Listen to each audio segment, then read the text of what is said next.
Chapter 1. Mr. Sherlock Holmes. Mr. Sherlock Holmes, who was usually very late in the mornings, save upon those not infrequent occasions when he was up all night, was seated at the breakfast table. I stood upon the hearthrug and picked up the stick which our visitor had left behind him the night before. It was a fine, thick piece of wood, bulbous-headed, of the sort which is known as a Penang lawyer. Just under the head was a broad silver band nearly an inch across. To James Mortimer, M.R.C.S., from his friends of the C.C.H., was engraved upon it, with the date, 1884. It was just such a stick as the old-fashioned family practitioner used to carry, dignified, solid, and reassuring. "Well, Watson, what do you make of it?" Holmes was sitting with his back to me, and I had given him no sign of my occupation. "How did you know what I was doing? I believe you have eyes in the back of your head." "I have, at least, a well-polished, silver-plated coffee-pot in front of me," said he. "But, tell me, Watson, what do you make of our visitor's stick? Since we have been so unfortunate as to miss him and have no notion of his errand, this accidental souvenir becomes of importance. Let me hear you reconstruct the man by an examination of it." "I think," said I, following as far as I could the methods of my companion, "that Dr. Mortimer is a successful, elderly medical man, well esteemed since those who know him give him this mark of their appreciation." "Good," said Holmes. "Excellent. I think also that the probability is in favor of his being a country practitioner who does a great deal of his visiting on foot." "Why so?" "Because this stick, though originally a very handsome one, has been so knocked about that I can hardly imagine a town practitioner carrying it. The thick iron ferrule is worn down, so it is evident that he has done a great amount of walking with it." "Perfectly sound," said Holmes. "And then again, there is the Friends of the C.C.H. I should guess that to be the something hunt, the local hunt to whose members he has possibly given some surgical assistance, and which has made him a small presentation in return." "Really, Watson, you excel yourself," said Holmes, pushing back his chair and lighting a cigarette. "I am bound to say that in all the accounts which you have been so good as to give of my own small achievements you have habitually underrated your own abilities. It may be that you are not yourself luminous, but you are a conductor of light. Some people without possessing genius have a remarkable power of stimulating it. I confess, my dear fellow, that I am very much in your debt." He had never said as much before, and I must admit that his words gave me keen pleasure, for I had often been piqued by his indifference to my admiration and to the attempts which I had made to give publicity to his methods. I was proud, too, to think that I had so far mastered his system as to apply it in a way which earned his approval. He now took the stick from my hands and examined it for a few minutes with his naked eyes. Then with an expression of interest he laid down his cigarette, and carrying the cane to the window, he looked over it again with a convex lens. "Interesting, though elementary," said he as he returned to his favorite corner of the settee. "There are certainly one or two indications upon the stick. It gives us the basis for several deductions. Has anything escaped me?" I asked with some self-importance. "I trust that there is nothing of consequence which I have overlooked." "I am afraid, my dear Watson, that most of your conclusions were erroneous. When I said that you stimulated me I meant, to be frank, that in noting your fallacies I was occasionally guided towards the truth. Not that you are entirely wrong in this instance. The man is certainly a country practitioner. And he walks a good deal. Then I was right, to that extent, but that was all. No, no, my dear Watson, not all, by no means all. I would suggest, for example, that a presentation to a doctor is more likely to come from a hospital than from a hunt, and that when the initials C.C. are placed before that hospital the words, Charing Cross, very naturally suggest themselves. You may be right. The probability lies in that direction. And if we take this as a working hypothesis we have a fresh basis from which to start our construction of this unknown visitor. Well, then, supposing that C.C.H. does stand for Charing Cross Hospital, what further inferences may we draw? Do none suggest themselves? You know my methods. Apply them. I can only think of the obvious conclusion that the man has practiced in town before going to the country. I think that we might venture a little farther than this. Look at it in this light. On what occasion would it be most probable that such a presentation would be made? When would his friends unite to give him a pledge of their goodwill? obviously at the moment when Dr. Mortimer withdrew from the service of the hospital in order to start in practice for himself. We know there has been a presentation. We believe there has been a change from a town hospital to a country practice. Is it, then, stretching our inference too far to say that the presentation was on the occasion of the change? It certainly seems probable. Now, you will observe that he could not have been on the staff of the hospital, since only a man well established in a London practice could hold such a position, and such a one would not drift into the country. What was he, then? If he was in the hospital and yet not on the staff, he could only have been a house surgeon or a house physician, little more than a senior student. And he left 5 years ago, the date is on the stick. So your grave, middle-aged family practitioner vanishes into thin air, my dear Watson, and there emerges a young fellow under 30, amiable, unambitious, absent-minded, and the possessor of a favorite dog, which I should describe roughly as being larger than a terrier and smaller than a mastiff. I laughed incredulously as Sherlock Holmes leaned back in his settee and blew little wavering rings of smoke up to the ceiling. As to the latter part, I have no means of checking you, said I, but at least it is not difficult to find out a few particulars about the man's age and professional career. From my small medical shelf I took down the medical directory and turned up the name. There were several Mortimers, but only one who could be our visitor. I read his record aloud. Mortimer, James, MRCS, 1882, Grimpen, Dartmoor, Devon. House surgeon, from 1882 to 1884, at Charing Cross Hospital. Winner of the Jackson Prize for Comparative Pathology, with essay entitled, Is Disease a Reversion? Corresponding member of the Swedish Pathological Society. Author of, Some Freaks of Atavism, Lancet 1882. Do we progress? Journal of Psychology, March, 1883. Medical officer for the parishes of Grimpen, Thorsley, and High Barrow. No mention of that local hunt, Watson, said Holmes with a mischievous smile, but a country doctor, as you very astutely observed. I think that I am fairly justified in my inferences. As to the adjectives, I said, if I remember right, amiable, unambitious, and absent-minded.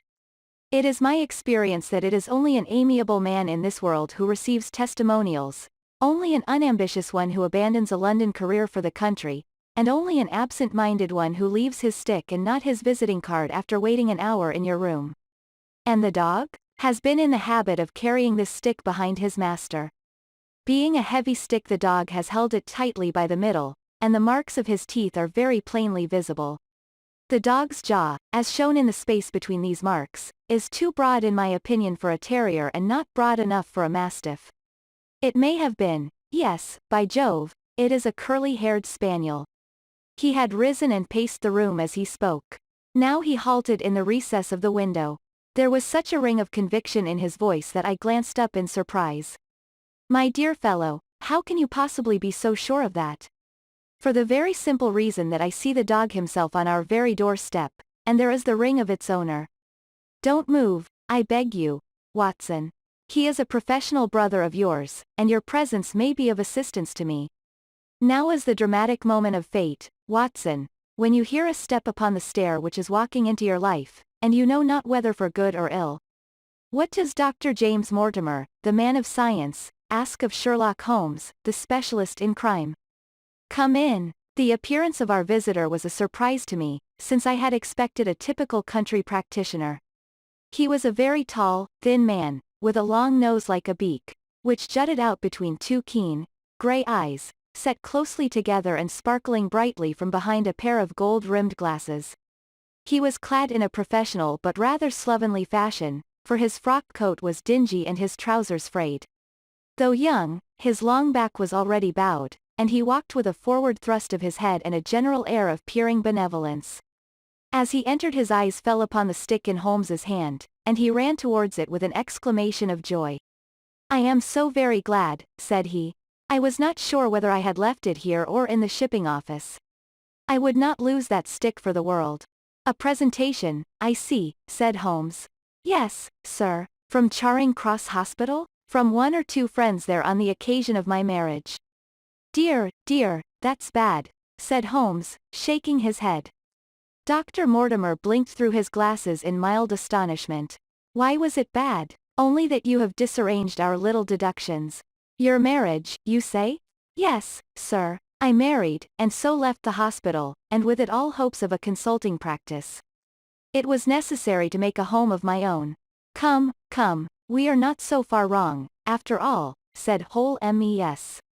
And now, Dr. James Mortimer, Mr., Sir, Mr., a humble MRCS, and a man of precise mind, evidently. A dabbler in science, Mr. Holmes, a picker-up of shells on the shores of the great unknown ocean. I presume that it is Mr. Sherlock Holmes whom I am addressing and not, no, this is my friend Dr. Watson. Glad to meet you, sir. I have heard your name mentioned in connection with that of your friend. You interest me very much, Mr. Holmes. I had hardly expected so dolichocephalic a skull or such well-marked supraorbital development. Would you have any objection to my running my finger along your parietal fissure? A cast of your skull, sir, until the original is available, would be an ornament to any anthropological museum. It is not my intention to be fulsome, but I confess that I covet your skull. Sherlock Holmes waved our strange visitor into a chair. You are an enthusiast in your line of thought, I perceive, sir, as I am in mine, said he. I observe from your forefinger that you make your own cigarettes. Have no hesitation in lighting one. The man drew out paper and tobacco and twirled the one up in the other with surprising dexterity. He had long, quivering fingers as agile and restless as the antennae of an insect. Holmes was silent, but his little darting glances showed me the interest which he took in our curious companion. I presume, sir, said he at last, that it was not merely for the purpose of examining my skull that you have done me the honor to call here last night and again today? No, sir, no, though I am happy to have had the opportunity of doing that as well. I came to you, Mr. Holmes, because I recognize that I am myself an unpractical man and because I am suddenly confronted with a most serious and extraordinary problem. Recognizing, as I do, that you are the second highest expert in Europe, indeed, sir. May I inquire who has the honor to be the first? Asked Holmes with some asperity. To the man of precisely scientific mind the work of Monsieur Bertillon must always appeal strongly. Then had you not better consult him? I said, sir, to the precisely scientific mind. But as a practical man of affairs it is acknowledged that you stand alone. I trust, sir, that I have not inadvertently, just a little, said Holmes. I think, Dr. Mortimer, you would do wisely if without more ado you would kindly tell me plainly what the exact nature of the problem is in which you demand my assistance. Chapter 2, The Curse of the Baskervilles. I have in my pocket a manuscript, said Dr. James Mortimer. I observed it as you entered the room, said Holmes. It is an old manuscript. Early 18th century, unless it is a forgery. How can you say that, sir? You have presented an inch or two of it to my examination all the time that you have been talking. It would be a poor expert who could not give the date of a document within a decade or so. You may possibly have read my little monograph upon the subject. I put that at 1730. The exact date is 1742. Dr. Mortimer drew it from his breast pocket.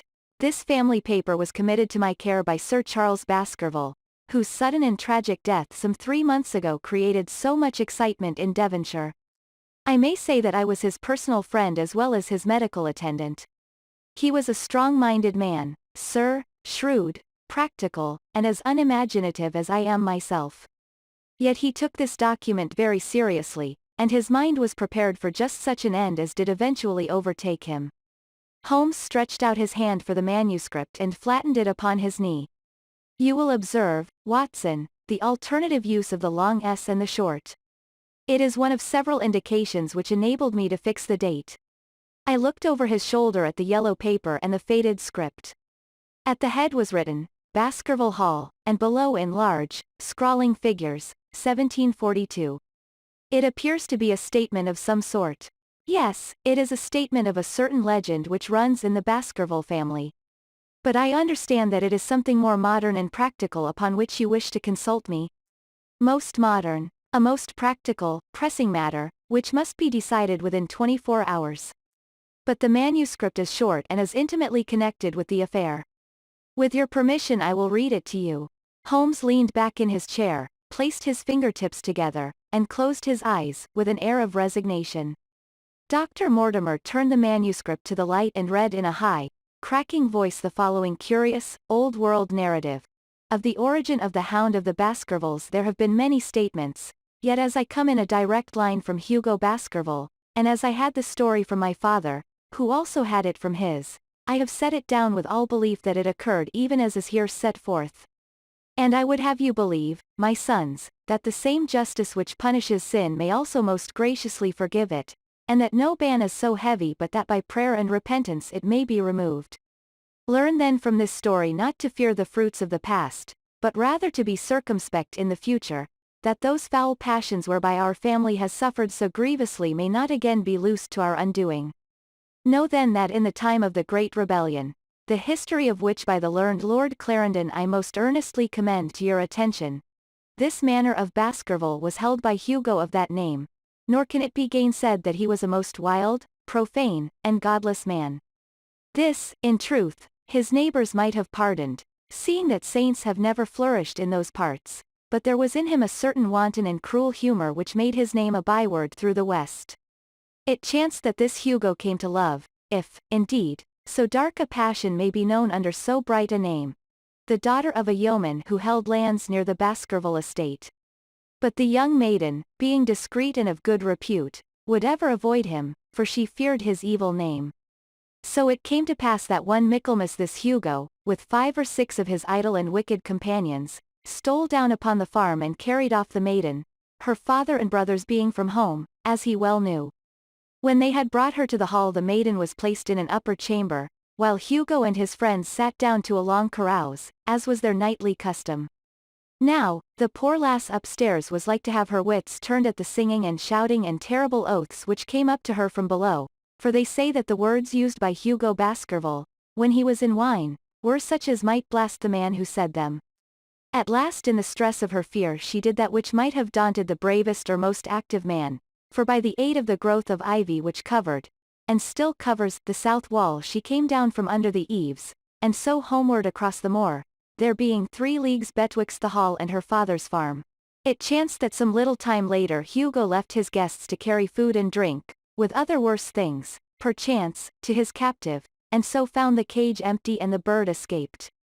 Then, as it would seem, he became as one that hath a devil, for, rushing down the stairs into the dining hall, he sprang upon the great table, flagons and trenchers flying before him, and he cried aloud before all the company that he would that very night render his body and soul to the powers of evil if he might but overtake the wench. And while the revellers stood aghast at the fury of the man, one more wicked or, it may be, more drunken than the rest, cried out that they should put the hounds upon her.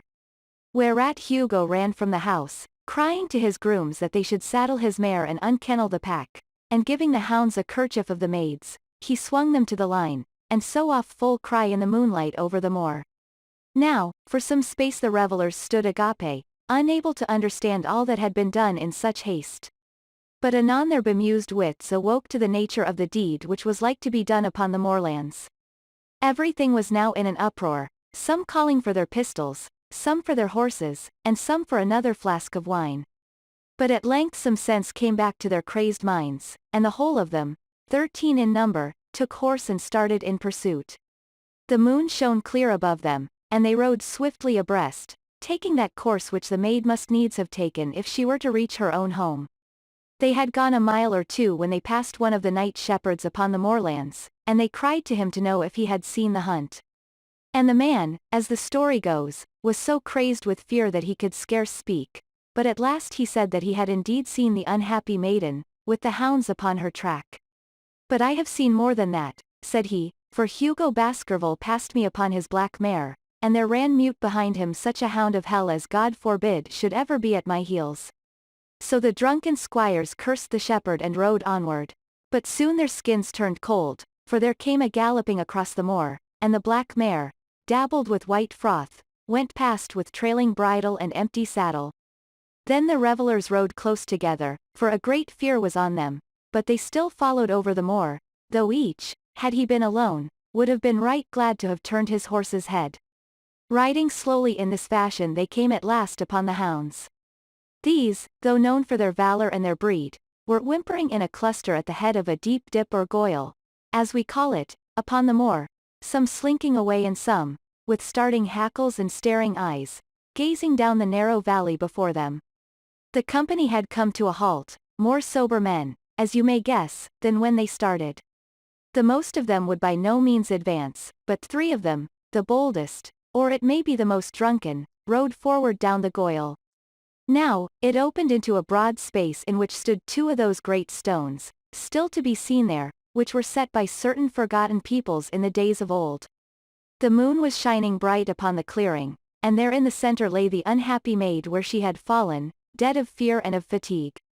But it was not the sight of her body, nor yet was it that of the body of Hugo Baskerville lying near her, which raised the hair upon the heads of these 3 daredevil roisterers, but it was that, standing over Hugo, and plucking at his throat, there stood a foul thing, a great, black beast, shaped like a hound, yet larger than any hound that ever mortal eye has rested upon. And even as they looked the thing tore the throat out of Hugo Baskerville, on which, as it turned its blazing eyes and dripping jaws upon them, the 3 shrieked with fear and rode for dear life, still screaming, across the moor. One, it is said, died that very night of what he had seen, and the other 2 were but broken men for the rest of their days. Such is the tale, my sons, of the coming of the hound which is said to have plagued the family so sorely ever since. If I have set it down it is because that which is clearly known hath less terror than that which is but hinted at and guessed. Nor can it be denied that many of the family have been unhappy in their deaths, which have been sudden, bloody, and mysterious. Yet may we shelter ourselves in the infinite goodness of Providence, which would not forever punish the innocent beyond that 3rd or 4th generation which is threatened in Holy Writ. To that Providence, my sons, I hereby commend you, and I counsel you by way of caution to forbear from crossing the moor in those dark hours when the powers of evil are exalted. This from Hugo Baskerville to his sons Roger and John, with instructions that they say nothing thereof to their sister Elizabeth. When Dr. Mortimer had finished reading this singular narrative he pushed his spectacles up on his forehead and stared across at Mr. Sherlock Holmes. The latter yawned and tossed the end of his cigarette into the fire. "Well," said he, "do you not find it interesting?" To a collector of fairy tales. Dr. Mortimer drew a folded newspaper out of his pocket. "Now, Mr. Holmes, we will give you something a little more recent. This is the Devon County Chronicle of May 14th of this year. It is a short account of the facts elicited at the death of Sir Charles Baskerville which occurred a few days before that date." My friend leaned a little forward and his expression became intent. Our visitor readjusted his glasses and began. "The recent sudden death of Sir Charles Baskerville, whose name has been mentioned as the probable Liberal candidate for Mid-Devon at the next election, has cast a gloom over the county. Though Sir Charles had resided at Baskerville Hall for a comparatively short period his amiability of character and extreme generosity had won the affection and respect of all who had been brought into contact with him. In these days of nouveau riches it is refreshing to find a case where the scion of an old county family which has fallen upon evil days is able to make his own fortune and to bring it back with him to restore the fallen grandeur of his line. Sir Charles, as is well known, made large sums of money in South African speculation. More wise than those who go on until the wheel turns against them, he realized his gains and returned to England with them. It is only 2 years since he took up his residence at Baskerville Hall, and it is common talk how large were those schemes of reconstruction and improvement which have been interrupted by his death. Being himself childless, it was his openly expressed desire that the whole countryside should, within his own lifetime, profit by his good fortune, and many will have personal reasons for bewailing his untimely end. His generous donations to local and county charities have been frequently chronicled in these columns. The circumstances connected with the death of Sir Charles cannot be said to have been entirely cleared up by the inquest, but at least enough has been done to dispose of those rumors to which local superstition has given rise. There is no reason whatever to suspect foul play, or to imagine that death could be from any but natural causes. Sir Charles was a widower, and a man who may be said to have been in some ways of an eccentric habit of mind. In spite of his considerable wealth he was simple in his personal tastes, and his indoor servants at Baskerville Hall consisted of a married couple named Barrymore, the husband acting as butler and the wife as housekeeper. Their evidence, corroborated by that of several friends, tends to show that Sir Charles's health has for some time been impaired, and points especially to some affection of the heart, manifesting itself in changes of color, breathlessness, and acute attacks of nervous depression. Dr. James Mortimer, the friend and medical attendant of the deceased, has given evidence to the same effect. The facts of the case are simple. Sir Charles Baskerville was in the habit every night before going to bed of walking down the famous yew alley of Baskerville Hall. The evidence of the Barrymores shows that this had been his custom. On the 4th of May Sir Charles had declared his intention of starting next day for London, and had ordered Barrymore to prepare his luggage. That night he went out as usual for his nocturnal walk, in the course of which he was in the habit of smoking a cigar. He never returned. At 12 o'clock Barrymore, finding the hall door still open, became alarmed, and, lighting a lantern, went in search of his master. The day had been wet, and Sir Charles's footmarks were easily traced down the alley. Halfway down this walk there is a gate which leads out onto the moor. There were indications that Sir Charles had stood for some little time here. He then proceeded down the alley, and it was at the far end of it that his body was discovered. One fact which has not been explained is the statement of Barrymore that his master's footprints altered their character from the time that he passed the moor gate, and that he appeared from thence onward to have been walking upon his toes. One Murphy, a gypsy horse dealer, was on the moor at no great distance at the time, but he appears by his own confession to have been the worse for drink. He declares that he heard cries, but is unable to state from what direction they came. No signs of violence were to be discovered upon Sir Charles's person, and though the doctor's evidence pointed to an almost incredible facial distortion, so great that Dr. Mortimer refused at first to believe that it was indeed his friend and patient who lay before him, it was explained that that is a symptom which is not unusual in cases of dyspnea and death from cardiac exhaustion. This explanation was borne out by the post-mortem examination, which showed long-standing organic disease, and the coroner's jury returned a verdict in accordance with the medical evidence. It is well that this is so, for it is obviously of the utmost importance that Sir Charles's heir should settle at the Hall and continue the good work which has been so sadly interrupted. Had the prosaic finding of the coroner not finally put an end to the romantic stories which have been whispered in connection with the affair, it might have been difficult to find a tenant for Baskerville Hall. It is understood that the next of kin is Mr. Henry Baskerville, if he be still alive, the son of Sir Charles Baskerville's younger brother. The young man when last heard of was in America, and inquiries are being instituted with a view to informing him of his good fortune. Dr. Mortimer refolded his paper and replaced it in his pocket. Those are the public facts, Mr. Holmes, in connection with the death of Sir Charles Baskerville. I must thank you, said Sherlock Holmes, for calling my attention to a case which certainly presents some features of interest. I had observed some newspaper comment at the time, but I was exceedingly preoccupied by that little affair of the Vatican cameos, and in my anxiety to oblige the Pope I lost touch with several interesting English cases. This article, you say, contains all the public facts? It does. Then let me have the private ones. He leaned back, put his fingertips together, and assumed his most impassive and judicial expression. In doing so, said Dr. Mortimer, who had begun to show signs of some strong emotion, I am telling that which I have not confided to anyone. My motive for withholding it from the coroner's inquiry is that a man of science shrinks from placing himself in the public position of seeming to endorse a popular superstition.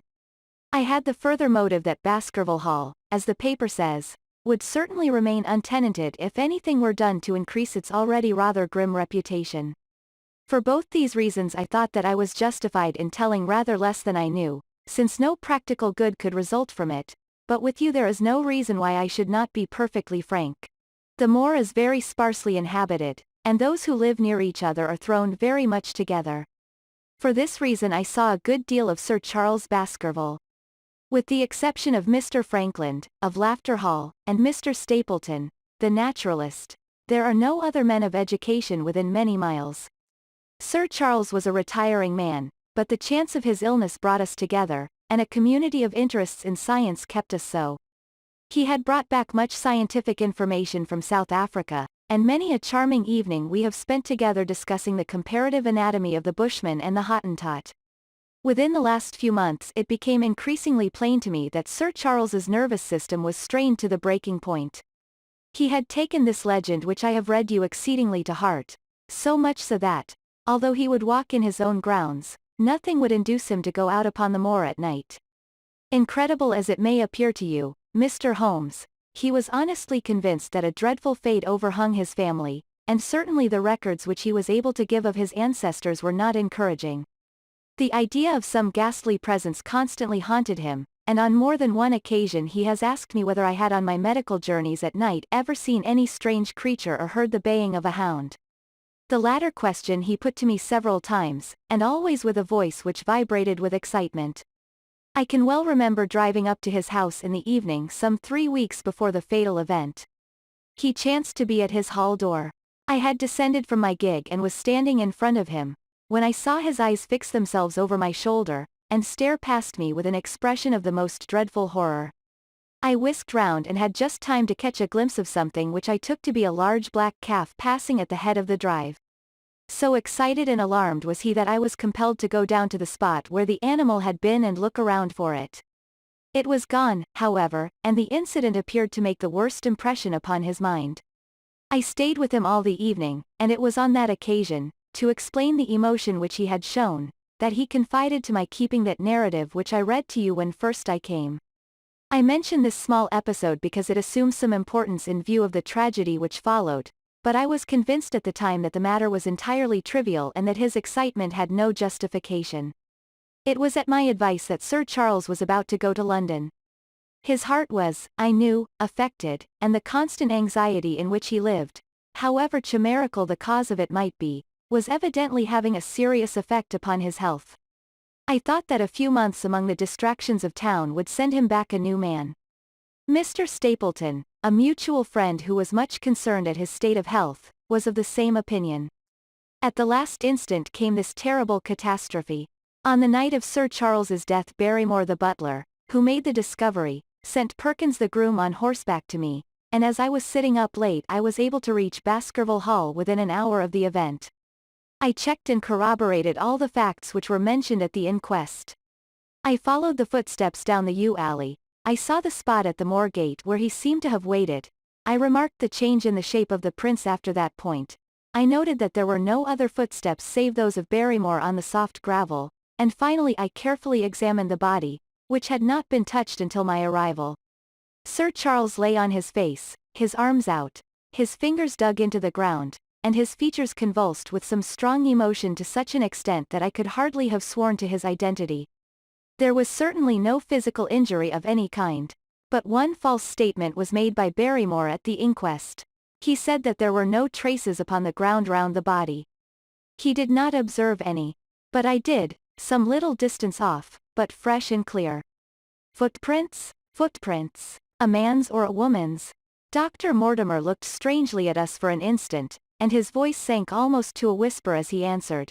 Mr. Holmes, they were the footprints of a gigantic hound. Chapter 3, The Problem. I confess at these words a shudder passed through me. There was a thrill in the doctor's voice which showed that he was himself deeply moved by that which he told us. Holmes leaned forward in his excitement and his eyes had the hard, dry glitter which shot from them when he was keenly interested. You saw this? As clearly as I see you. And you said nothing? What was the use? How was it that no one else saw it? The marks were some 20 yards from the body and no one gave them a thought. I don't suppose I should have done so had I not known this legend. There are many sheepdogs on the moor?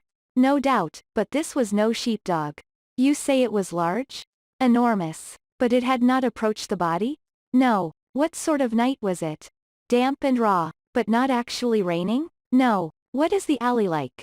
There are 2 lines of old yew hedge, 12 feet high and impenetrable. The walk in the center is about 8 feet across. Is there anything between the hedges and the walk? Yes, there is a strip of grass about 6 feet broad on either side. I understand that the yew hedge is penetrated at one point by a gate? Yes, the wicket gate which leads on to the moor. Is there any other opening? None. So that to reach the yew alley one either has to come down it from the house or else to enter it by the moor gate. There is an exit through a summer house at the far end. Had Sir Charles reached this? No, he lay about 50 yards from it. Now, tell me, Dr. Mortimer, and this is important, the marks which you saw were on the path and not on the grass. No marks could show on the grass. Were they on the same side of the path as the Moor gate? Yes, they were on the edge of the path on the same side as the Moor gate. You interest me exceedingly. Another point. Was the wicket gate closed? Closed and padlocked. How high was it? About 4 feet high. Then anyone could have got over it? Yes. And what marks did you see by the wicket gate? None in particular. Good heaven. Did no one examine? Yes, I examined myself. And found nothing? It was all very confused. Sir Charles had evidently stood there for 5 or 10 minutes. How do you know that? Because the ash had twice dropped from his cigar. Excellent. This is a colleague, Watson, after our own heart. But the marks? He had left his own marks all over that small patch of gravel. I could discern no others. Sherlock Holmes struck his hand against his knee with an impatient gesture. If I had only been there! He cried. It is evidently a case of extraordinary interest, and one which presented immense opportunities to the scientific expert. That gravel page upon which I might have read so much has been long ere this smudged by the rain and defaced by the clogs of curious peasants. Oh, Dr. Mortimer, to think that you should not have called me in. You have indeed much to answer for. I could not call you in, Mr. Holmes, without disclosing these facts to the world, and I have already given my reasons for not wishing to do so. Besides, why do you hesitate? There is a realm in which the most acute and most experienced of detectives is helpless. You mean that the thing is supernatural? I did not positively say so. No, but you evidently think it. Since the tragedy, Mr. Holmes, there have come to my ears several incidents which are hard to reconcile with the settled order of nature. For example, I find that before the terrible event occurred several people had seen a creature upon the moor which corresponds with this Baskerville demon, and which could not possibly be any animal known to science. They all agreed that it was a huge creature, luminous, ghastly, and spectral. I have cross-examined these men, one of them a hard-headed countryman, one a farrier, and one a moorland farmer, who all tell the same story of this dreadful apparition, exactly corresponding to the hellhound of the legend. I assure you that there is a reign of terror in the district, and that it is a hardy man who will cross the moor at night. And you, a trained man of science, believe it to be supernatural? I do not know what to believe. Holmes shrugged his shoulders. I have hitherto confined my investigations to this world, said he. In a modest way I have combated evil, but to take on the father of evil himself would, perhaps, be too ambitious a task. Yet you must admit that the footmark is material. The original hound was material enough to tug a man's throat out, and yet he was diabolical as well. I see that you have quite gone over to the supernaturalists. But now, Dr. Mortimer, tell me this. If you hold these views, why have you come to consult me at all? You tell me in the same breath that it is useless to investigate Sir Charles's death, and that you desire me to do it. I did not say that I desired you to do it. Then, how can I assist you? By advising me as to what I should do with Sir Henry Baskerville, who arrives at Waterloo Station, Drive. Mortimer looked at his watch, in exactly 1 hour and a quarter. He being the heir? Yes. On the death of Sir Charles we inquired for this young gentleman and found that he had been farming in Canada. From the accounts which have reached us he is an excellent fellow in every way. I speak not as a medical man but as a trustee and executor of Sir Charles's will. There is no other claimant, I presume?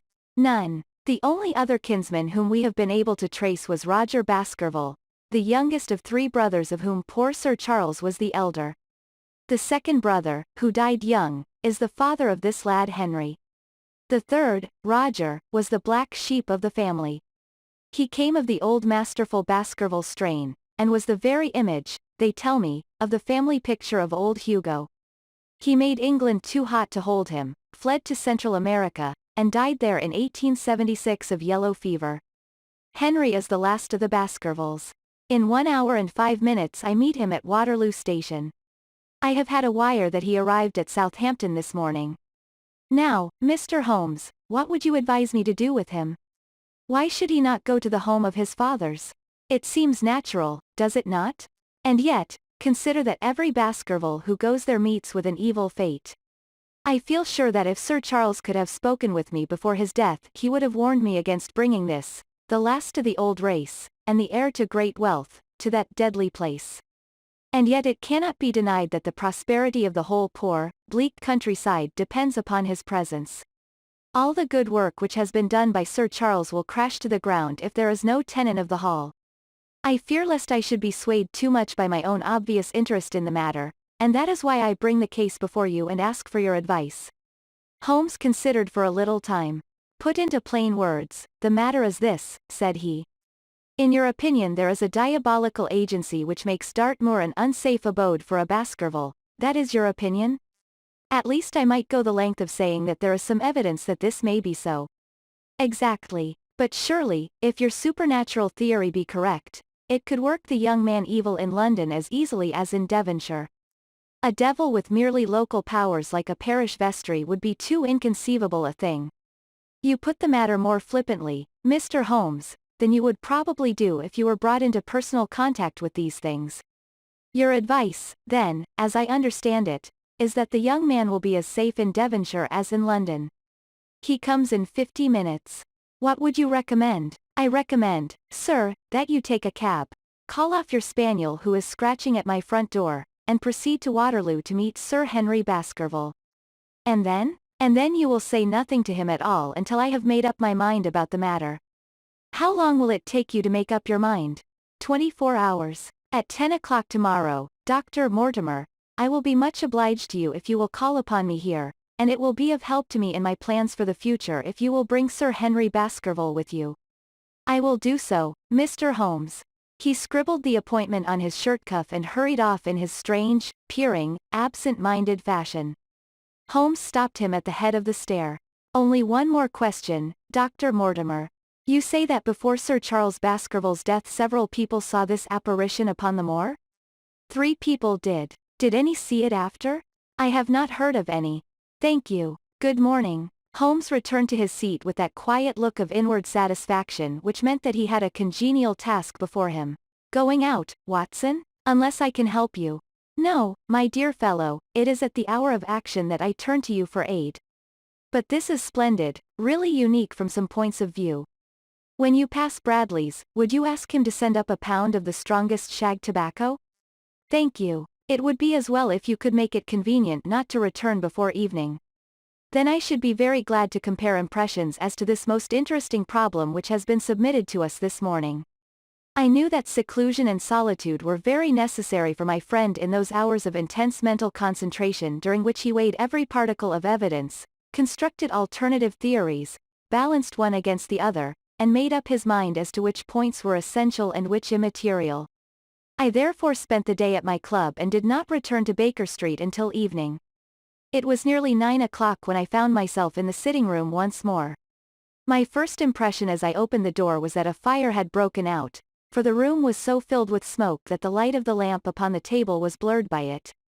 As I entered, however, my fears were set at rest, for it was the acrid fumes of strong coarse tobacco which took me by the throat and set me coughing. Through the haze I had a vague vision of Holmes in his dressing gown coiled up in an armchair with his black clay pipe between his lips. Several rolls of paper lay around him. "Caught cold, Watson?" said he. "No, it's this poisonous atmosphere. I suppose it is pretty thick, now that you mention it." "Thick? It is intolerable. Open the window, then. You have been at your club all day, I perceive."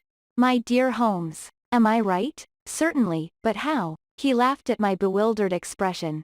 "There is a delightful freshness about you, Watson, which makes it a pleasure to exercise any small powers which I possess at your expense.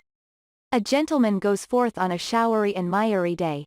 He returns immaculate in the evening with the gloss still on his hat and his boots. He has been a fixture therefore all day. He is not a man with intimate friends. Where, then, could he have been? Is it not obvious? Well, it is rather obvious. The world is full of obvious things which nobody by any chance ever observes. Where do you think that I have been? A fixture also. On the contrary, I have been to Devonshire. In spirit? Exactly. My body has remained in this armchair and has, I regret to observe, consumed in my absence 2 large pots of coffee and an incredible amount of tobacco. After you left I sent down to Stamford's for the ordnance map of this portion of the moor, and my spirit has hovered over it all day. I flatter myself that I could find my way about. A large-scale map, I presume? Very large. He unrolled one section and held it over his knee. Here you have the particular district which concerns us. That is Baskerville Hall in the middle. With a wood round it? Exactly. I fancy the yew alley, though not marked under that name, must stretch along this line, with the moor, as you perceive, upon the right of it. This small clump of buildings here is the hamlet of Grimpen, where our friend Dr. Mortimer has his headquarters. Within a radius of 5 miles there are, as you see, only a very few scattered dwellings. Here is Laughter Hall, which was mentioned in the narrative. There is a house indicated here which may be the residence of the naturalist, Stapleton, if I remember right, was his name. Here are 2 moorland farmhouses, High Tor and Foulmire. Then 14 miles away the great convict prison of Princetown. Between and around these scattered points extends the desolate, lifeless moor. This, then, is the stage upon which tragedy has been played, and upon which we may help to play it again. It must be a wild place. Yes, the setting is a worthy one. If the devil did desire to have a hand in the affairs of men, then you are yourself inclining to the supernatural explanation. The devil's agents may be of flesh and blood, may they not? There are 2 questions waiting for us at the outset. The one is whether any crime has been committed at all. The second is, what is the crime and how was it committed? Of course, if Dr. Mortimer's surmise should be correct, and we are dealing with forces outside the ordinary laws of nature, there is an end of our investigation. But we are bound to exhaust all other hypotheses before falling back upon this one. I think we'll shut that window again, if you don't mind. It is a singular thing, but I find that a concentrated atmosphere helps a concentration of thought. I have not pushed it to the length of getting into a box to think, but that is the logical outcome of my convictions. Have you turned the case over in your mind? Yes, I have thought a good deal of it in the course of the day. What do you make of it? It is very bewildering. It has certainly a character of its own. There are points of distinction about it. That change in the footprints, for example. What do you make of that? Mortimer said that the man had walked on tiptoe down that portion of the alley. He only repeated what some fool had said at the inquest. Why should a man walk on tiptoe down the alley? What then? He was running, Watson, running desperately, running for his life, running until he burst his heart and fell dead upon his face. Running from what? There lies our problem. There are indications that the man was crazed with fear before ever he began to run. How can you say that? I am presuming that the cause of his fears came to him across the moor. If that were so, and it seems most probable, only a man who had lost his wits would have run from the house instead of towards it. If the gypsy's evidence may be taken as true, he ran with cries for help in the direction where help was least likely to be. Then, again, whom was he waiting for that night, and why was he waiting for him in the yew alley rather than in his own house? You think that he was waiting for someone? The man was elderly and infirm. We can understand his taking an evening stroll, but the ground was damp and the night inclement. Is it natural that he should stand for 5 or 10 minutes, as Dr. Mortimer, with more practical sense than I should have given him credit for, deduced from the cigar ash? But he went out every evening. I think it unlikely that he waited at the moor gate every evening. On the contrary, the evidence is that he avoided the moor. That night he waited there. It was the night before he made his departure for London. The thing takes shape, Watson. It becomes coherent. Might I ask you to hand me my violin, and we will postpone all further thought upon this business until we have had the advantage of meeting Dr. Mortimer and Sir Henry Baskerville in the morning. Chapter 4. Sir Henry Baskerville. Our breakfast table was cleared early, and Holmes waited in his dressing gown for the promised interview. Our clients were punctual to their appointment, for the clock had just struck 10 when Dr. Mortimer was shown up, followed by the young baronet. The latter was a small, alert, dark-eyed man about 30 years of age, very sturdily built, with thick black eyebrows and a strong, pugnacious face. He wore a ruddy-tinted tweed suit and had the weather-beaten appearance of one who has spent most of his time in the open air, and yet there was something in his steady eye and the quiet assurance of his bearing which indicated the gentleman. "This is Sir Henry Baskerville," said Dr. Mortimer. "Why, yes," said he, "and the strange thing is, Mr. Sherlock Holmes, that if my friend here had not proposed coming round to you this morning I should have come on my own account. I understand that you think out little puzzles, and I've had one this morning which wants more thinking out than I am able to give it. Pray take a seat, Sir Henry. Do I understand you to say that you have yourself had some remarkable experience since you arrived in London? Nothing of much importance, Mr. Holmes. Only a joke, as like as not. It was this letter, if you can call it a letter, which reached me this morning. He laid an envelope upon the table, and we all bent over it. It was of common quality, greyish in colour. The address, Sir Henry Baskerville, Northumberland Hotel, was printed in rough characters. The postmark, Charing Cross, and the date of posting the preceding evening. Who knew that you were going to the Northumberland Hotel? Asked Holmes, glancing keenly across at our visitor.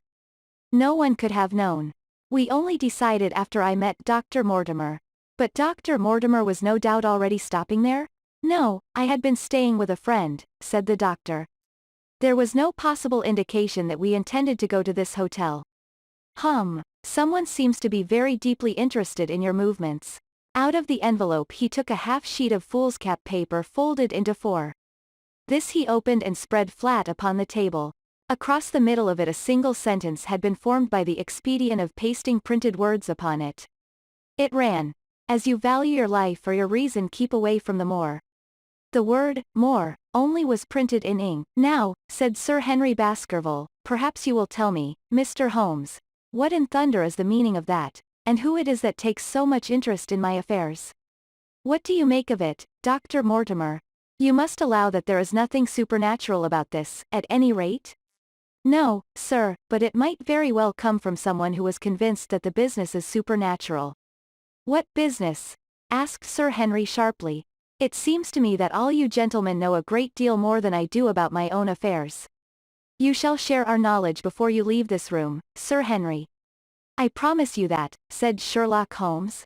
We will confine ourselves for the present with your permission to this very interesting document, which must have been put together and posted yesterday evening.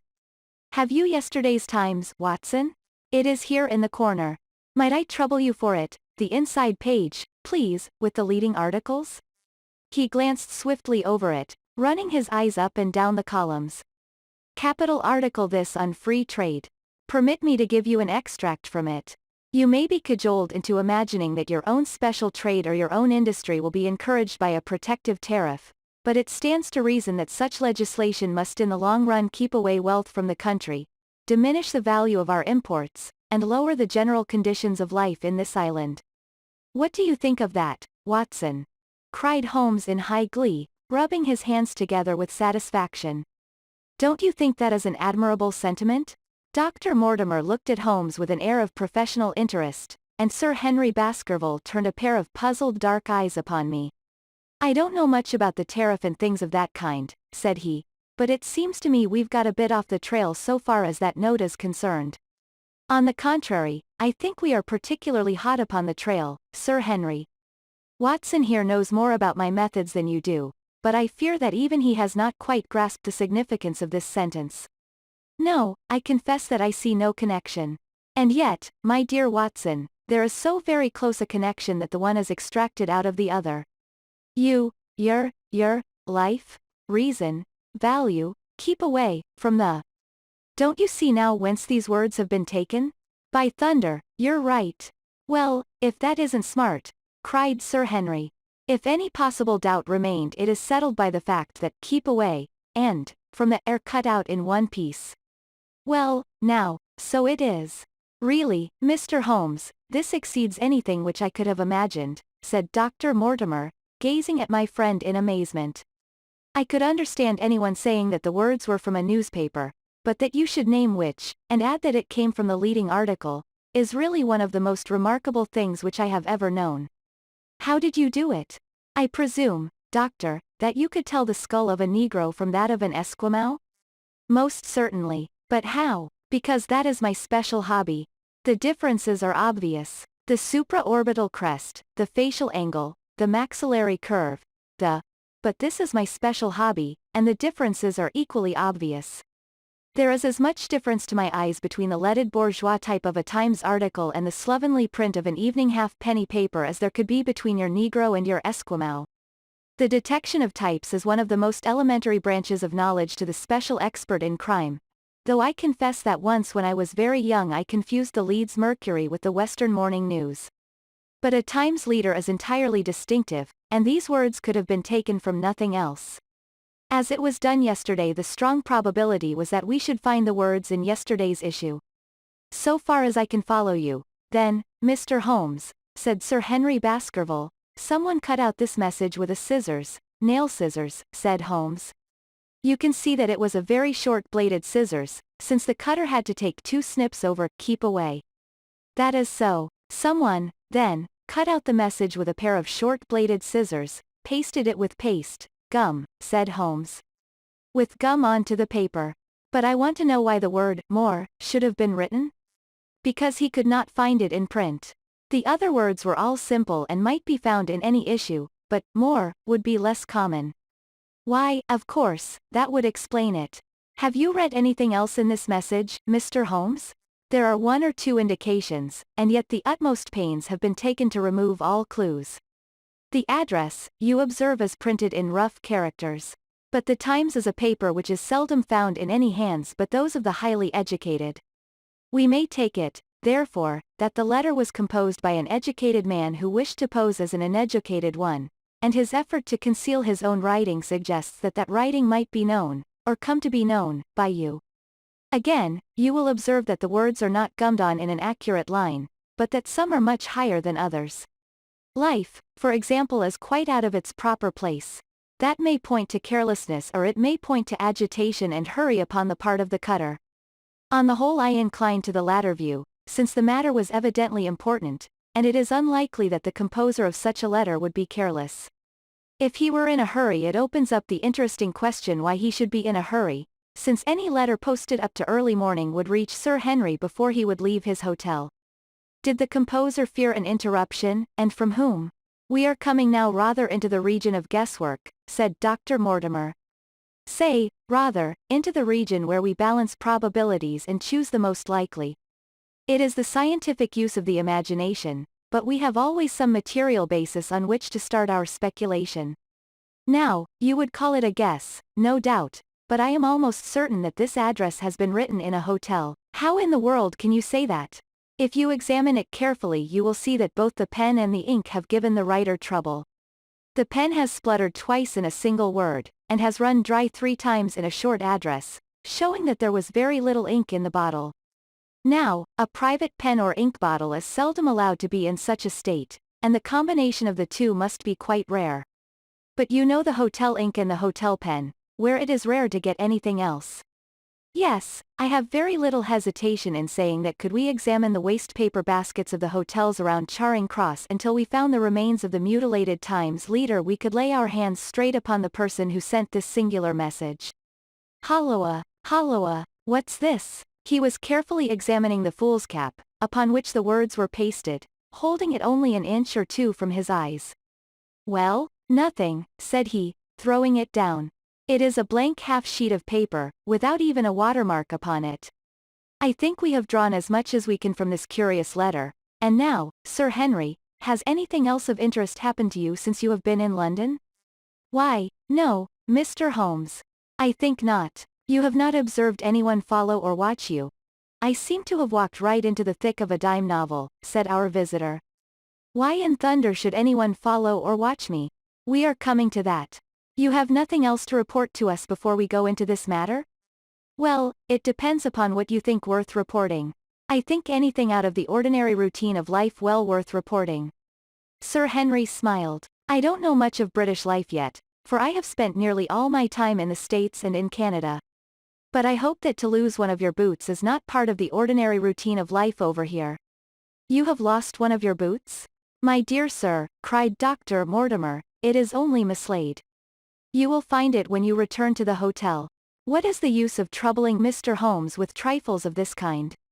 Well, he asked me for anything outside the ordinary routine. Exactly, said Holmes, however foolish the incident may seem. You have lost one of your boots, you say? Well, mislaid it, anyhow. I put them both outside my door last night, and there was only one in the morning. I could get no sense out of the chap who cleans them. The worst of it is that I only bought the pair last night in the Strand, and I have never had them on. If you have never worn them, why did you put them out to be cleaned? They were tan boots and had never been varnished. That was why I put them out. Then I understand that on your arrival in London yesterday you went out at once and bought a pair of boots? I did a good deal of shopping. Dr. Mortimer here went round with me. You see, if I am to be squire down there I must dress the part, and it may be that I have got a little careless in my ways out west. Among other things I bought these brown boots, gave $6 for them, and had one stolen before ever I had them on my feet. It seems a singularly useless thing to steal, said Sherlock Holmes. I confess that I share Dr. Mortimer's belief that it will not be long before the missing boot is found. And, now, gentlemen, said the baronet with decision, it seems to me that I have spoken quite enough about the little that I know. It is time that you kept your promise and gave me a full account of what we are all driving at. Your request is a very reasonable one, Holmes answered. Dr. Mortimer, I think you could not do better than to tell your story as you told it to us. Thus encouraged, our scientific friend drew his papers from his pocket, and presented the whole case as he had done upon the morning before. Sir Henry Baskerville listened with the deepest attention, and with an occasional exclamation of surprise. Well, I seem to have come into an inheritance with a vengeance, said he when the long narrative was finished. Of course, I've heard of the hound ever since I was in the nursery. It's the pet story of the family, though I never thought of taking it seriously before.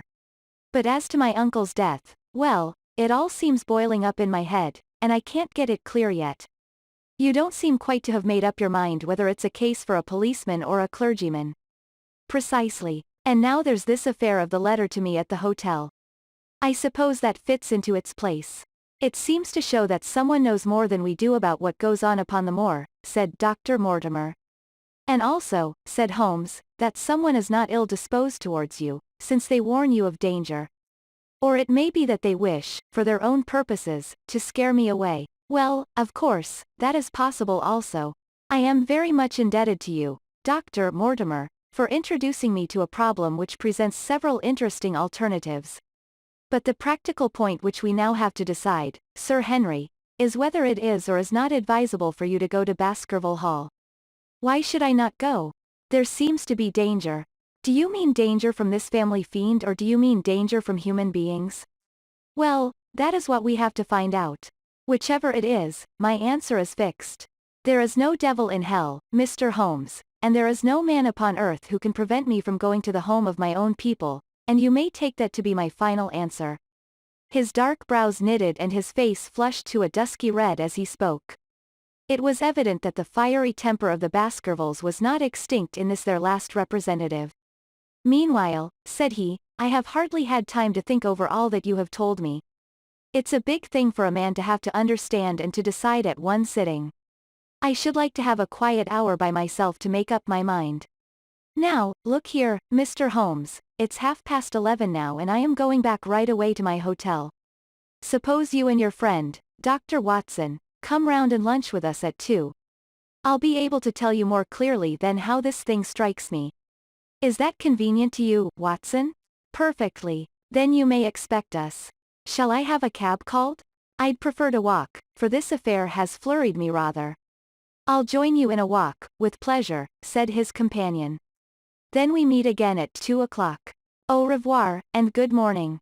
We heard the steps of our visitors descend the stair and the bang of the front door. In an instant Holmes had changed from the languid dreamer to the man of action. Your hat and boots, Watson, quick. Not a moment to lose. He rushed into his room in his dressing gown and was back again in a few seconds in a frock coat. We hurried together down the stairs and into the street. Dr. Mortimer and Baskerville were still visible about 200 yards ahead of us in the direction of Oxford Street. Shall I run on and stop them? Not for the world, my dear Watson. I am perfectly satisfied with your company if you will tolerate mine. Our friends are wise, for it is certainly a very fine morning for a walk. He quickened his pace until we had decreased the distance which divided us by about half. Then, still keeping 100 yards behind, we followed into Oxford Street and so down Regent Street. Once our friends stopped and stared into a shop window, upon which Holmes did the same. An instant afterwards he gave a little cry of satisfaction, and, following the direction of his eager eyes, I saw that a hansom cab with a man inside which had halted on the other side of the street was now proceeding slowly onward again. "There's our man, Watson. Come along. We'll have a good look at him, if we can do no more." At that instant I was aware of a bushy black beard and a pair of piercing eyes turned upon us through the side window of the cab. Instantly the trapdoor at the top flew up, something was screamed to the driver, and the cab flew madly off down Regent Street. Holmes looked eagerly round for another, but no empty one was in sight.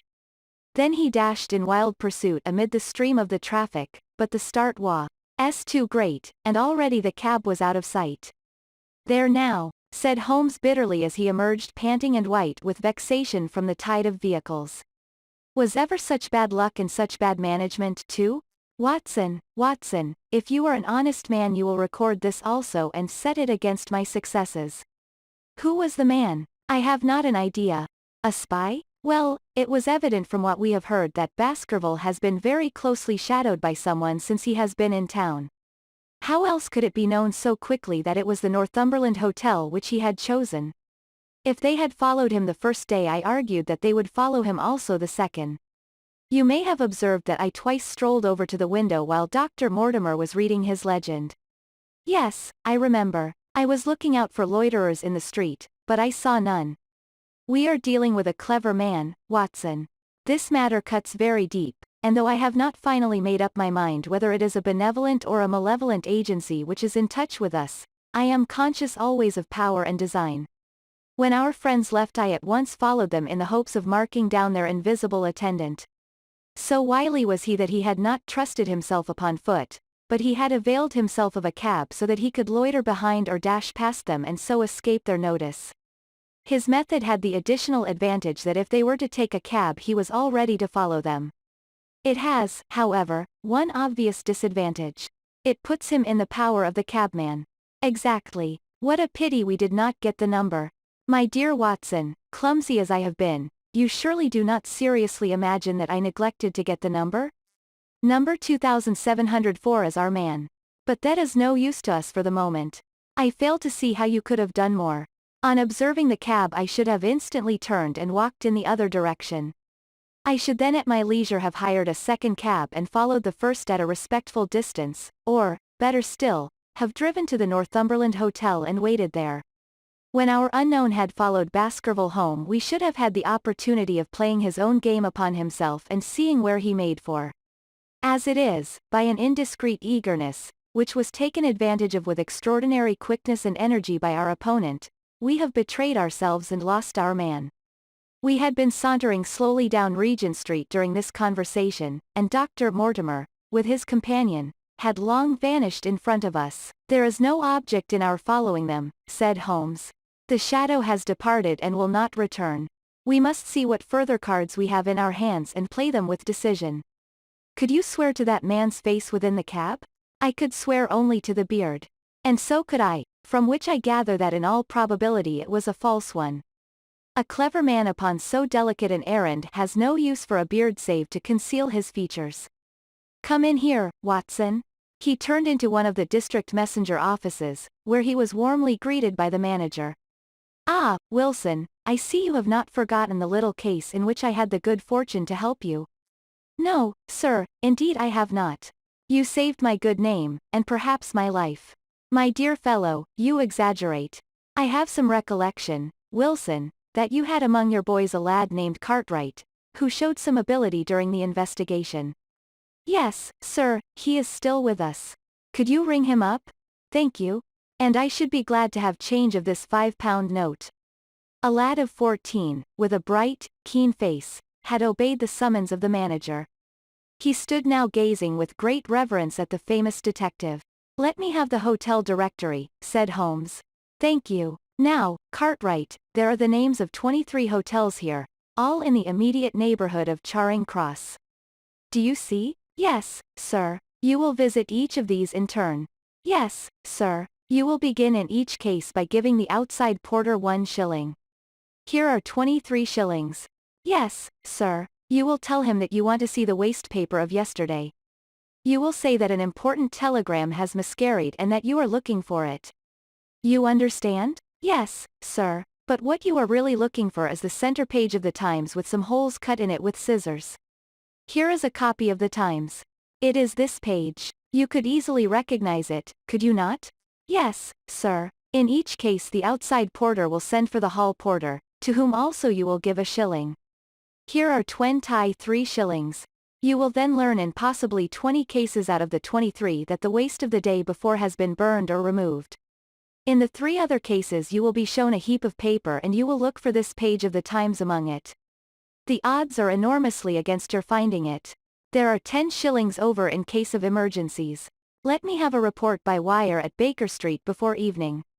And now, Watson, it only remains for us to find out by wire the identity of the cabman, number 2704, and then we will drop into one of the Bond Street picture galleries and fill in the time until we are due at the hotel.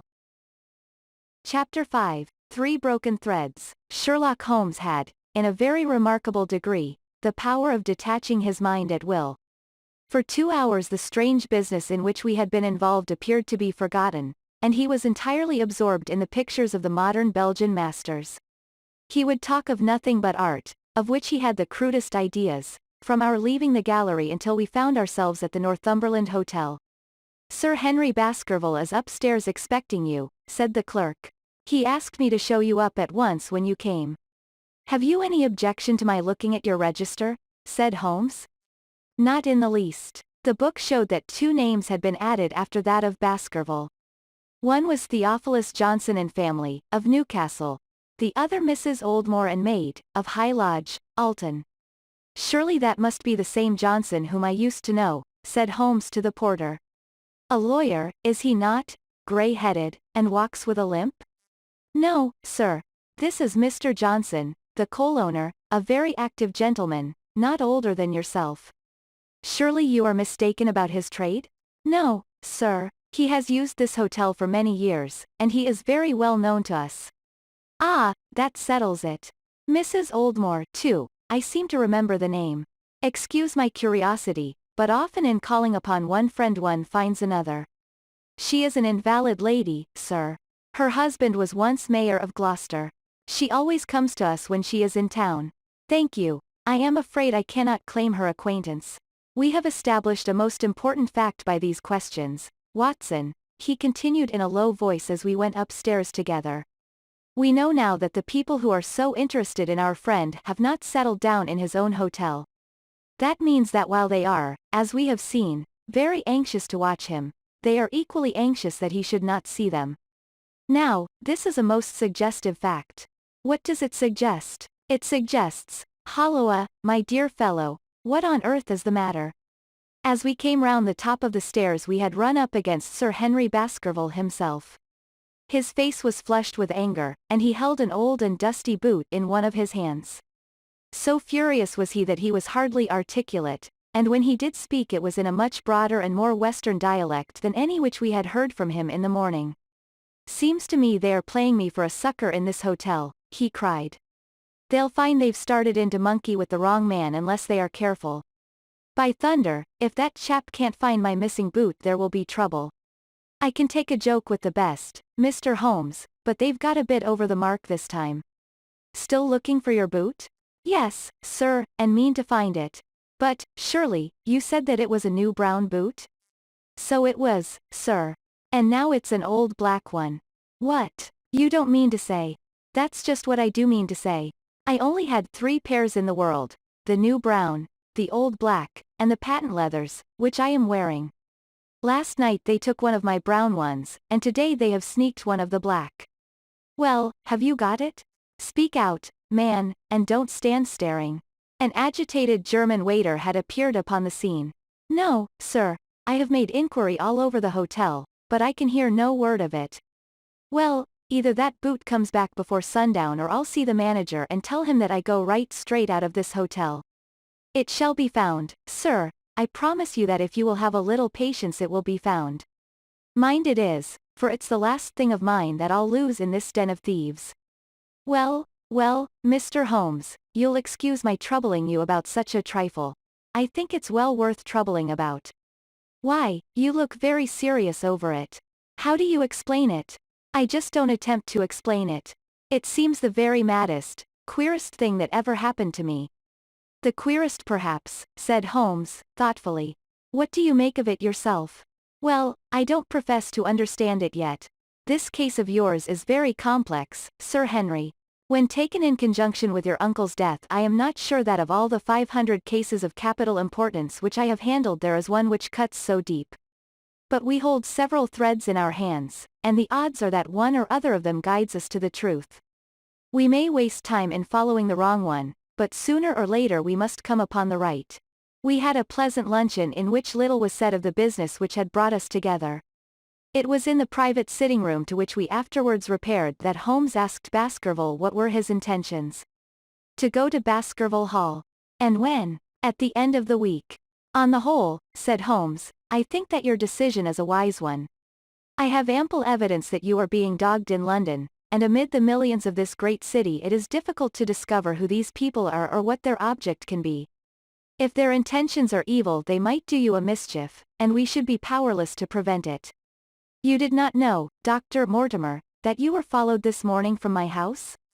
Dr. Mortimer started violently. Followed? By whom? That, unfortunately, is what I cannot tell you.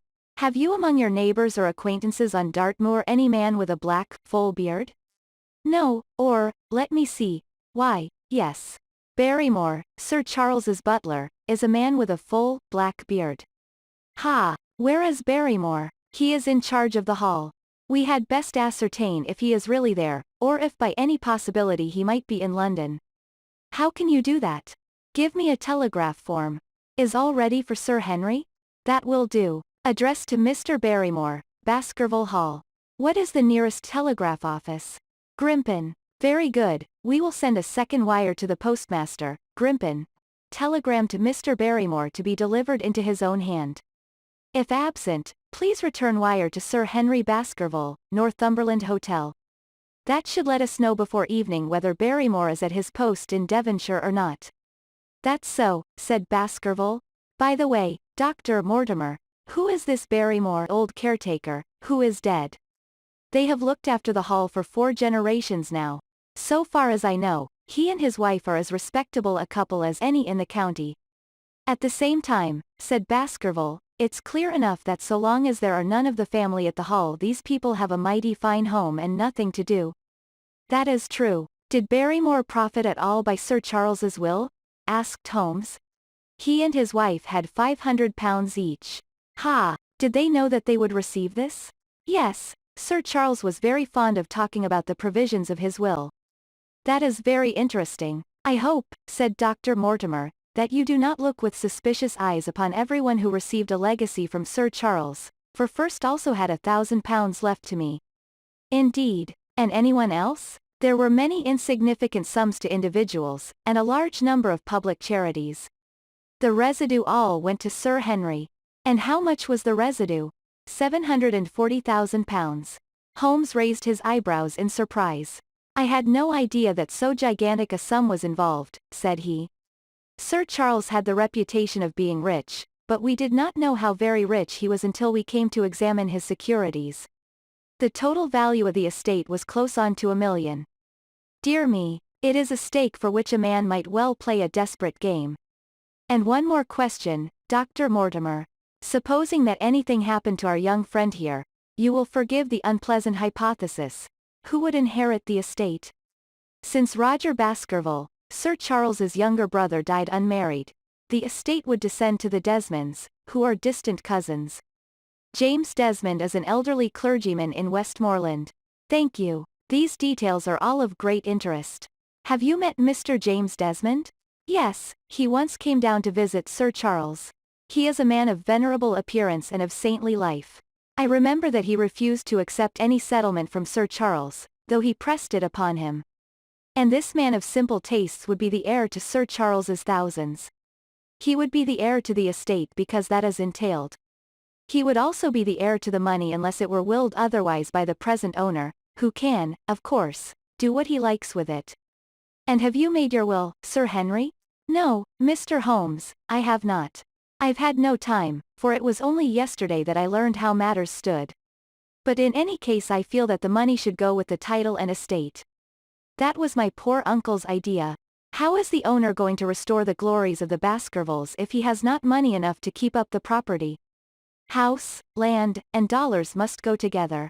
Quite so. Well, Sir Henry, I am of one mind with you as to the advisability of your going down to Devonshire without delay. There is only one provision which I must make. You certainly must not go alone. Dr. Mortimer returns with me. But Dr. Mortimer has his practice to attend to, and his house is miles away from yours. With all the goodwill in the world, he may be unable to help you. No, Sir Henry, you must take with you someone, a trusty man, who will be always by your side. Is it possible that you could come yourself, Mr. Holmes? If matters came to a crisis I should endeavor to be present in person, but you can understand that, with my extensive consulting practice and with the constant appeals which reach me from many quarters, it is impossible for me to be absent from London for an indefinite time. At the present instant one of the most revered names in England is being besmirched by a blackmailer, and only I can stop a disastrous scandal. You will see how impossible it is for me to go to Dartmoor. Whom would you recommend, then? Holmes laid his hand upon my arm. If my friend would undertake it, there is no man who is better worth having at your side when you are in a tight place. Say so more confidently than I. The proposition took me completely by surprise, but before I had time to answer, Baskerville seized me by the hand and wrung it heartily. Well, now, that is real kind of you, Dr. Watson, said he. You see how it is with me, and you know just as much about the matter as I do. If you will come down to Baskerville Hall and see me through, I'll never forget it. The promise of adventure had always a fascination for me, and I was complimented by the words of Holmes and by the eagerness with which the baronet hailed me as a companion. I will come, with pleasure, said I. I do not know how I could employ my time better. And you will report very carefully to me, said Holmes. When a crisis comes, as it will do, I will direct how you shall act. I suppose that by Saturday all might be ready? Would that suit Dr. Watson? Perfectly. Then on Saturday, unless you hear to the contrary, we shall meet at the 10:30 train from Paddington. We had risen to depart when Baskerville gave a cry of triumph, and diving into one of the corners of the room he drew a brown boot from under a cabinet. My missing boot, he cried. May all our difficulties vanish as easily, said Sherlock Holmes. But it is a very singular thing, Dr. Mortimer remarked. I searched this room carefully before lunch. And so did I, said Baskerville. Every inch of it. There was certainly no boot in it then. In that case the waiter must have placed it there while we were lunching. The German was sent for but professed to know nothing of the matter, nor could any inquiry clear it up. Another item had been added to that constant and apparently purposeless series of small mysteries which had succeeded each other so rapidly. Setting aside the whole grim story of Sir Charles's death, we had a line of inexplicable incidents all within the limits of 2 days, which included the receipt of the printed letter, the black-bearded spy in the hansom, the loss of the new brown boot, the loss of the old black boot, and now the return of the new brown boot. Holmes sat in silence in the cab as we drove back to Baker Street, and I knew from his drawn brows and keen face that his mind, like my own, was busy in endeavoring to frame some scheme into which all these strange and apparently disconnected episodes could be fitted. All afternoon and late into the evening he sat lost in tobacco and thought. Just before dinner 2 telegrams were handed in. The first ran, "Have just heard that Barrymore is at the Hall, Baskerville." The second, "Visited 23 hotels as directed, but sorry, to report unable to trace cut sheet of Times. Cartwright." There go 2 of my threads, Watson. There is nothing more stimulating than a case where everything goes against you. We must cast round for another scent. We have still the cabman who drove the spy. Exactly. I have wired to get his name and address from the official registry. I should not be surprised if this were an answer to my question. The ring at the bell proved to be something even more satisfactory than an answer, however, for the door opened and a rough-looking fellow entered who was evidently the man himself. I got a message from the head office that a gent at this address had been inquiring for 2704, said he. I've driven my cab this 7 years and never a word of complaint. I came here straight from the yard to ask you to your face what you had against me. I have nothing in the world against you, my good man," said Holmes. "On the contrary, I have half a sovereign for you if you will give me a clear answer to my questions." "Well, I've had a good day and no mistake," said the cabman, with a grin. "What was it you wanted to ask, sir? First of all, your name and address, in case I want you again." "John Clayton, 3 Turpey Street, the Borough. My cab is out of Shipley's Yard, near Waterloo Station." Sherlock Holmes made a note of it. "Now, Clayton, tell me all about the fare who came and watched this house at 10 o'clock this morning and afterwards followed the two gentlemen down Regent Street." The man looked surprised and a little embarrassed. "Why, there's no good my telling you things, for you seem to know as much as I do already," said he. "The truth is that the gentleman told me that he was a detective and that I was to say nothing about him to anyone."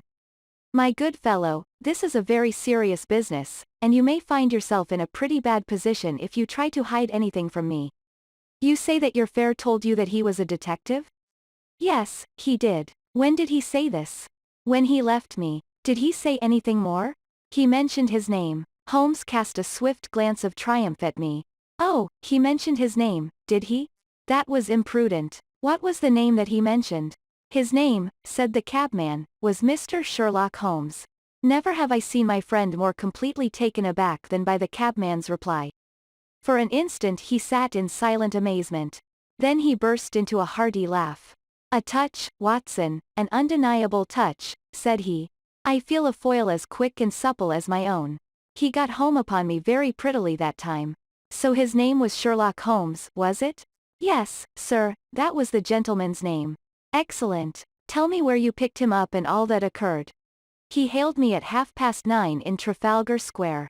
He said that he was a detective, and he offered me 2 guineas if I would do exactly what he wanted all day and ask no questions. I was glad enough to agree. First we drove down to the Northumberland Hotel and waited there until 2 gentlemen came out and took a cab from the rank. We followed their cab until it pulled up somewhere near here." "This very door," said Holmes. "Well, I couldn't be sure of that, but I dare say my fare knew all about it." "We pulled up halfway down the street and waited an hour and a half. Then the 2 gentlemen passed us, walking, and we followed down Baker Street and along." "I know," said Holmes. "Until we got 3/4 down Regent Street. Then my gentleman threw up the trap, and he cried that I should drive right away to Waterloo Station as hard as I could go. I whipped up the mare and we were there under the 10 minutes. Then he paid up his 2 guineas, like a good one, and away he went into the station. Only just as he was leaving he turned round and he said, 'It might interest you to know that you have been driving Mr. Sherlock Holmes.' That's how I come to know the name." "I see. And you saw no more of him?" "Not after he went into the station." "And how would you describe Mr. Sherlock Holmes?" The cabman scratched his head. "Well, he wasn't altogether such an easy gentleman to describe. I'd put him at 40 years of age, and he was of a middle height, 2 or 3 inches shorter than you, sir. He was dressed like a toff, and he had a black beard, cut square at the end, and a pale face. I don't know as I could say more than that." "Color of his eyes?" "No, I can't say that." "Nothing more that you can remember?" "No, sir, nothing." "Well, then, here is your half-sovereign. There's another one waiting for you if you can bring any more information." "Good night." "Good night, sir, and thank you." John Clayton departed chuckling, and Holmes turned to me with a shrug of his shoulders and a rueful smile. "Snap goes our third thread, and we end where we began," said he. "The cunning rascal. He knew our number, knew that Sir Henry Baskerville had consulted me, spotted who I was in Regent Street, conjectured that I had got the number of the cab and would lay my hands on the driver, and so sent back this audacious message. I tell you, Watson, this time we have got a foeman who is worthy of our steel. I've been checkmated in London. I can only wish you better luck in Devonshire. But I'm not easy in my mind about it." "About what?" "About sending you. It's an ugly business, Watson, an ugly dangerous business, and the more I see of it the less I like it. Yes, my dear fellow, you may laugh, but I give you my word that I shall be very glad to have you back safe and sound in Baker Street once more." Chapter 6, Baskerville Hall. Sir Henry Baskerville and Dr. Mortimer were ready upon the appointed day, and we started as arranged for Devonshire. Mr. Sherlock Holmes drove with me to the station and gave me his last parting injunctions and advice. I will not bias your mind by suggesting theories or suspicions, Watson, said he. I wish you simply to report facts in the fullest possible manner to me, and you can leave me to do the theorizing.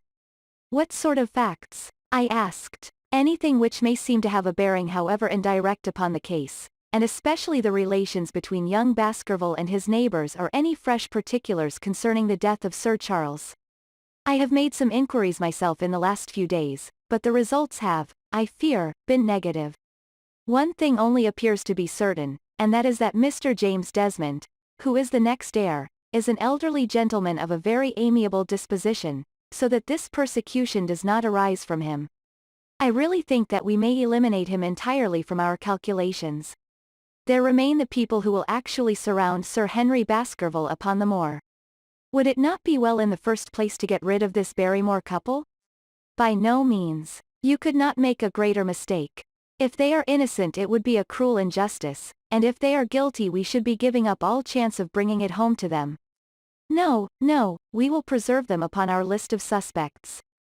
Then there is a groom at the Hall, if I remember right. There are 2 moorland farmers. There is our friend Dr. Mortimer, whom I believe to be entirely honest, and there is his wife, of whom we know nothing. There is this naturalist, Stapleton, and there is his sister, who is said to be a young lady of attractions. There is Mr. Frankland, of Laughter Hall, who is also an unknown factor, and there are 1 or 2 other neighbors. These are the folk who must be your very special study. I will do my best. You have arms, I suppose? Yes, I thought it as well to take them. Most certainly. Keep your revolver near you night and day, and never relax your precautions. Our friends had already secured a first-class carriage and were waiting for us upon the platform. No, we have no news of any kind, said Dr. Mortimer in answer to my friend's questions. I can swear to one thing, and that is that we have not been shadowed during the last 2 days.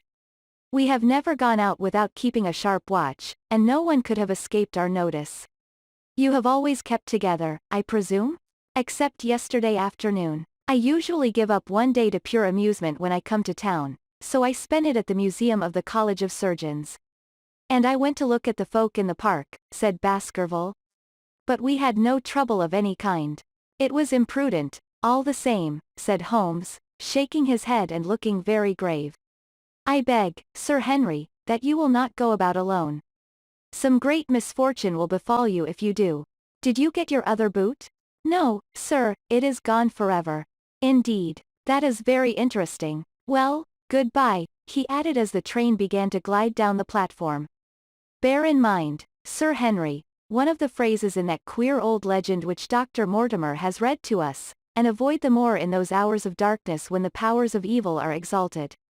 I looked back at the platform when we had left it far behind, and saw the tall, austere figure of Holmes standing motionless and gazing after us. The journey was a swift and pleasant one, and I spent it in making the more intimate acquaintance of my 2 companions and in playing with Dr. Mortimer's spaniel. In a very few hours the brown earth had become ruddy, the brick had changed to granite, and red cows grazed in well-hedged fields where the lush grasses and more luxuriant vegetation spoke of a richer, if a damper, climate. Young Baskerville stared eagerly out of the window, and cried aloud with delight as he recognized the familiar features of the Devon scenery. I've been over a good part of the world since I left it, Dr. Watson, said he, but I have never seen a place to compare with it. I never saw a Devonshire man who did not swear by his county, I remarked. It depends upon the breed of men quite as much as on the county, said Dr. Mortimer. A glance at our friend here reveals the rounded head of the Celt, which carries inside it the Celtic enthusiasm and power of attachment. Poor Sir Charles's head was of a very rare type, half Gaelic, half Ivernian in its characteristics. But you were very young when you last saw Baskerville Hall, were you not? I was a boy in my teens at the time of my father's death, and had never seen the Hall, for he lived in a little cottage on the south coast. Thence I went straight to a friend in America. I tell you it is all as new to me as it is to Dr. Watson, and I'm as keen as possible to see the moor. Are you? Then your wish is easily granted, for there is your first sight of the moor, said Dr. Mortimer, pointing out of the carriage window.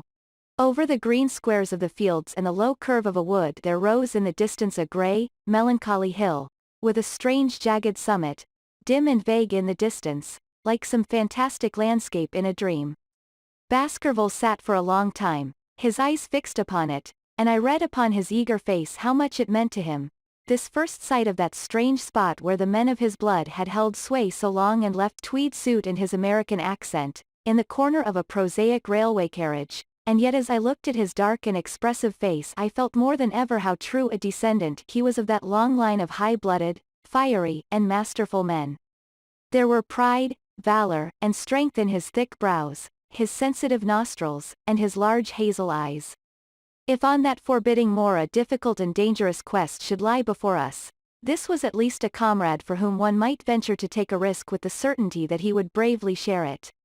The train pulled up at a small wayside station and we all descended. Outside, beyond the low, white fence, a wagonette with a pair of cobs was waiting. Our coming was evidently a great event, for station master and porters clustered round us to carry out our luggage. It was a sweet, simple country spot, but I was surprised to observe that by the gate there stood two soldierly men in dark uniforms, who leaned upon their short rifles and glanced keenly at us as we passed. The coachman, a hard-faced, gnarled little fellow, saluted Sir Henry Baskerville, and in a few minutes we were flying swiftly down the broad, white road. Rolling pasture lands curved upward on either side of us, and old gabled houses peeped out from amid the thick green foliage, but behind the peaceful and sunlit countryside there rose ever, dark against the evening sky, the long, gloomy curve of the moor, broken by the jagged and sinister hills. The wagonette swung round into a side road, and we curved upward through deep lanes worn by centuries of wheels, high banks on either side, heavy with dripping moss and fleshy heart's tongue ferns. Bronzing bracken and mottled bramble gleamed in the light of the sinking sun. Still steadily rising, we passed over a narrow granite bridge, and skirted a noisy stream which gushed swiftly down, foaming and roaring amid the grey boulders. Both road and stream wound up through a valley dense with scrub oak and fir. At every turn Baskerville gave an exclamation of delight, looking eagerly about him and asking countless questions. To his eyes all seemed beautiful countryside, which bore so clearly the mark of the waning year. Yellow leaves carpeted the lanes and fluttered down upon us as we passed. The rattle of our wheels died away as we drove through drifts of rotting vegetation, sad gifts, as it seemed to me, for nature to throw before the carriage of the returning heir of the Baskervilles. "Halloa!" cried Dr. Mortimer, "what is this?" A steep curve of heath-clad land, an outlying spur of the moor, lay in pedestal, was a mounted soldier, dark and stern, his rifle poised ready over his forearm. He was watching the road along which we travelled. "What is this, Perkins?" asked Dr. Mortimer. Our driver half turned in his seat. "There's a convict escaped from Princetown, sir. He's been out 3 days now, and the warders watch every road and every station, but they've had no sight of him yet. The farmers about here don't like it, sir, and that's a fact." "Well, I understand that they get £5 if they can give information." "Yes, sir, but the chance of £5 is but a poor thing compared to the chance of having your throat cut. You see, it isn't like any ordinary convict. This is a man that would stick at nothing." "Who is he, then?" "It is Selden, the Notting Hill murderer." I remembered the case well, for it was one in which Holmes had taken an interest on account of the peculiar ferocity of the crime and the wanton brutality which had marked all the actions of the assassin. The commutation of his death sentence had been due to some doubts as to his complete sanity, so atrocious was his conduct. Our wagonette had topped a rise and in front of us rose the huge expanse of the moor, mottled with gnarled and craggy cairns and tors. A cold wind swept down from it and set us shivering. Somewhere there, on that desolate plain, was lurking this fiendish man, hiding in a burrow like a wild beast, his heart full of malignancy against the whole race which had cast him out. It needed but this to complete the grim suggestiveness of the barren waste, the chilling wind, and the darkling sky. Even Baskerville fell silent and pulled his overcoat more closely around him. We had left the fertile country behind and beneath us. We looked back on it now, the slanting rays of a low sun turning the streams to threads of gold and glowing on the red earth new turned by the plough and the broad tangle of the woodlands. The road in front of us grew bleaker and wilder over huge russet and olive slopes, sprinkled with giant boulders. Now and then we passed a moorland cottage, walled and roofed with stone, with no creeper to break its harsh outline. Suddenly we looked down into a cup-like depression, patched with stunted oaks and firs which had been twisted and bent by the fury of years of storm. Two high, narrow towers rose over the trees. The driver pointed with his whip. "Baskerville Hall," said he. Its master had risen and was staring with flushed cheeks and shining eyes.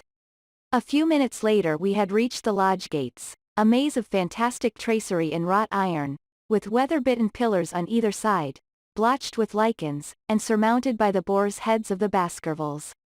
The lodge was a ruin of black granite and bared ribs of rafters, but facing it was a new building, half-constructed, the first fruit of Sir Charles's South African gold. Through the gateway we passed into the avenue, where the wheels were again hushed amid the leaves, and the old trees shot their branches in a somber tunnel over our heads. Baskerville shuddered as he looked up the long, dark drive to where the house glimmered like a ghost at the farther end. "Was it here?" he asked in a low voice. "No, no, the yew alley is on the other side." The young heir glanced round with a gloomy face. "It's no wonder my uncle felt as if trouble were coming on him in such a place as this," said he. "It's enough to scare any man. I'll have a row of electric lamps up here inside of 6 months, and you won't know it again, with a 1,000-candle power Swan and Edison right here in front of the hall door." The avenue opened into a broad expanse of turf, and the house lay before us. In the fading light I could see that the center was a heavy block of building from which a porch projected. The whole front was draped in ivy, with a patch clipped bare here and there where a window or a coat of arms broke through the dark veil. Greater than from this central block rose the twin towers, ancient, crenellated, and pierced with many loopholes. To right and left of the turrets were more modern wings of black granite. A dull light shone through heavy mullioned windows, and from the high chimneys which rose from the steep, high-angled roof there sprang a single black column of smoke. "Welcome, Sir Henry, welcome to Baskerville Hall." A tall man had stepped from the shadow of the porch to open the door of the wagonette. The figure of a woman was silhouetted against the yellow light of the hall. She came out and helped the man to hand down our bags. "You don't mind my driving straight home, Sir Henry?" said Dr. Mortimer. "My wife is expecting me. Surely you will stay awaiting me. I would stay to show you over the house, but Barrymore will be a better guide than I. Goodbye, and never hesitate night or day to send for me if I can be of service." The wheels died away down the drive while Sir Henry and I turned into the hall, and the door clanged heavily behind us. It was a fine apartment in which we found ourselves. Fireplace behind the high iron dogs, a log fire crackled and snapped. Sir Henry and I held out our hands to it, for we were numb from our long drive. Then we gazed round us at the high, thin window of old stained glass, the oaks of arms upon the walls, all dim and somber in the subdued light of the central lamp. "It's just as I imagined it," said Sir Henry. "Is it not the very picture of an old family home? To think that this should be the same hall in which for 500 years my people have lived. It strikes me solemn to think of it." I saw his dark face lit up with a boyish enthusiasm as he gazed about him. The light beat upon him where he stood, but long shadows trailed down the walls and hung like a black canopy above him. Barrymore had returned from taking our luggage to our rooms. He stood in front of us now with the subdued manner of a well-trained servant. He was a remarkable-looking man, tall, handsome, with a square black beard and pale, distinguished features. "Would you wish dinner to be served at once, sir? Is it ready?" "In a very few minutes, sir. You will find hot water in your rooms. My wife and I will be happy, Sir Henry, to stay with you until you have made your fresh arrangements, but you will understand that under the new conditions this house will require a considerable staff." "What new conditions?" "I only meant, sir, that Sir Charles led a very retired life, and we were able to look after his wants. You would, naturally, wish to have more company, and so you will need changes in your household." "Do you mean that your wife and you wish to leave?" "Only when it is quite convenient to you, sir. But your family have been with us for several generations, have they not? I should be sorry to begin my life here by breaking an old family connection." I seemed to discern some signs of emotion upon the butler's white face. "I feel that also, sir, and so does my wife. But to tell the truth, sir, we were both very much attached to Sir Charles, and his death gave us a shock and made these surroundings very painful to us. I fear that we shall never again be easy in our minds at Baskerville Hall. But what do you intend to do? I have no doubt, sir, that we shall succeed in establishing ourselves in some business. Sir Charles's generosity has given us the means to do so. And now, sir, perhaps I had best show you to your rooms. A square balustraded gallery ran round the top of the old hall, approached by a double stair. From this central point 2 long corridors extended the whole length of the building, from which all the bedrooms opened. My own was in the same wing as Baskerville's and almost next door to it.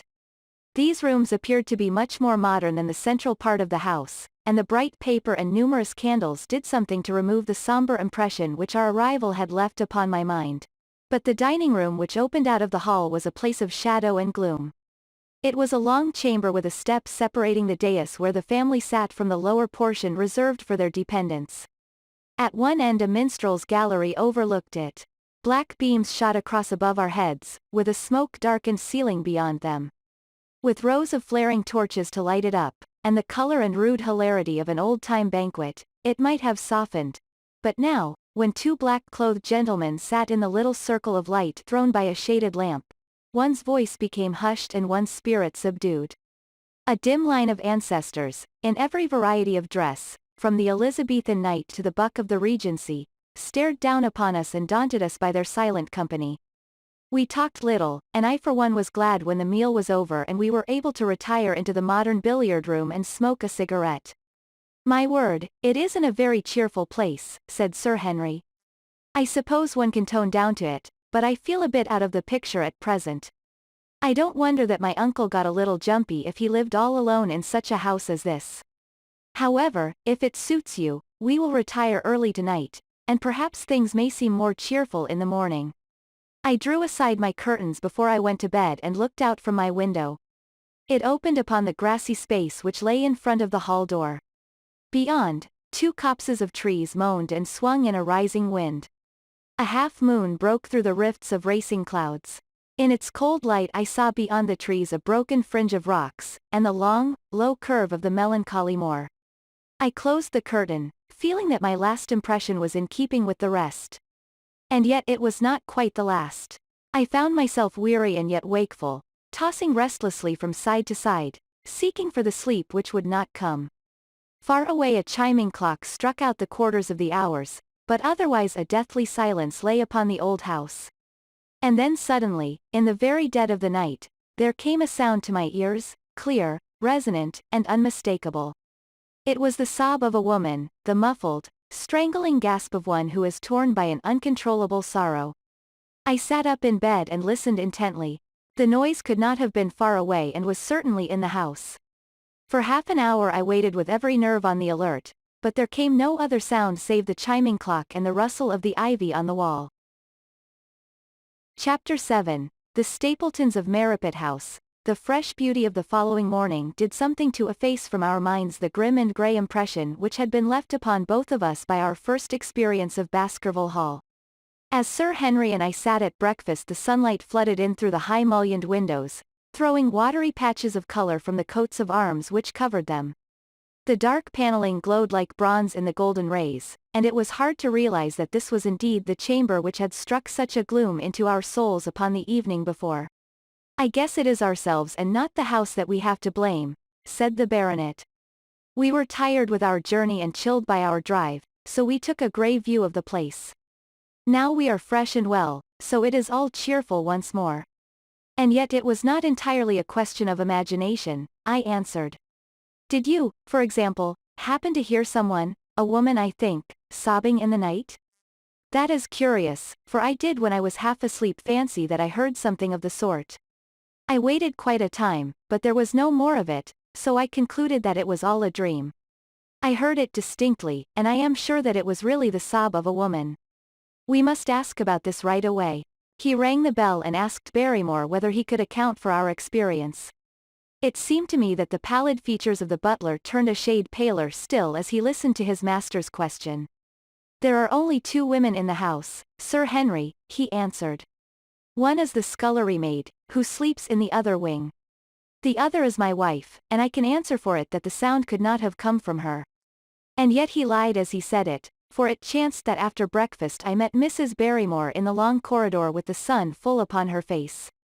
She was a large, impassive, heavy-featured woman with a stern-set expression of mouth. But her tell-tale eyes were red and glanced at me from between swollen lids. It was she, then, who wept in the night, and if she did so her husband must know it. Yet he had taken the obvious risk of discovery in declaring that it was not so. Why had he done this? And why did she weep so bitterly? Already round this pale-faced, handsome, black-bearded man there was gathering an atmosphere of mystery and of gloom. It was he who had been the first to discover the body of Sir Charles, and we had only his word for all the circumstances which led up to the old man's death. Was it possible that it was Barrymore after all whom we had seen in the cab in Regent Street? The beard might well have been the same. The cabman had described a somewhat shorter man, but such an impression might easily have been erroneous. How could I settle the point forever? Obviously the first thing to do was to see the Grimpen postmaster, and find whether the test telegram had really been placed in Barrymore's own hands. Be the answer what it might, I should at least have something to report to Sherlock Holmes. Sir Henry had numerous papers to examine after breakfast, so that the time was propitious for my excursion. It was a pleasant walk of 4 miles along the edge of the moor, leading me at last to a small grey hamlet, in which 2 larger buildings, which proved to be the inn and the house of Dr. Mortimer, stood high above the rest. The postmaster, who was also the village grocer, had a clear recollection of the telegram. "Certainly, sir," said he, "I had the telegram delivered to Mr. Barrymore exactly as directed." "Who delivered it?" "My boy here. James, you delivered that telegram to Mr. Barrymore at the Hall last week, did you not?" "Yes, father, I delivered it." "Into his own hands?" I asked. "Well, he was up in the loft at the time, so that I could not put it into his own hands, but I gave it into Mrs. Barrymore's hands, and she promised to deliver it at once." "Did you see Mr. Barrymore?" "No, sir, I tell you he was in the loft." "If you didn't see him, how do you know he was in the loft?" "Well, surely his own wife ought to know where he is," said the postmaster testily. "Didn't he get the telegram? If there is any mistake it is for Mr. Barrymore himself to complain." It seemed hopeless to pursue the inquiry any farther, but it was clear that in spite of Holmes's ruse we had no proof that Barrymore had not been in London all the time. Suppose that it were so. Suppose that the same man had been the last who had seen Sir Charles alive, and the first to dog the new heir when he returned to England. What then? Was he the agent of others or had he some sinister design of his own? What interest could he have in persecuting the Baskerville family? I thought of the strange warning clipped out of the leading article of the Times. Was that his work or was it possibly the doing of someone who was bent upon counteracting his schemes? The only conceivable motive was that which had been suggested by Sir Henry, that if the family could be scared away a comfortable and permanent home would be secured for the Barrymores. But surely such an explanation as that would be quite inadequate to account for the deep and subtle scheming which seemed to be weaving an invisible net round the young baronet. Holmes himself had said that no more complex case had come to him in all the long series of his sensational investigations. I prayed, as I walked back along the grey, lonely road, that my friend might soon be freed from his preoccupations and able to come down to take this heavy burden of responsibility from my shoulders. Suddenly my thoughts were interrupted by the sound of running feet behind me and by a voice which called me by name. I turned, expecting to see Dr. Mortimer, but to my surprise it was a stranger who was pursuing me. He was a small, slim, clean-shaven, prim-faced man, flaxen-haired and lean-jawed, between 30 and 40 years of age, dressed in a grey suit and wearing a straw hat. A tin box for botanical specimens hung over his shoulder and he carried a green butterfly net in one of his hands.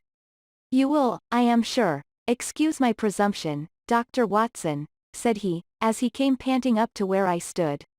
"Here on the moor we are homely folk and do not wait for formal introductions. You may possibly have heard my name from our mutual friend, Mortimer. I am Stapleton, of Merripit House." "Your net and box would have told me as much," said I, for I knew that Mr. Stapleton was a naturalist. "But how did you know me?" "I have been calling on Mortimer, and he pointed you out to me from the window of his surgery as you passed. As our road lay the same way I thought that I would overtake you and introduce myself." "I trust that Sir Henry is none the worse for his journey?" He is very well, thank you. We were all rather afraid that after the sad death of Sir Charles the new baronet might refuse to live here. It is asking much of a wealthy man to come down and bury himself in a place of this kind, but I need not tell you that it means a very great deal to the countryside. Sir Henry has, I suppose, no superstitious fears in the matter? I do not think that it is likely. Of course you know the legend of the fiend dog which haunts the family? I have heard it. It is extraordinary how credulous the peasants are about here. Any number of them are ready to swear that they have seen such a creature upon the moor. He spoke with a smile, but I seemed to read in his eyes that he took the matter more seriously. The story took a great hold upon the imagination of Sir Charles, and first have no doubt that it led to his tragic end. But how? His nerves were so worked up that the appearance of any dog might have had a fatal effect upon his diseased heart. I fancy that he really did see something of the kind upon that last night in the yew alley. I feared that some disaster might occur, for I was very fond of the old man, and I knew that his heart was weak. How did you know that? My friend Mortimer told me. You think, then, that some dog pursued Sir Charles, and that he died of fright in consequence? Have you any better explanation? I have not come to any conclusion. Has Mr. Sherlock Holmes? The words took away my breath for an instant, but a glance at the placid face and steadfast eyes of my companion showed that no surprise was intended. It is useless for us to pretend that we do not know you, Dr. Watson, said he. The records of your detective have reached us here, and you could not celebrate him without being known yourself. When Mortimer told me your name he could not deny your identity. If you are here, then it follows that Mr. Sherlock Holmes is interesting himself in the matter, and I am naturally curious to know what view he may take. I am afraid that I cannot answer that question. May I ask if he is going to honor us with a visit himself? He cannot leave town at present. He has other cases which engage his attention. What a pity, he might throw some light on that which is so dark to us. But as to your own researches, if there is any possible way in which I can be of service to you I trust that you will command me. If I had any indication of the nature of your suspicions or how you propose to investigate the case, I might perhaps even now give you some aid or advice. I assure you that I am simply here upon a visit to my friend, Sir Henry, and that I need no help of any kind. Excellent, said Stapleton. You are perfectly right to be wary and discreet. I am justly reproved for what I feel was an unjustifiable intrusion, and I promise you that I will not mention the matter again. We had come to a point where a narrow grassy path struck off from the road and wound away across the moor. A steep, boulder-sprinkled hill lay upon the right which had in bygone days been cut into a granite quarry. The face which was turned towards us formed a dark cliff, with ferns and brambles growing in its niches. From over a distant rise there floated a grey plume of smoke. A moderate walk along this moor path brings us to Merripit House, said he. Perhaps you will spare an hour that I may have the pleasure of introducing you to my sister. My first thought was that I should be by Sir Henry's side. But then I remembered the pile of papers and bills with which his study table was littered. It was certain that I could not help with those. And Holmes had expressly said that I should study the neighbours upon the moor. I accepted Stapleton's invitation, and we turned together down the path. It is a wonderful place, the moor, said he, looking round over the undulating downs, long green rollers, with crests of jagged granite foaming up into fantastic surges. You never tire of the moor. You cannot think the wonderful secrets which it contains. It is so vast, and so barren, and so mysterious. You know it well, then? I have only been here 2 years. The residents would call me a newcomer. We came shortly after Sir Charles settled. But my tastes led me to explore every part of the country round, and I should think that there are few men who know it better than I do. Is it hard to know? Very hard. You see, for example, this great plain to the north here with the queer hills breaking out of it. Do you observe anything remarkable about that? It would be a rare place for a gallop. You would naturally think so, and the thought has cost several their lives before now. You notice those bright green spots scattered thickly over it? Yes, they seem more fertile than the rest. Stapleton laughed. That is the great Grimpen Mire, said he. A false step yonder means death to man or beast. Only yesterday I saw one of the moor ponies wander into it. He never came out. I saw his head for quite a long time craning out of the bog hole, but it sucked him down at last. Even in dry seasons it is a danger to cross it, but after these autumn rains it is an awful place. And yet I can find my way to the very heart of it and return alive. By George, there is another of those miserable ponies. Something brown was rolling and tossing among the green sedges. Then a long, agonized, writhing neck shot upward and a dreadful cry echoed over the moor. It turned me cold with horror, but my companion's nerves seemed to be stronger than mine. "It's gone," said he. "The mire has him. 2 in 2 days, and many more, perhaps, for they get in the way of going there in the dry weather, and never know the difference until the mire has them in its clutches. It's a bad place, the Great Grimpen Mire.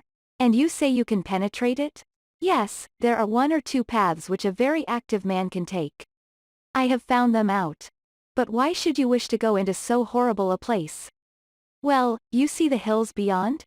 They are really islands cut off on all sides by the impassable mire, which has crawled round them in the course of years. That is where the rare plants and the butterflies are, if you have the wit to reach them. I shall try my luck some day." He looked at me with a surprised face. "For God's sake put such an idea out of your mind," said he. "Your blood would be upon my head. I assure you that there would not be the least chance of your coming back alive. It is only by remembering certain complex landmarks that I am able to do it." "Halloa!" I cried. "What is that?" A long, low moan, indescribably sad, swept over the moor. It filled the whole air, and yet it was impossible to say whence it came. From a dull murmur it swelled into a deep roar, and then sank back into a melancholy, throbbing murmur once again. Stapleton looked at me with a curious expression in his face. "Queer place, the moor," said he. "But what is it?" "The peasants say it is the hound of the Baskervilles calling for its prey. I've heard it once or twice before, but never quite so loud." I looked round, with a chill of fear in my heart, at the huge swelling plain, mottled with the green patches of rushes. Nothing stirred over the vast expanse save a pair of ravens, which croaked loudly from a tor behind us. "You are an educated man. You don't believe such nonsense as that," said I. "What do you think is the cause of so strange a sound? Bogs make queer noises sometimes. It's the mud settling, or the water rising, or something." "No, no, that was a living voice." "Well, perhaps it was. Did you ever hear a bittern booming?" "No, I never did. It's a very rare bird, practically extinct, in England now, but all things are possible upon the moor." "Yes, I should not be surprised to learn that what we have heard is the cry of the last of the bitterns. It's the weirdest, strangest thing that ever I heard in my life." "Yes, it's rather an uncanny place altogether. Look at the hillside yonder. What do you make of those?" The whole steep slope was covered with grey circular rings of stone, a score of them at least. "What are they? Sheep pens?" "No, they are the homes of our worthy ancestors. Prehistoric man lived thickly on the moor, and as no one in particular has lived there since, we find all his little arrangements exactly as he left them. These are his wigwams with the roofs off. You can even see his hearth and his couch if you have the curiosity to go inside. But it is quite a town. When was it inhabited? Neolithic man, no date. What did he do? He grazed his cattle on these slopes, and he learned to dig for tin when the bronze sword began to supersede the stone axe. Look at the great trench in the opposite hill. That is his mark. Yes, you will find some very singular points about the moor, Dr. Watson." "Oh, excuse me an instant. It is surely Cyclopedes." A small fly or moth had fluttered across our path, and in an instant Stapleton was rushing with extraordinary energy and speed in pursuit of it. To my dismay the creature flew straight for the great mire, and my acquaintance never paused for an instant, bounding from tuft to tuft behind it, his green net waving in the air. His grey clothes and jerky, zigzag, irregular progress made him not unlike some huge moth himself. I was standing watching his pursuit with a mixture of admiration for his extraordinary activity and fear lest he should lose his footing in the treacherous mire, when I heard the sound of steps, and turning round found a woman near me upon the path. She had come from the direction in which the plume of smoke indicated the position of Merripit House, but the dip of the moor had hid her until she was quite close. I could not doubt that this was the Miss Stapleton of whom I had been told, since ladies of any sort must be few upon the moor, and I remembered that I had heard someone describe her as being a beauty. The woman who approached me was certainly that, and of a most uncommon type.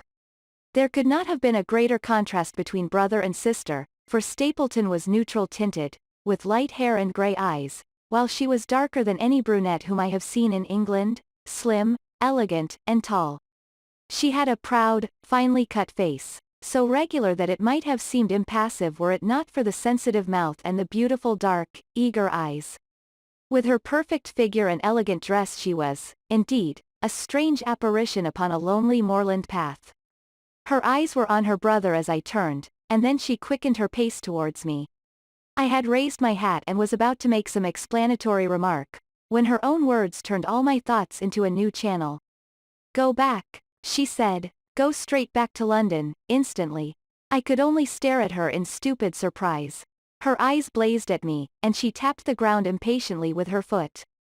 "Why should I go back?" I asked. "I cannot explain." She spoke in a low, eager voice, with a curious lisp in her utterance. "But for God's sake do what I ask you. Go back and never set foot upon the moor again." "But I have only just come." Man, she cried. "Can you not tell when a warning is for your own good? Go back to London. Start tonight. Get away from this place at all costs." "Hush, my brother is coming." "Not a word of what I have said. Would you mind getting that orchid for me among the mare's tails yonder? We are very rich in orchids on the moor, though, of course, you were rather late to see the beauties of the place." Stapleton had abandoned the chase and came back to us breathing hard and flushed with his exertions. "Halloa, Beryl," said he, and it seemed to me that the tone of his greeting was not altogether a cordial one. "Well, Jack, you are very hot." "Yes, I was chasing a cyclopedes. He is very rare and seldom found in the late autumn. What a pity that I should have missed him." He spoke unconcernedly, but his small light eyes glanced incessantly from the girl to me. "You have introduced yourselves, I can see." "Yes, I was telling Sir Henry that it was rather late for him to see the true beauties of the moor." "Why, who do you think this is?" "I imagine that it must be Sir Henry Baskerville." No, said I, "only a humble commoner, but his friend." "My name is Dr. Watson." A flush of vexation passed over her expressive face. "We have been talking at cross purposes," said she. "Why, you had not very much time for talk," her brother remarked with the same questioning eyes. "I talked as if Dr. Watson were a resident instead of being merely a visitor," said she. "It cannot much matter to him whether it is early or late for the orchids. But you will come on, will you not, and see Merripit House?" A short walk brought us to it, a bleak moorland house, once the farm of some grazier in the old prosperous days, but now put into repair and turned into a modern dwelling. An orchard surrounded it, but the trees, as is usual upon the moor, were stunted and nipped, and the effect of the whole place was mean and melancholy. We were admitted by a strange, wizened, rusty-coated old manservant, who seemed in keeping with the house. Inside, however, there were large rooms furnished with an elegance in which I seemed to recognize the taste of the lady. As I looked from their windows at the interminable granite-flecked moor rolling unbroken to the farthest horizon, I could not but marvel at what could have brought this highly educated man and this beautiful woman to live in such a place. "Queer spot to choose, is it not?" said he as if in answer to my thought. "And yet we manage to make ourselves fairly happy, do we not, Beryl?" "Quite happy," said she, but there was no ring of conviction in her words. "I had a school," said Stapleton. "It was in the North Country. The work to a man of my temperament was mechanical and uninteresting, but the privilege of living with youth, of helping to mold those young minds, and of impressing them with one's own character and ideals, was very dear to me. However, the fates were against us. A serious epidemic broke out in the school and 3 of the boys died. It never recovered from the blow, and much of my capital was irretrievably swallowed up. And yet, if it were not for the loss of the charming companionship of the boys, I could rejoice over my own misfortune, for, with my strong tastes for botany and zoology, I find an unlimited field of work here, and my sister is as devoted to nature as I am. All this, Dr. Watson, has been brought upon your head by your expression as you surveyed the moor out of our window. It certainly did cross my mind that it might be a little dull, less for you, perhaps, than for your sister." No, I am never dull," said she, quickly. We have books, we have our studies, and we have interesting neighbors. Dr. Mortimer is a most learned man in his own line. Poor Sir Charles was also an admirable companion. We knew him well, and miss him more than I can tell. Do you think that I should intrude if I were to call this afternoon and make the acquaintance of Sir Henry? I am sure that he would be delighted. Then perhaps you would mention that I propose to do so. We may in our humble way do something to make things more easy for him until he becomes accustomed to his new surroundings. Will you come upstairs, Dr. Watson, and inspect my collection of Lepidoptera? I think it is the most complete one in the southwest of England. By the time that you have looked through them lunch will be almost ready. But I was eager to get back to my charge. The melancholy of the moor, the death of the unfortunate pony, the weird sound which had been associated with the grim legend of the Baskervilles, all these things tinged my thoughts with sadness. Then on the top of these more or less vague impressions there had come the definite and distinct warning of Miss Stapleton, delivered with such intense earnestness that I could not doubt that some grave and deep reason lay behind it. I resisted all pressure to stay for lunch, and I set off at once upon my return journey, taking the grass-grown path by which we had come. It seems, however, that there must have been some short cut for those who knew it, for before I had reached the road I was astounded to see Miss Stapleton sitting upon a rock by the side of the track.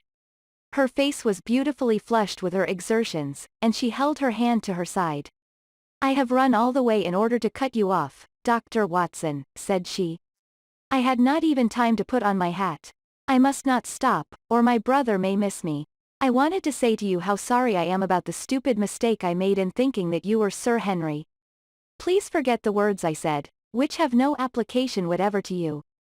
"But I can't forget them, Miss Stapleton," said I. "I am Sir Henry's friend, and his welfare is a very close concern of mine.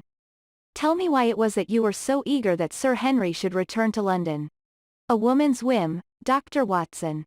When you know me better you will understand that I cannot always give reasons for what I say or do." "No, no, I remember the thrill in your voice. I remember the look in your eyes. Please, please, be frank with me, Miss Stapleton, for ever since I have been here I have been conscious of shadows all round me. Life has become like that great Grimpen mire, with little green patches everywhere into which one may sink and with no guide to point the track. Tell me then what it was that you meant, and I will promise to convey your warning to Sir Henry."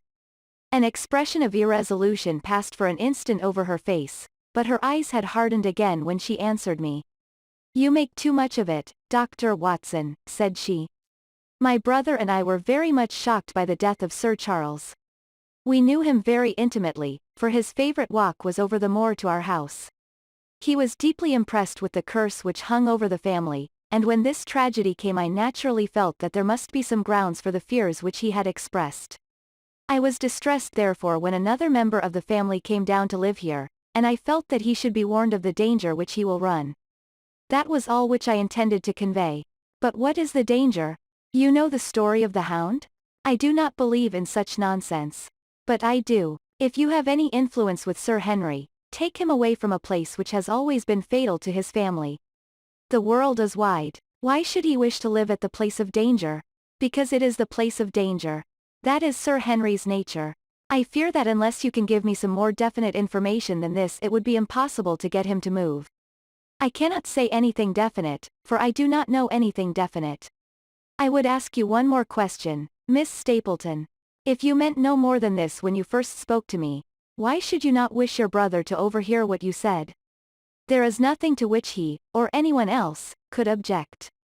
My brother is very anxious to have the hall inhabited, for he thinks it is for the good of the poor folk upon the moor. He would be very angry if he knew that I have said anything which might induce Sir Henry to go away. But I have done my duty now and I will say no more. I must get back, or he will miss me and suspect that I have seen you. Goodbye." She turned and had disappeared in a few minutes among the scattered boulders, while I, with my soul full of vague fears, pursued my way to Baskerville Hall. Chapter 8. First Report of Dr. Watson. From this point onward I will follow the course of events by transcribing my own letters to Mr. Sherlock Holmes which lie before me on the table. One page is missing, but otherwise they are exactly as written and show my feelings and suspicions of the moment more accurately than my memory, clear as it is upon these tragic events, can possibly do. Baskerville Hall, October 13th. My dear Holmes, my previous letters and telegrams have kept you pretty well up to date as to all that has occurred in this most God-forsaken corner of the world. The longer one stays here, the more does the spirit of the moor sink into one's soul, its vastness, and also its grim charm. When you are once out upon its bosom, you have left all traces of modern England behind you, but on the other hand you are conscious everywhere of the homes and the work of the prehistoric people. On all sides of you as you walk are the houses of these forgotten folk, with their graves and the huge monoliths which are supposed to have marked their temples. As you look at their grey stone huts against the scarred hillsides, you leave your own age behind you, and if you were to see a skin-clad, hairy man crawl out from the low door fitting a flint-tipped arrow onto the string of his bow, you would feel that his presence there was more natural than your own. The strange thing is that they should have lived so thickly on what must always have been most unfruitful soil. I am no antiquarian, but I could imagine that they were some unwarlike and harried race who were forced to accept that which none other would occupy. All this, however, is foreign to the mission on which you sent me and will probably be very uninteresting to your severely practical mind. I can still remember your complete indifference as to whether the sun moved round the earth or the earth round the sun. Let me, therefore, return to the facts concerning Sir Henry Baskerville. If you have not had any report within the last few days, it is because up to today there was nothing of importance to relate. Then a very surprising circumstance occurred, which I shall tell you in due course. But, first of all, I must keep you in touch with some of the other factors in the situation. One of these, concerning which I have said little, is the escaped convict upon the moor. There is strong reason now to believe that he has got right away, which is a considerable relief to the lonely householders of this district. A fortnight has passed since his flight, during which he has not been seen and nothing has been heard of him. It is surely inconceivable that he could have held out upon the moor during all that time. Of course, so far as his concealment goes there is no difficulty at all. Any one of these stone huts would give him a hiding place. But there is nothing to eat unless he were to catch and slaughter one of the moor sheep. We think, therefore, that he has gone, and the outlying farmers sleep the better in consequence. We are 4 able-bodied men in this household, so that we could take good care of ourselves, but I confess that I have had uneasy moments when I have thought of the Stapletons. They live miles from any help. There are one maid, an old manservant, the sister, and the brother, the latter not a very strong man. They would be helpless in the hands of a desperate fellow like this Notting Hill criminal, if he could once effect an entrance. Both Sir Henry and I were concerned at their situation, and it was suggested that Perkins the groom should go over to sleep there, but Stapleton would not hear of it. The fact is that our friend, the baronet, begins to display a considerable interest in our fair neighbor. It is not to be wondered at, for time hangs heavily in this lonely spot to an active man like him, and she is a very fascinating and beautiful woman. There is something tropical and exotic about her which forms a singular contrast to her cool and unemotional brother. Yet he also gives the idea of hidden fires. He has certainly a very marked influence over her, for I have seen her continually glance at him as she talked as if seeking approbation for what she said. I trust that he is kind to her. There is a dry glitter in his eyes, and a firm set of his thin lips, which goes with a positive and possibly a harsh nature. You would find him an interesting study. He came over to call upon Baskerville on that first day, and the very next morning he took us both to show us the spot where the legend of the wicked Hugo is supposed to have had its origin. It was an excursion of some miles across the moor to a place which is so dismal that it might have suggested the story. We found a short valley between rugged tors which led to an open, grassy space flecked over with the white cotton grass. In the middle of it rose 2 great stones, worn and sharpened at the upper end, until they looked like the huge corroding fangs of some monstrous beast. In every way it corresponded with the scene of the old tragedy. Sir Henry was much interested and asked Stapleton more than once whether he did really believe in the possibility of the interference of the supernatural in the affairs of men. He spoke lightly, but it was evident that he was very much in earnest. Stapleton was guarded in his replies, but it was easy to see that he said less than he might, and that he would not express his whole opinion out of consideration for the feelings of the baronet. He told us of similar cases, where families had suffered from some evil influence, and he left us with the impression that he shared the popular view upon the matter. On our way back we stayed for lunch at Merripit House, and it was there that Sir Henry made the acquaintance of Miss Stapleton. Greater than from the first moment that he saw her he appeared to be strongly attracted by her, and I am much mistaken if the feeling was not mutual. He referred to her again and again on our walk home, and since then hardly a day has passed that we have not seen something of the brother and sister. They dine here tonight, and there is some talk of our going to them next week.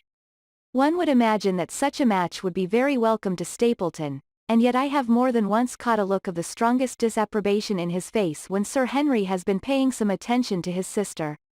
He is much attached to her, no doubt, and would lead a lonely life without her, but it would seem the height of selfishness if he were to stand in the way of her making so brilliant a marriage. Yet I am certain that he does not wish their intimacy to ripen into love, and I have several times observed that he has taken pains to prevent them from being té. By the way, your instructions to me never to allow Sir Henry to go out alone will become very much more onerous if a love affair were to be added to our other difficulties. My popularity would soon suffer if I were to carry out your orders to the letter. The other day, Thursday, to be more exact, drive. Mortimer lunched with us. He has been excavating a barrow at Long Down, and has got a prehistoric skull which fills him with great joy.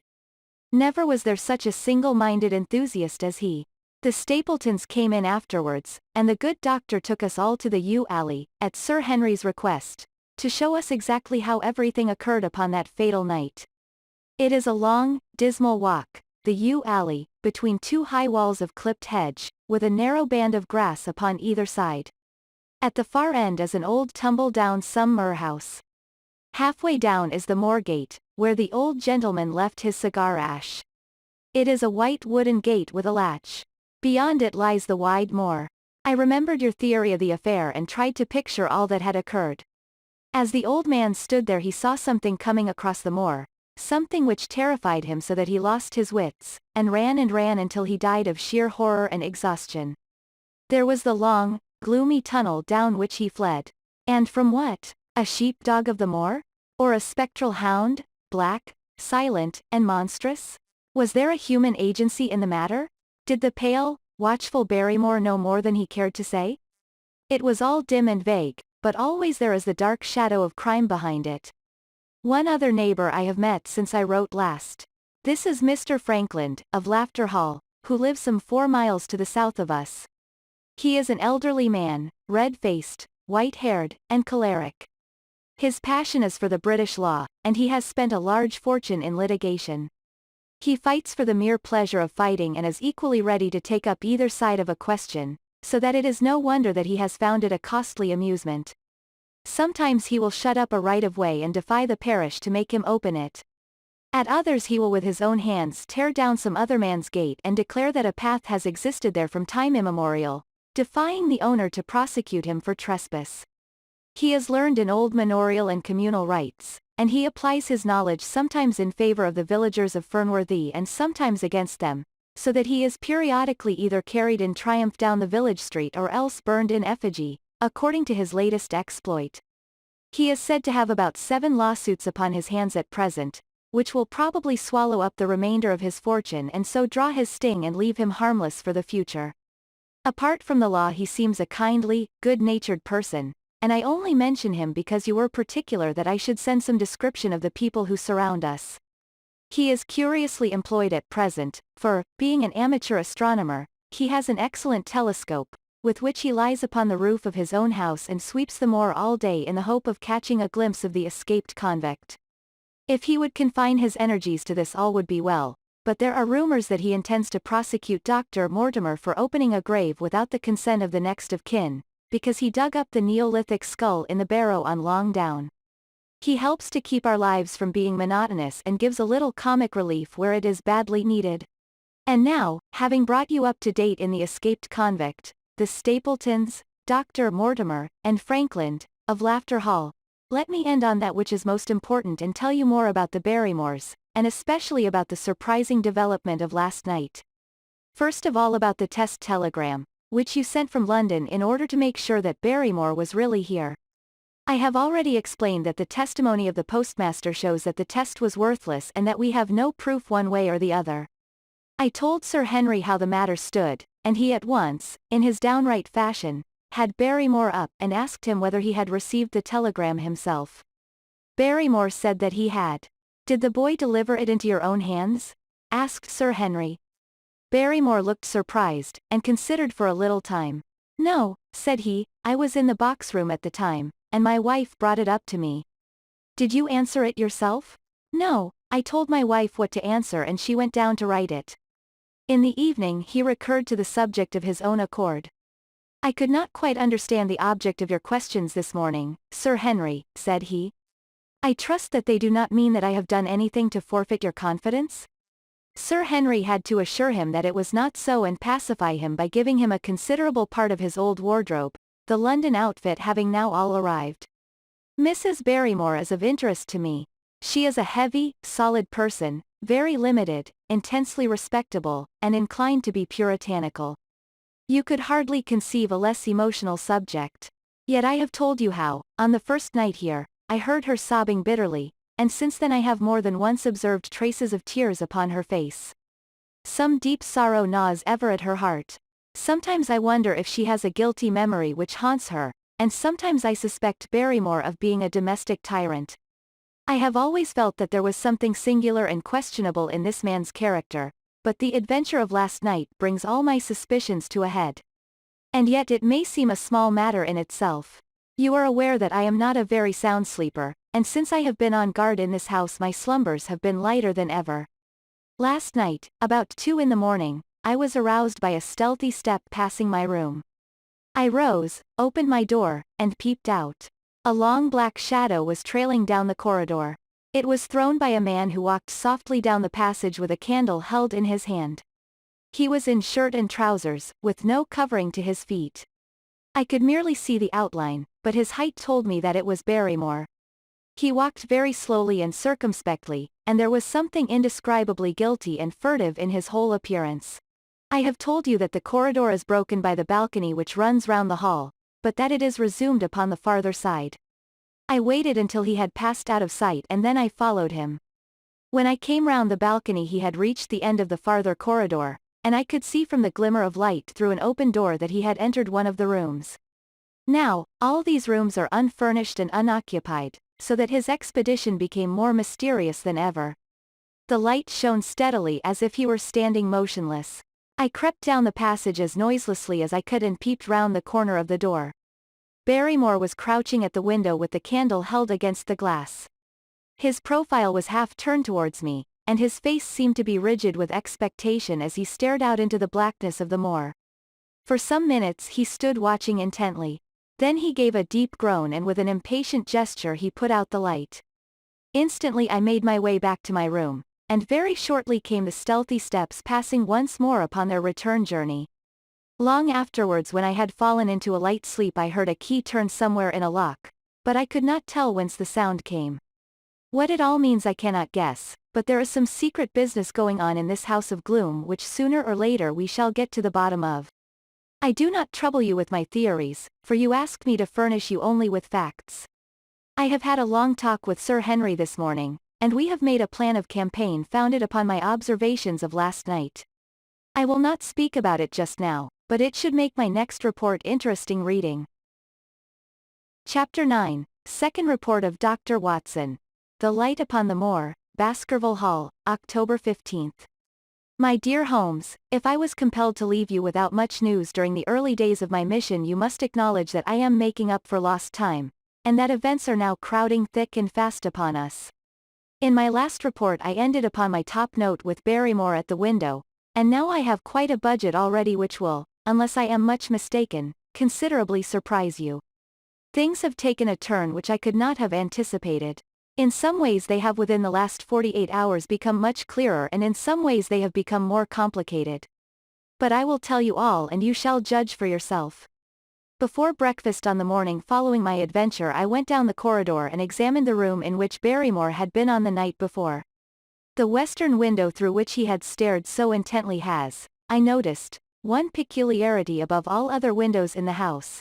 It commands the nearest outlook on the moor. There is an opening between two trees which enables one from this point of view to look right down upon it, while from all the other windows it is only a distant glimpse which can be obtained.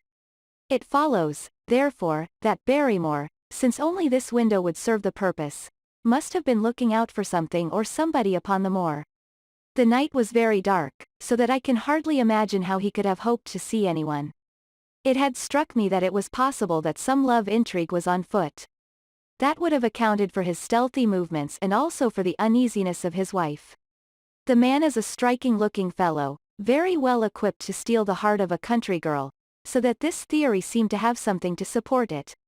That opening of the door which I had heard after I had returned to my room might mean that he had gone out to keep some clandestine appointment.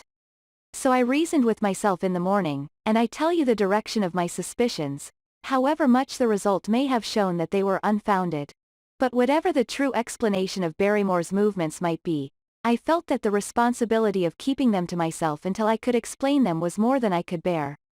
I had an interview with the baronet in his study after breakfast, and I told him all that I had seen. He was less surprised than I had expected. I knew that Barrymore walked about nights, and I had a mind to speak to him about it, said he. 2 or 3 times I have heard his steps in the passage, coming and going, just about the hour you name.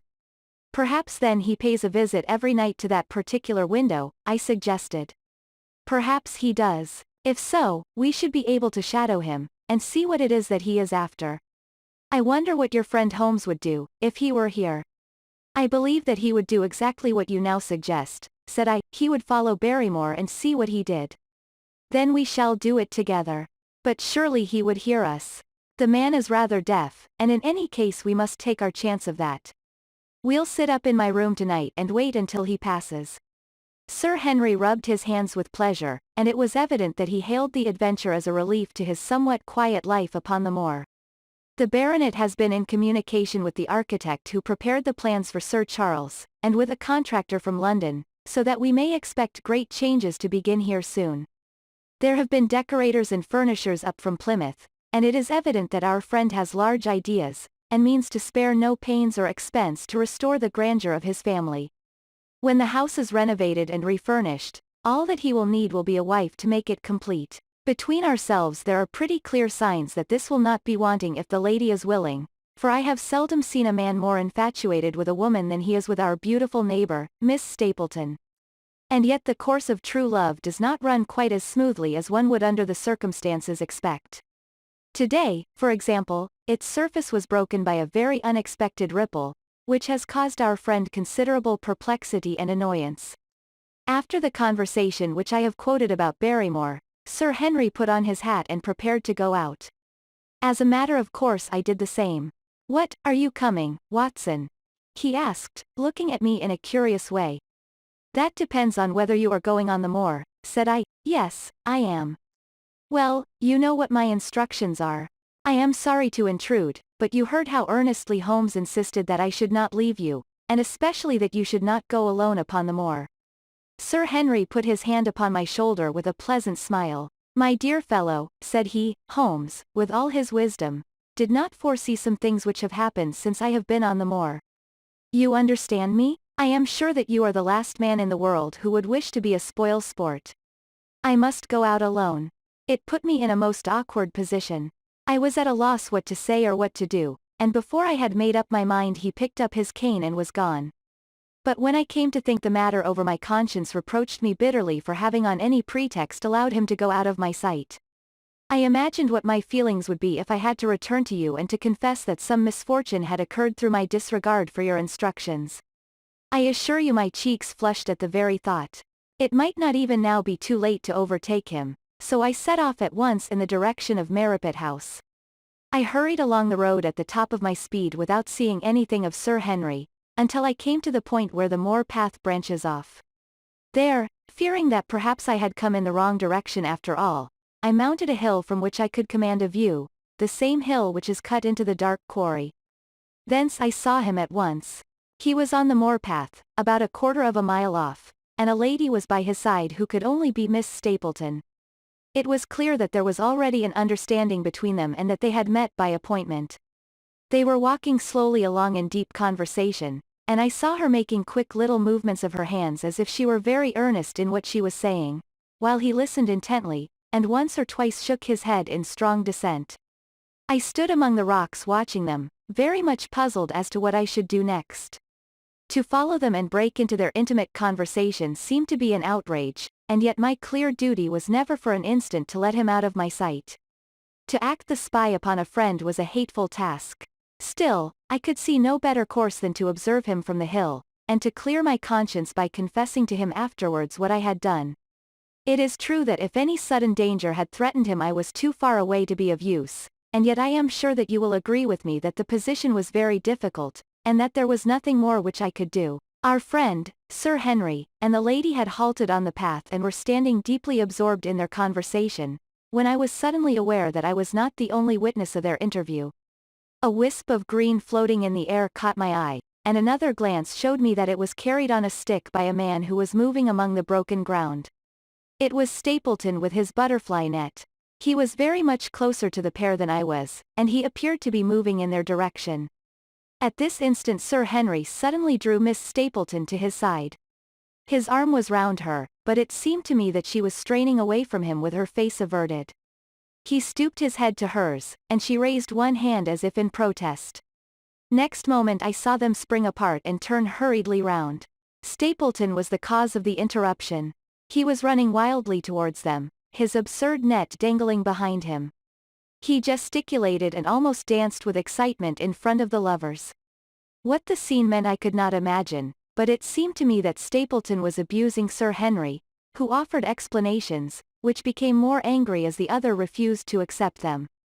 The lady stood by in haughty silence. Finally Stapleton turned upon his heel and beckoned in a peremptory way to his sister, who, after an irresolute glance at Sir Henry, walked off by the side of her brother. The naturalist's angry gestures showed that the lady was included in his displeasure. The baronet stood for a minute looking after them, and then he walked slowly back the way that he had come, his head hanging, the very picture of dejection. What all this meant I could not imagine, but I was deeply ashamed to have witnessed so intimate a scene without my friend's knowledge. I ran down the hill therefore and met the baronet at the bottom. His face was flushed with anger and his brows were wrinkled, like one who is at his wits' ends what to do. "Halloa, Watson, where have you dropped from?" said he. "You don't mean to say that you came after me in spite of all?" I explained everything to him. How I had found it impossible to remain behind, how I had followed him, and how I had witnessed all that had occurred. For an instant his eyes blazed at me, but my frankness disarmed his anger, and he broke at last into a rather rueful laugh. "You would have thought the middle of that prairie a fairly safe place for a man to be private," said he, "but, by thunder, the whole countryside seems to have been out to see me do my wooing, and a mighty poor wooing at that." "Where had you engaged a seat?" "I was on that hill." "Quite in the back row, eh?" But her brother was well up to the front. "Did you see him come out on us?" "Yes, I did." "Did he ever strike you as being crazy, this brother of hers?" "I can't say that he ever did." "I dare say not. I always thought him sane enough until today, but you can take it from me that either he or I ought to be in a straitjacket. What's the matter with me, anyhow? You've lived near me for some weeks, Watson. Tell me straight, now. Is there anything that would prevent me from making a good husband to a woman that I loved?" "I should say not. He can't object to my worldly position, so it must be myself that he has this down on." "What has he against me? I never hurt man or woman in my life that I know of." "And yet he would not so much as let me touch the tips of her fingers." "Did he say so?" "That, and a deal more. I tell you, Watson, I've only known her these few weeks, but from the first I just felt that she was made for me, and she, too. She was happy when she was with me, and that I'll swear. There's a light in a woman's eyes that speaks louder than words. But he has never let us get together, and it was only today for the first time that I saw a chance of having a few words with her alone. She was glad to meet me, but when she did it was not love that she would talk about, and she wouldn't have let me talk about it either if she could have stopped it. She kept coming back to it that this was a place of danger, and that she would never be happy until I had left it. I told her that since I had seen her I was in no hurry to leave it, and that if she really wanted me to go, the only way to work it was for her to arrange to go with me. With that I offered in as many words to marry her, but before she could answer, down came this brother of hers, running at us with a face on him like a madman. He was just white with rage, and those light eyes of his were blazing with fury. What was I doing with the lady? How dared I offer her attentions which were distasteful to her? Did I think that because I was a baronet I could do what I liked? If he had not been her brother I should have known better how to answer him. As it was I told him that my feelings towards his sister were such as I was not ashamed of, and that I hoped that she might honor me by becoming my wife. That seemed to make the matter no better, so then I lost my temper too, and I answered him rather more hotly than I should perhaps, considering that she was standing by. So it ended by his going off with her, as you saw, and here am I as badly puzzled a man as any in this county. Just tell me what it all means, Watson, and I'll owe you more than ever I can hope to pay. I tried one or two explanations, but, indeed, I was completely puzzled myself.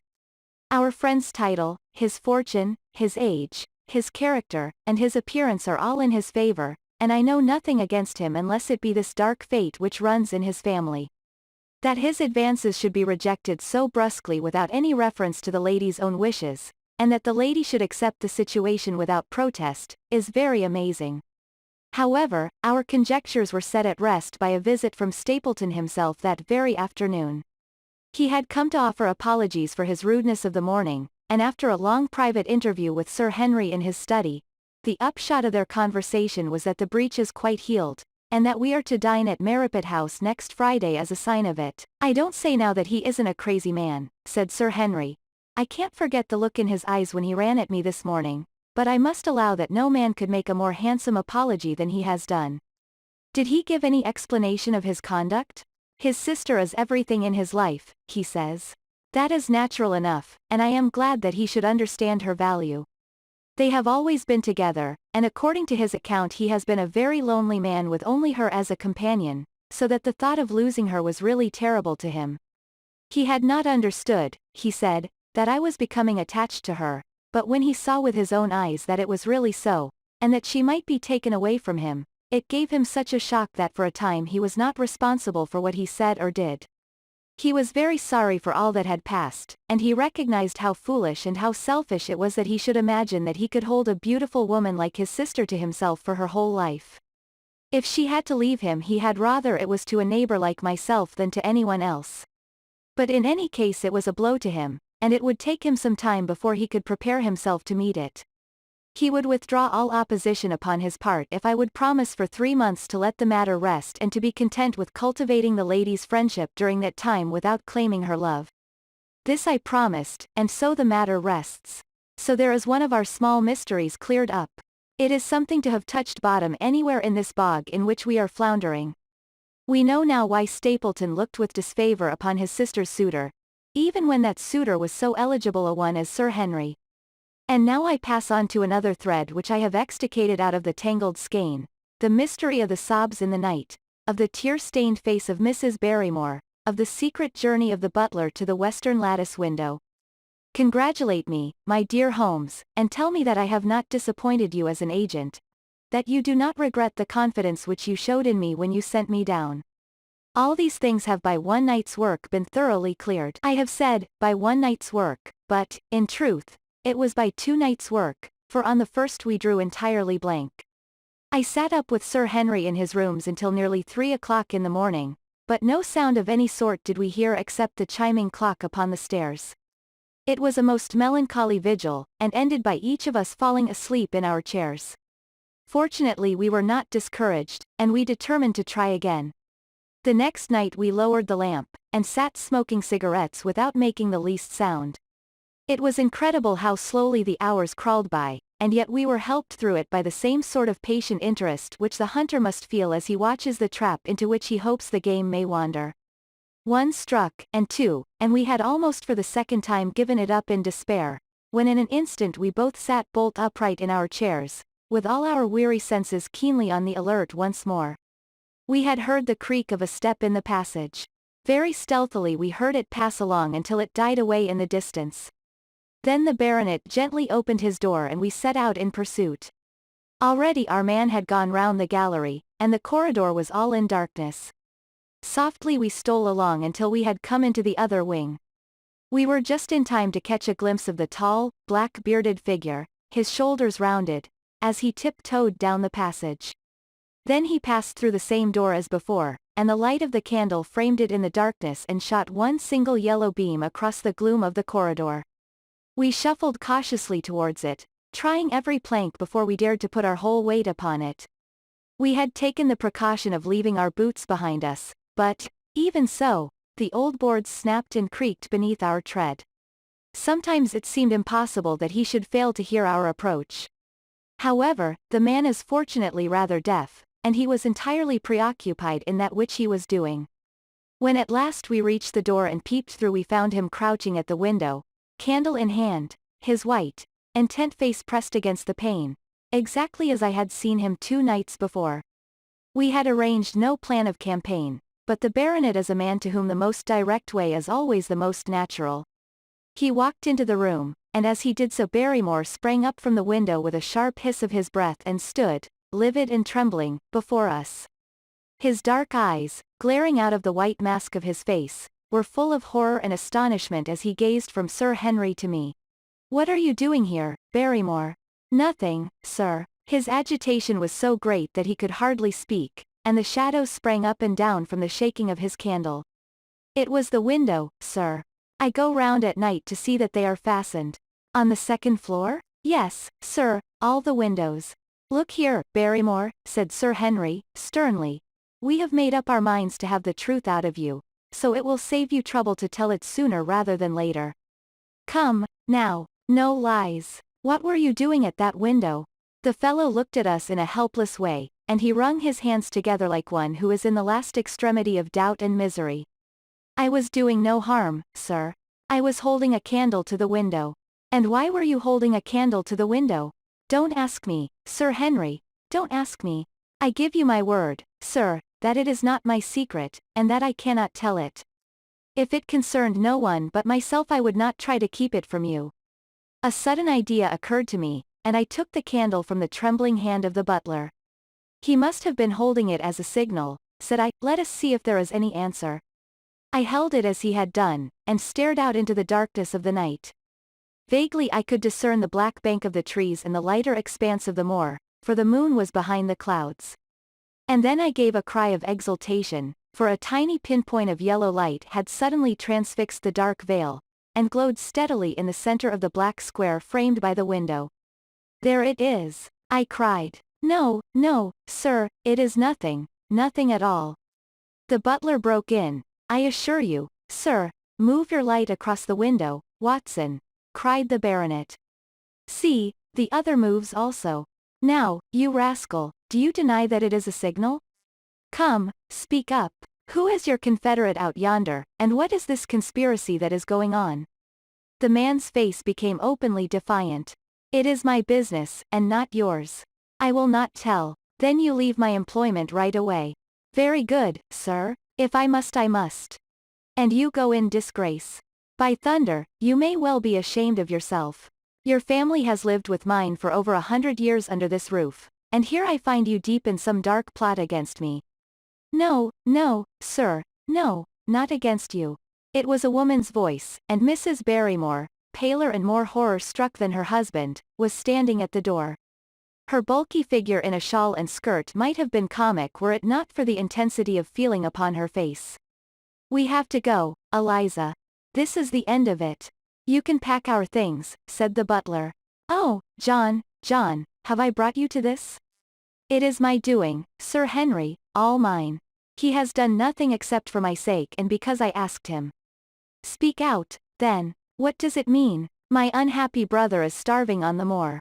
We cannot let him perish at our very gates. The light is a signal to him that food is ready for him, and his light out yonder is to show the spot to which to bring it."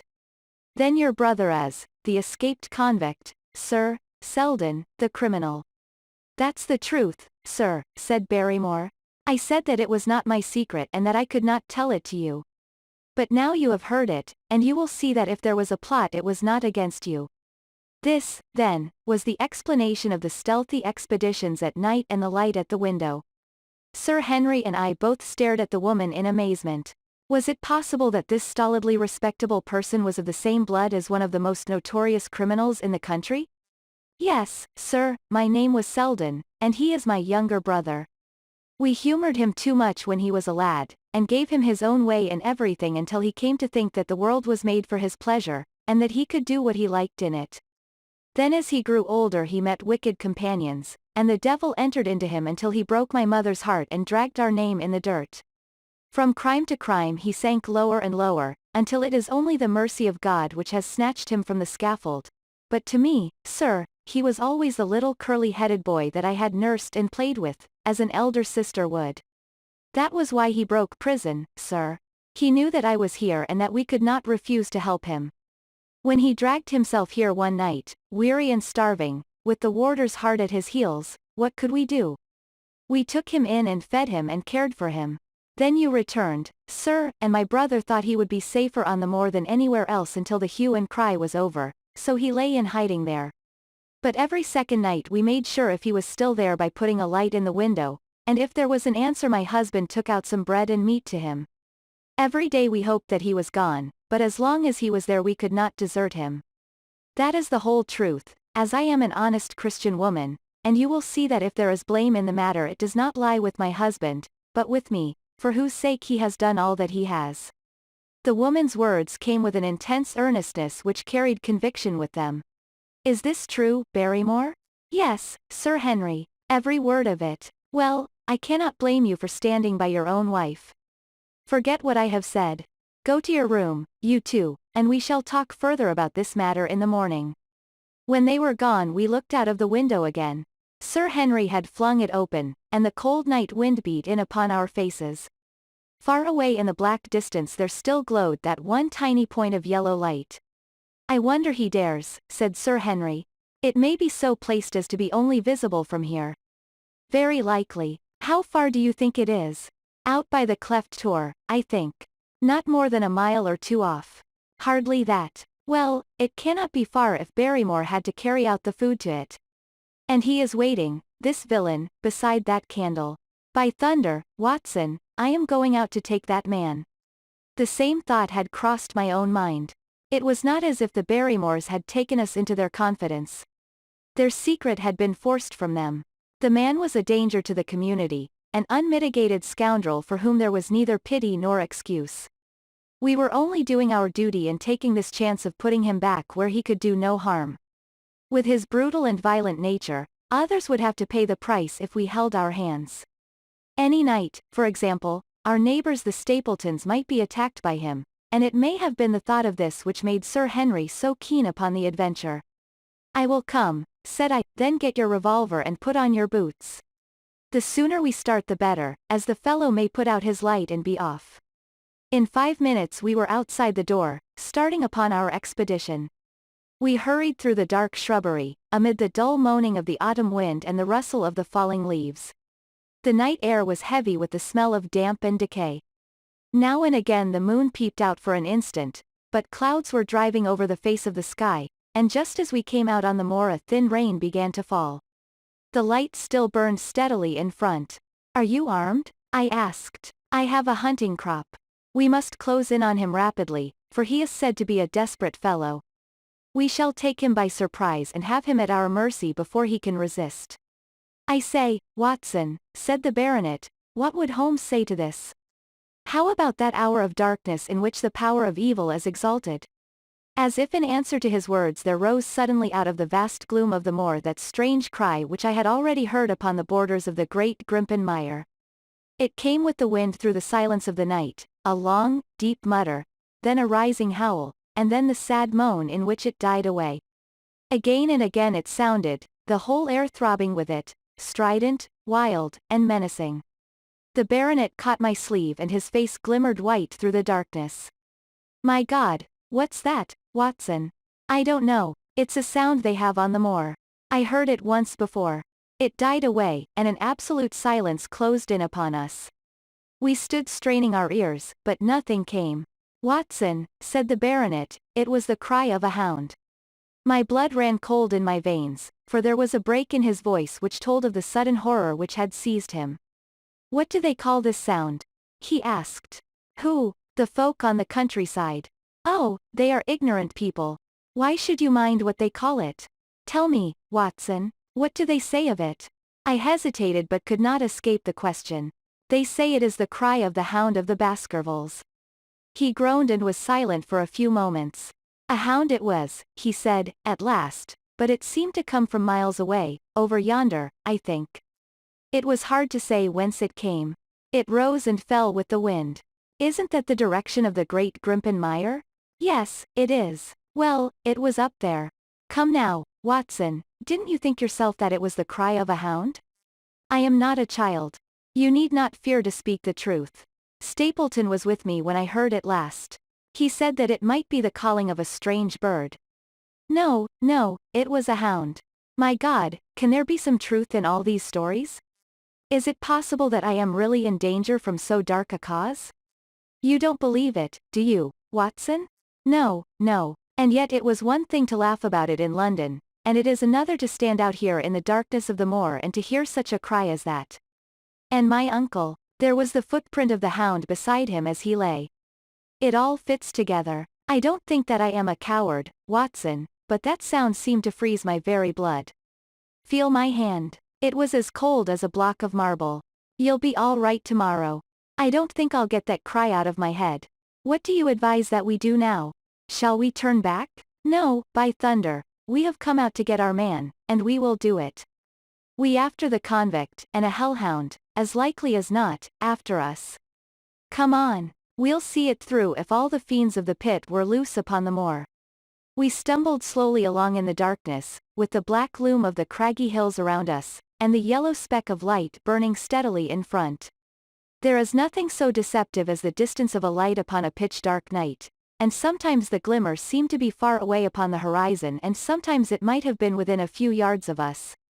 But at last we could see whence it came, and then we knew that we were indeed very close. A guttering candle was stuck in a crevice of the rocks which flanked it on each side so as to keep the wind from it and also to prevent it from being visible, save in the direction of Baskerville Hall.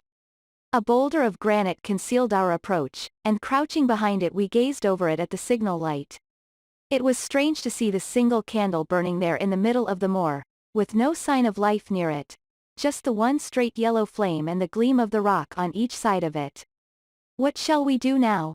Whispered Sir Henry. Wait here, he must be near his light. Let us see if we can get a glimpse of him. The words were hardly out of my mouth when we both saw him. Over the rocks, in the crevice of which the candle burned, there was thrust out an evil yellow face, a terrible animal face, all seamed and scored with vile passions. Foul with mire, with a bristling beard, and hung with matted hair. It might well have belonged to one of those old savages who dwelt in the burrows on the hillsides. The light beneath him was reflected in his small, cunning eyes which peered fiercely to right and left through the darkness, like a crafty and savage animal who has heard the steps of the hunters. Something had evidently aroused his suspicions. It may have been that Barrymore had some private signal which we had neglected to give, or the fellow may have had some other reason for thinking that all was not well, but I could read his fears upon his wicked face. Any instant he might dash out the light and vanish in the darkness. I sprang forward therefore, and Sir Henry did the same. At the same moment the convict screamed out a curse at us and hurled a rock which splintered up against the boulder which had sheltered us. I caught one glimpse of his short, squat, strongly built figure as he sprang to his feet and turned to run. At the same moment by a lucky chance the moon broke through the clouds. We rushed over the brow of the hill, and there was our man running with great speed down the other side, springing over the stones in his way with the activity of a mountain goat. A lucky long shot of my revolver might have crippled him, but I had brought it only to defend myself if attacked, and not to shoot an unarmed man who was running away. We were both swift runners and in fairly good training, but we soon found that we had no chance of overtaking him. We saw him for a long time in the moonlight until he was only a small speck moving swiftly among the boulders upon the side of a distant hill. We ran and ran until we were completely blown, but the space between us grew ever wider. Finally we stopped and sat panting on two rocks, while we watched him disappearing in the distance. And it was at this moment that there occurred a most strange and unexpected thing. We had risen from our rocks and were turning to go home, having abandoned the hopeless chase. The moon was low upon the right, and the jagged pinnacle of a granite tor stood up against the lower curve of its silver disk. There, outlined as black as an ebony statue on that shining background, I saw the figure of a man upon the tor. Do not think that it was a delusion, Holmes. I assure you that I have never in my life seen anything more clearly. As far as I could judge, the figure was that of a tall, thin man. He stood with his legs a little separated, his arms folded, his head bowed, as if he were brooding over that enormous wilderness of peat and granite which lay before him. He might have been the very spirit of that terrible place. It was not the convict. This man was far from the place where the latter had disappeared. Besides, he was a much taller man. With a cry of surprise I pointed him out to the baronet, but in the instant during which I had turned to grasp his arm the man was gone. There was the sharp pinnacle of granite still cutting the lower edge of the moon, but its peak bore no trace of that silent and motionless figure. I wished to go in that direction and to search the tor, but it was some distance away. The baronet's nerves were still quivering from that cry, which recalled the dark story of his family, and he was not in the mood for fresh adventures. He had not seen this lonely man upon the tor and could not feel the thrill which his strange presence and his commanding attitude had given to me. "A warder, no doubt," said he. "The Moor has been thick with them since this fellow escaped. Well, perhaps his explanation may be the right one, but I should like to have some further proof of it. Today we mean to communicate to the Princetown people where they should look for their missing man, but it is hard lines that we have not actually had the triumph of bringing him back as our own prisoner. Such are the adventures of last night, and you must acknowledge, my dear Holmes, that I have done you very well in the matter of a report. Much of what I tell you is no doubt quite irrelevant, but still I feel that it is best that I should let you have all the facts and leave you to select for yourself those which will be of most service to you in helping you to your conclusions. We are certainly making some progress. So far as the Barrymores go we have found the motive of their actions, and that has cleared up the situation very much. But the Moor with its mysteries and its strange inhabitants remains as inscrutable as ever. Perhaps in my next I may be able to throw some light upon this also. Best of all would it be if you could come down to us. In any case you will hear from me again in the course of the next few days. Chapter 10. Extract from the Diary of Dr. Watson. So far I have been able to quote from the reports which I have forwarded during these early days to Sherlock Holmes. Now, however, I have arrived at a point in my narrative where I am compelled to abandon this method and to trust once more to my recollections, aided by the diary which I kept at the time. A few extracts from the latter will carry me on to those scenes which are indelibly fixed in every detail upon my memory. I proceed, then, from the morning which followed our abortive chase of the convict and our other strange experiences upon the moor. October 16th. A dull and foggy day with a drizzle of rain. The house is banked in with rolling clouds, which rise now and then to show the dreary curves of the moor, with thin, silver veins upon the sides of the hills, and the distant boulders gleaming where the light strikes upon their wet faces. It is melancholy outside and in. The baronet is in a black reaction after the excitements of the night.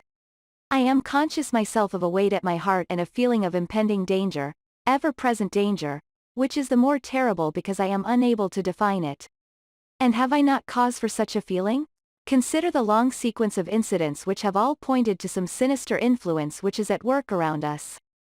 There is the death of the last occupant of the hall, fulfilling so exactly the conditions of the family legend, and there are the repeated reports from peasants of the appearance of a strange creature upon the moor. Twice I have with my own ears heard the sound which resembled the distant baying of a hound. It is incredible, impossible, that it should really be outside the ordinary laws of nature. A spectral hound which leaves material footmarks and fills the air with its howling is surely not to be thought of. Stapleton may fall in with such a superstition, and Mortimer also, but if I have one quality upon earth it is common sense, and nothing will persuade me to believe in such a thing. To do so would be to descend to the level of these poor peasants, who are not content with a mere fiend-dog but must needs describe him with hell-fire shooting from his mouth and eyes. Holmes would not listen to such fancies, and I am his agent. But facts are facts, and I have twice heard this crying upon the moor. Suppose that there were really some huge hound loose upon it, that would go far to explain everything. But where could such a hound lie concealed? Where did it get its food? Where did it come from? How was it that no one saw it by day? It must be confessed that the natural explanation offers almost as many difficulties as the other. And always, apart from the hound, there is the fact of the human agency in London. The man in the cab, and the letter which warned Sir Henry against the Moor. This at least was real, but it might have been the work of a protecting friend as easily as of an enemy. Where is that friend or enemy now? Has he remained in London, or has he followed us down here? Could he be the stranger whom I saw upon the tour? It is true that I have had only the one glance at him, and yet there are some things to which I am ready to swear. He is no one whom I have seen down here, and I have now met all the neighbors. The figure was far taller than that of Stapleton, far thinner than that of Frankland. Barrymore it might possibly have been, but we had left him behind us, and I am certain that he could not have followed us. A stranger then is still dogging us, just as a stranger dogged us in London. We have never shaken him off. If I could lay my hands upon that man, then at last we might find ourselves at the end of all our difficulties. To this one purpose I must now devote all my energies. My first impulse was to tell Sir Henry all my plans. My second and wisest one is to play my own game and speak as little as possible to anyone. He is silent and distrait. His nerves have been strangely shaken by that sound upon the moor. I will say nothing to add to his anxieties, but I will take my own steps to attain my own end. We had a small scene this morning after breakfast. Barrymore asked leave to speak with Sir Henry, and they were closeted in his study some little time. Sitting in the billiard room I more than once heard the sound of voices raised, and I had a pretty good idea what the point was which was under discussion. After a time the baronet opened his door and called for me. Barrymore considers that he has a grievance, he said. He thinks that it was unfair on our part to hunt his brother-in-law down when he, of his own free will, had told us the secret. The butler was standing very pale but very collected before us. I may have spoken too warmly, sir, said he, and if I have, I am sure that I beg your pardon. At the same time, I was very much surprised when I heard you two gentlemen come back this morning and learned that you had been chasing Selden. The poor fellow has enough to fight against without my putting more upon his track. If you had told us of your own free will it would have been a different thing, said the baronet. You only told us, or rather your wife only told us, when it was forced from you and you could not help yourself. I didn't think you would have taken advantage of it, Sir Henry, indeed I didn't. The man is a public danger. There are lonely houses scattered over the moor, and he is a fellow who would stick at nothing. You only want to get a glimpse of his face to see that. Look at Mr. Stapleton's house, for example, with no one but himself to defend it. There's no safety for anyone until he is under lock and key. He'll break into no house, sir. I give you my solemn word upon that. But he will never trouble anyone in this country again. I assure you, Sir Henry, that in a very few days the necessary arrangements will have been made and he will be on his way to South America. For God's sake, sir, I beg of you not to let the police know that he is still on the moor. They have given up the chase there, and he can lie quiet until the ship is ready for him. You can't tell on him without getting my wife and me into trouble. I beg you, sir, to say nothing to the police. What do you say, Watson? I shrugged my shoulders. If he were safely out of the country it would relieve the taxpayer of a burden. But how about the chance of his holding someone up before he goes? He would not do anything so mad, sir. We have provided him with all that he can want. To commit a crime would be to show where he was hiding. That is true, said Sir Henry. Well, Barrymore, God bless you, sir, and thank you from my heart. It would have killed my poor wife had he been taken again. I guess we are aiding and abetting a felony, Watson? But, after what we have heard I don't feel as if I could give the man up, so there is an end of it. All right, Barrymore, you can go. With a few broken words of gratitude the man turned, but he hesitated and then came back. You've been so kind to us, sir, that I should like to do the best I can for you in return. I know something, Sir Henry, and perhaps I should have said it before, but it was long after the inquest that I found it out. I've never breathed a word about it yet to mortal man. It's about poor Sir Charles's death. The baronet and I were both upon our feet. Do you know how he died? No, sir, I don't know that. What then? I know why he was at the gate at that hour. It was to meet a woman. To meet a woman, he? Yes, sir. And the woman's name? I can't give you the name, sir, but I can give you the initials. Her initials were LL. How do you know this, Barrymore? Well, Sir Henry, your uncle had a letter that morning. He had usually a great many letters, for he was a public man and well known for his kind heart, so that everyone who was in trouble was glad to turn to him. But that morning, as it chanced, there was only this one letter, so I took the more notice of it. It was from Coombe Tracy, and it was addressed in a woman's hand. Well, sir, I thought no more of the matter, and never would have done had it not been for my wife. Only a few weeks ago she was cleaning out Sir Charles's study. It had never been touched since his death, and she found the ashes of a burned letter in the back of the grate. The greater part of it was charred to pieces, but one little slip, the end of a page, hung together, and the writing could still be read, though it was grey on a black ground. It seemed to us to be a postscript at the end of the letter, and it said, "Please, as you are a gentleman, burn this letter, and be at the gate by 10 o'clock. Beneath it were signed the initials LL. Have you got that slip? No, sir, it crumbled all to bits after we moved it. Had Sir Charles received any other letters in the same writing? Well, sir, I took no particular notice of his letters. I should not have noticed this one, only it happened to come alone. And you have no idea who LL is? No, sir, no more than you have. But I expect if we could lay our hands upon that lady we should know more about Sir Charles's death. I cannot understand, Barrymore, how you came to conceal this important information. Well, sir, it was immediately after that our own trouble came to us. And then again, sir, we were both of us very fond of Sir Charles, as we well might be considering all that he has done for us. To rake this up couldn't help our poor master, and it's well to go carefully when there's a lady in the case. Even the best of us, you thought it might injure his reputation? Well, sir, I thought no good could come of it. But now you have been kind to us, and I feel as if it would be treating you unfairly not to tell you all that I know about the matter. Very good, Barrymore, you can go. When the butler had left us, Sir Henry turned to me. Well, Watson, what do you think of this new light? It seems to leave the darkness rather blacker than before. So I think, but if we can only trace LL it should clear up the whole business. We have gained that much. We know that there is someone who has the facts if we can only find her. What do you think we should do? Let Holmes know all about it at once. It will give him the clue for which he has been seeking. I am much mistaken if it does not bring him down. I went at once to my room and drew up my report of the morning's conversation for Holmes.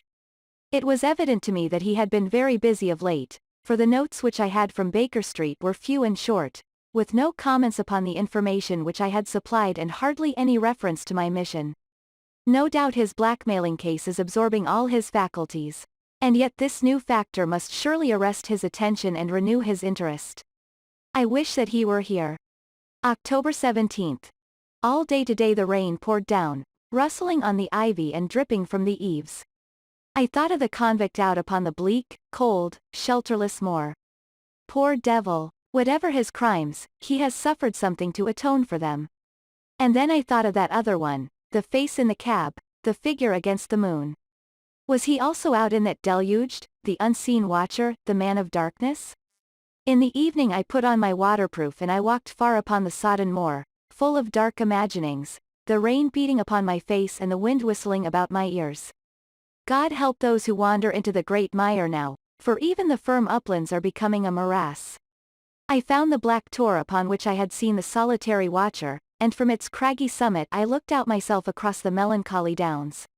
Rain squalls drifted across their russet face, and the heavy, slate-colored clouds hung low over the landscape, trailing in grey wreaths down the sides of the fantastic hills. In the distant hollow on the left, half hidden by the mist, the two thin towers of Baskerville Hall rose above the trees. They were the only signs of human life which I could see, save only those prehistoric huts which lay thickly upon the slopes of the hills. Nowhere was there any trace of that lonely man whom I had seen on the same spot 2 nights before. As I walked back I was overtaken by Dr. Mortimer driving in his dog-cart over a rough moorland track which led from the outlying farmhouse of Foulmire. He has been very attentive to us, and hardly a day has passed that he has not called at the hall to see how we were getting on. He insisted upon my climbing into his dog-cart, and he gave me a lift homeward. I found him much troubled over the disappearance of his little spaniel. It had wandered on to the moor and had never come back. I gave him such consolation as I might, but I thought of the pony on the Grimpen Mire, and I do not fancy that he will see his little dog again. By the way, Mortimer, said I as we jolted along the rough road, I suppose there are few people living within driving distance of this whom you do not know. Hardly any, I think. Can you, then, tell me the name of any woman whose initials are LL? He thought for a few minutes. No, said he, there are a few gypsies and laboring folk for whom I can't answer, but among the farmers or gentry there is no one whose initials are those. Wait a bit though, he added after a pause. There is Laura Lyons, her initials are LL, but she lives in Coombe Tracey. Who is she? I asked. She is Franklin's daughter. What? Old Franklin the Crank? Exactly. She married an artist named Lyons, who came sketching on the moor. He proved to be a blackguard and deserted her. The fault from what I hear may not have been entirely on one side. Her father refused to have anything to do with her because she had married without his consent, and perhaps for one or two other reasons as well. So, between the old sinner and the young one the girl has had a pretty bad time. How does she live? I fancy old Franklin allows her a pittance, but it cannot be more, for his own affairs are considerably involved. Whatever she may have deserved one could not allow her to go hopelessly to the bad. Her story got about, and several of the people here did something to enable her to earn an honest living. Stapleton did for one, and Sir Charles for another. I gave a trifle myself. It was to set her up in a typewriting business. He wanted to know the object of my inquiries, but I managed to satisfy his curiosity without telling him too much, for there is no reason why we should take anyone into our confidence. Tomorrow morning I shall find my way to Coombe Tracey, and if I can see this Mrs. Laura Lyons, of equivocal reputation, a long step will have been made towards clearing one incident in this chain of mysteries.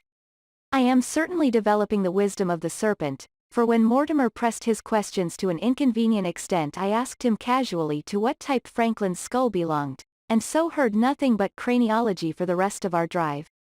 I have not lived for years with Sherlock Holmes for nothing. I have only one other incident to record upon this tempestuous and melancholy day.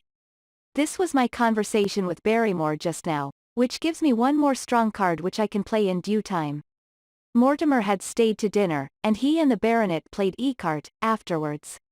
The butler brought me my coffee into the library, and I took the chance to ask him a few questions. Well, said I, has this precious relation of yours departed, or is he still lurking out yonder? I don't know, sir. I hope to heaven that he has gone, for he has brought nothing but trouble here. I've not heard of him since I left out food for him last, and that was 3 days ago. Did you see him then? No, sir, but the food was gone when next I went that way. Then he was certainly there? So you would think, sir, unless it was the other man who took it. I sat with my coffee cup halfway to my lips and stared at Barrymore. You know that there is another man then?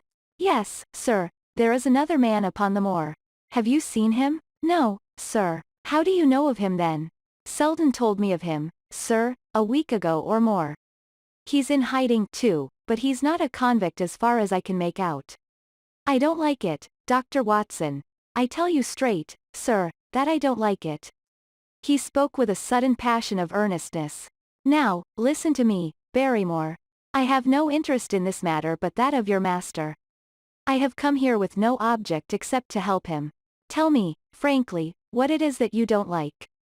Barrymore hesitated for a moment, as if he regretted his outburst, or found it difficult to express his own feelings in words. It's all these goings-on, sir, he cried at last, waving his hand towards the rain-lashed window which faced the moor. There's foul play somewhere, and there's black villainy brewing, to that I'll swear. Very glad I should be, sir, to see Sir Henry on his way back to London again. But what is it that alarms you? Look at Sir Charles's death. That was bad enough, for all that the coroner said. Look at the noises on the moor at night. There's not a man would cross it after sundown if he was paid for it. Look at this stranger hiding out yonder, and watching and waiting. What's he waiting for? What does it mean? It means no good to anyone of the name of Baskerville, and very glad I shall be to be quit of it all on the day that Sir Henry's new servants are ready to take over the hall. But about this stranger, said I, can you tell me anything about him? What did Selden say? Did he find out where he hid, or what he was doing? He saw him once or twice, but he is a deep one, and gives nothing away. At first he thought that he was the police, but soon he found that he had some lay of his own. A kind of gentleman he was, as far as he could see, but what he was doing he could not make out. And where did he say that he lived? Among the old houses on the hillside, the stone huts where the old folk used to live. But how about his food? Selden found out that he has got a lad who works for him and brings him all he needs. I dare say he goes to Coombe Tracey for what he wants. Very good, Barrymore. We may talk further of this some other time. When the butler had gone I walked over to the black window, and I looked through a blurred pane at the driving clouds and at the tossing outline of the wind-swept trees. It is a wild night indoors, and what must it be in a stone hut upon the moor? What passion of hatred can it be which leads a man to lurk in such a place at such a time? And what deep and earnest purpose can he have which calls for such a trial? There, in that hut upon the moor, seems to lie the very centre of that problem which has vexed me so sorely. I swear that another day shall not have passed before I have done all that man can do to reach the heart of the mystery. Chapter 11. The Man on the Tour. The extract from my private diary which forms the last chapter has brought my narrative up to the 18th of October, a time when these strange events began to move swiftly towards their terrible conclusion.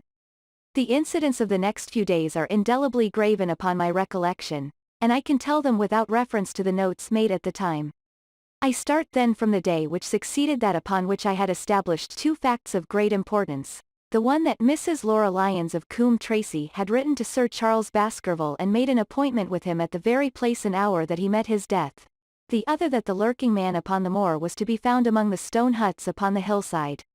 With these two facts in my possession I felt that either my intelligence or my courage must be deficient if I could not throw some further light upon these dark places.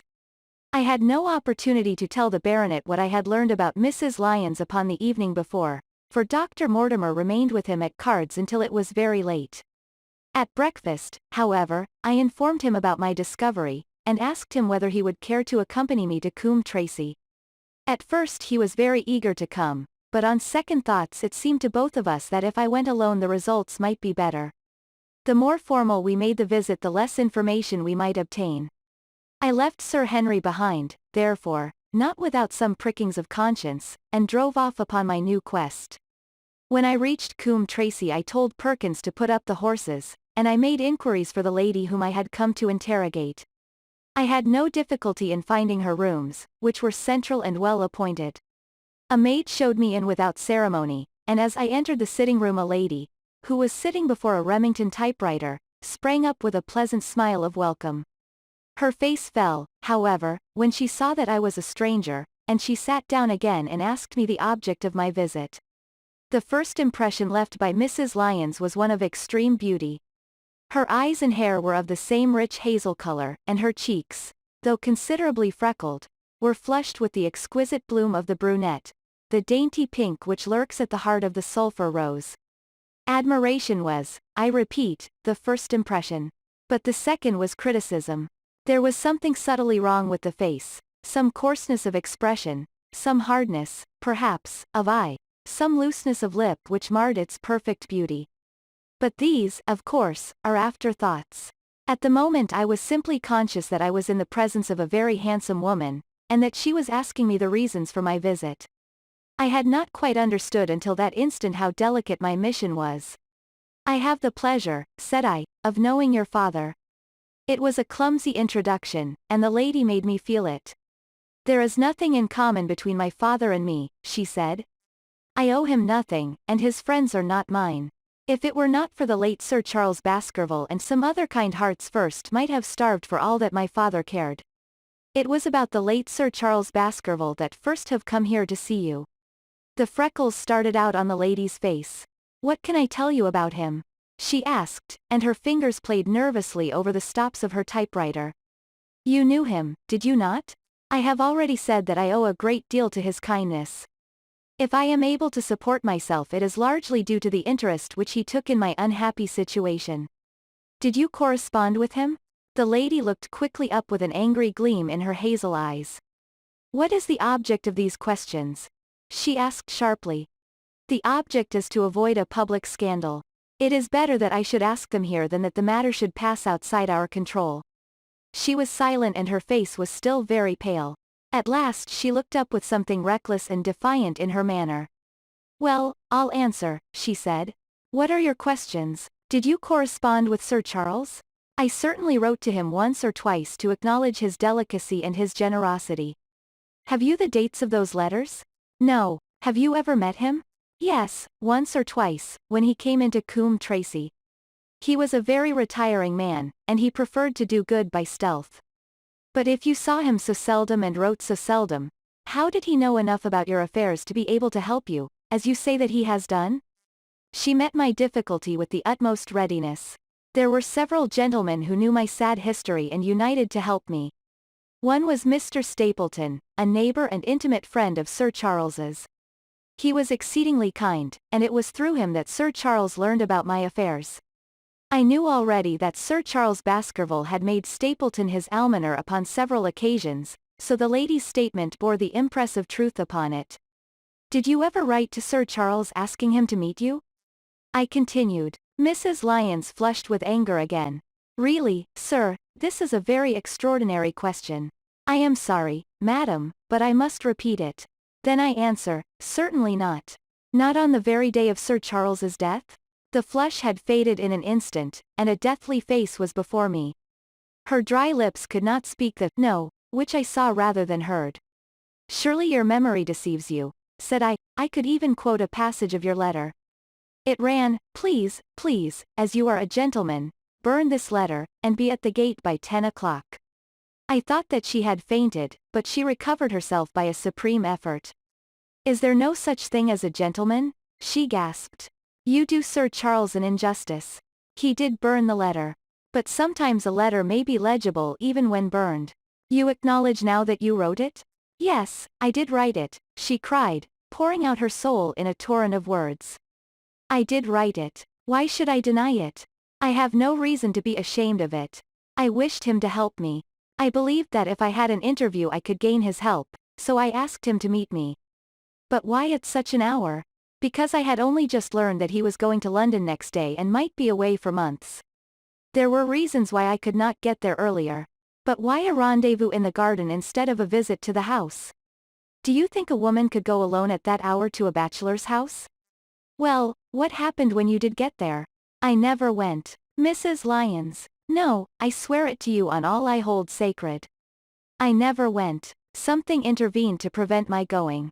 "What was that?" "That is a private matter. I cannot tell it." "You acknowledge then that you made an appointment with Sir Charles at the very hour and place at which he met his death, but you deny that you kept the appointment." "That is the truth." Again and again I cross-questioned her, but I could never get past that point. "Mrs. Lyons," said I, as I rose from this long and inconclusive interview, "you are taking a very great responsibility and putting yourself in a very false position by not making an absolutely clean breast of all that you know. If I have to call in the aid of the police you will find how seriously you are compromised.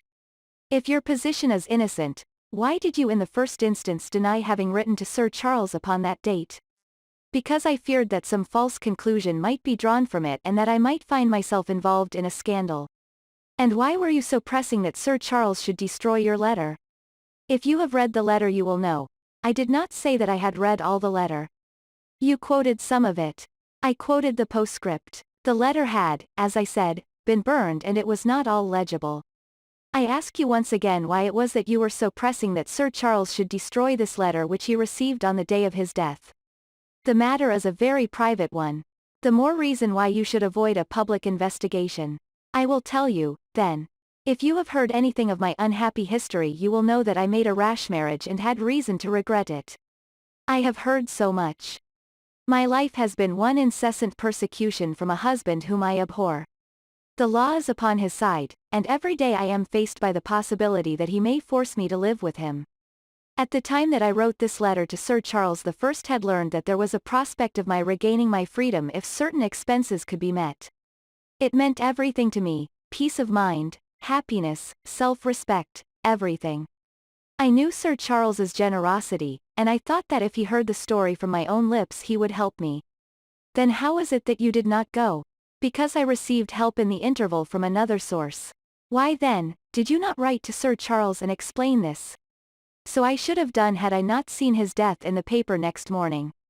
The woman's story hung coherently together, and all my questions were unable to shake it. I could only check it by finding if she had, indeed, instituted divorce proceedings against her husband at or about the time of the tragedy. It was unlikely that she would dare to say that she had not been to Baskerville Hall if she really had been, for a trap would be necessary to take her there, and could not have returned to Coombe Tracey until the early hours of the morning. Such an excursion could not be kept secret. The probability was, therefore, that she was telling the truth, or, at least, a part of the truth. I came away baffled and disheartened. Once again I had reached that dead wall which seemed to be built across every path by which I tried to get at the object of my mission. And yet the more I thought of the lady's face and of her manner, the more I felt that something was being held back from me. Why should she turn so pale? Why should she fight against every admission until it was forced from her? Why should she have been so reticent at the time of the tragedy? Surely the explanation of all this could not be as innocent as she would have me believe. For the moment I could proceed no farther in that direction, but must turn back to that other clue which was to be sought for among the stone huts upon the moor. And that was a most vague direction. I realized it as I drove back and noted how hill after hill showed traces of the ancient people. Barrymore's only indication had been that the stranger lived in one of these abandoned huts, and many hundreds of them are scattered throughout the length and breadth of the moor. But I had my own experience for a guide, since it had shown me the man himself standing upon the summit of the Black Tor. That then should be the center of my search. From there I should explore every hut upon the moor until I lighted upon the right one. If this man were inside it, I should find out from his own lips, at the point of my revolver if necessary, who he was and why he had dogged us so long. He might slip away from us in the crowd of Regent Street, but it would puzzle him to do so upon the lonely moor. On the other hand, if I should find the hut and its tenant should not be within it, I must remain there, however long the vigil, until he returned. Holmes had missed him in London. It would indeed be a triumph for me if I could run him to earth, where my master had failed. Luck had been against us again and again in this inquiry, but now at last it came to my aid. And the messenger of good fortune was none other than Mr. Frankland, who was standing, grey-whiskered and red-faced, outside the gate of his garden, which opened onto the high road along which I travelled. "Good day, Dr. Watson," cried he with unwonted good humour, "you must really give your horses a rest, and come in to have a glass of wine and to congratulate me." My feelings towards him were very far from being friendly after what I had heard of his treatment of his daughter, but I was anxious to send Perkins and the wagonette home, and the opportunity was a good one. I alighted and sent a message to Sir Henry that I should walk over in time for dinner. Then I followed Frankland into his dining room. "It is a great day for me, sir, one of the red-letter days of my life," he cried with many chuckles. "I have brought off a double event. I mean to teach them in these parts that law is law, and that there is a man here who does not fear to invoke it. I have established a right-of-way through the centre of Old Middleton's Park, slap across it, sir, within 100 yards of his own front door. What do you think of that? We'll teach these magnates that they cannot ride roughshod over the rights of the commoners, confound them. And I've closed the wood where the Fernworthy folk used to picnic. These infernal people seem to think that there are no rights of property, and that they can swarm where they like with their papers and their bottles. Both cases decided, Dr. Watson, and both in my favour. I haven't had such a day since I had Sir John Morland for trespass, because he shot in his own warren. How on earth did you do that? Look it up in the books, sir. It will repay reading, Frankland versus Morland, Court of Queen's Bench. It cost me £200, but I got my verdict. Did it do you any good? None, sir, none. I am proud to say that I had no interest in the matter. I act entirely from a sense of public duty. I have no doubt, for example, that the Fernworthy people will burn me in effigy tonight. I told the police last time they did it that they should stop these disgraceful exhibitions. The county constabulary is in a scandalous state, sir, and it has not afforded me the protection to which I am entitled. The case of Frankland versus Regina will bring the matter before the attention of the public. I told them that they would have occasion to regret their treatment of me, and already my words have come true. How so? I asked. The old man put on a very knowing expression. Because I could tell them what they are dying to know, but nothing would induce me to help the rascals in any way. I had been casting round for some excuse by which I could get away from his gossip, but now I began to wish to hear more of it. I had seen enough of the contrary nature of the old sinner to understand that any strong sign of interest would be the surest way to stop his confidences. Some poaching case, no doubt, said I, with an indifferent manner. Ha, my boy, a very much more important matter than that. What about the convict on the moor? I started. You don't mean that you know where he is? Said I. I may not know exactly where he is, but I am quite sure that I could help the police to lay their hands on him. Has it never struck you that the way to catch that man was to find out where he got his food, and so trace it to him? He certainly seemed to be getting uncomfortably near the truth. No doubt, said I, but how do you know that he is anywhere upon the moor? I know it because I have seen with my own eyes the messenger who takes him his food. My heart sank for Barrymore. It was a serious thing to be in the power of this spiteful old busybody. But his next remark took a weight from my mind. You'll be surprised to hear that his food is taken to him by a child. I see him every day through my telescope upon the roof. He passes along the same path at the same hour, and to whom should he be going except to the convict? Here was luck indeed, and yet I suppressed all appearance of interest. A child. Barrymore had said that our unknown was supplied by a boy. It was on his track, and not upon the convict's, that Franklin had stumbled. If I could get his knowledge it might save me a long and weary hunt. But incredulity and indifference were evidently my strongest cards. I should say that it was much more likely that it was the son of one of the moorland shepherds taking out his father's dinner. The least appearance of opposition struck fire out of the old autocrat. His eyes looked malignantly at me, and his grey whiskers bristled like those of an angry cat. Indeed, sir, said he, pointing out over the wide-stretching moor.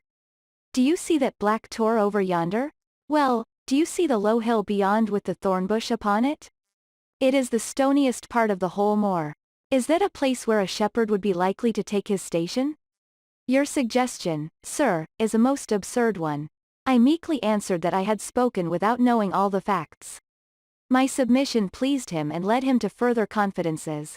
You may be sure, sir, that I have very good grounds before I come to an opinion. I have seen the boy again and again with his bundle. Every day, and sometimes twice a day, I have been able. But wait a moment, Dr. Watson. Do my eyes deceive me, or is there at the present moment something moving upon that hillside? It was several miles off, but I could distinctly see a small dark dot against the dull green and grey. Come, sir, come, cried Franklin, rushing upstairs. You will see with your own eyes and judge for yourself. The telescope, a formidable instrument mounted upon a tripod, stood upon the flat leads of the house. Franklin clapped his eye to it and gave a cry of satisfaction. Quick, Dr. Watson, quick, before he passes over the hill. There he was, sure enough, a small urchin with a little bundle upon his shoulder, toiling slowly up the hill.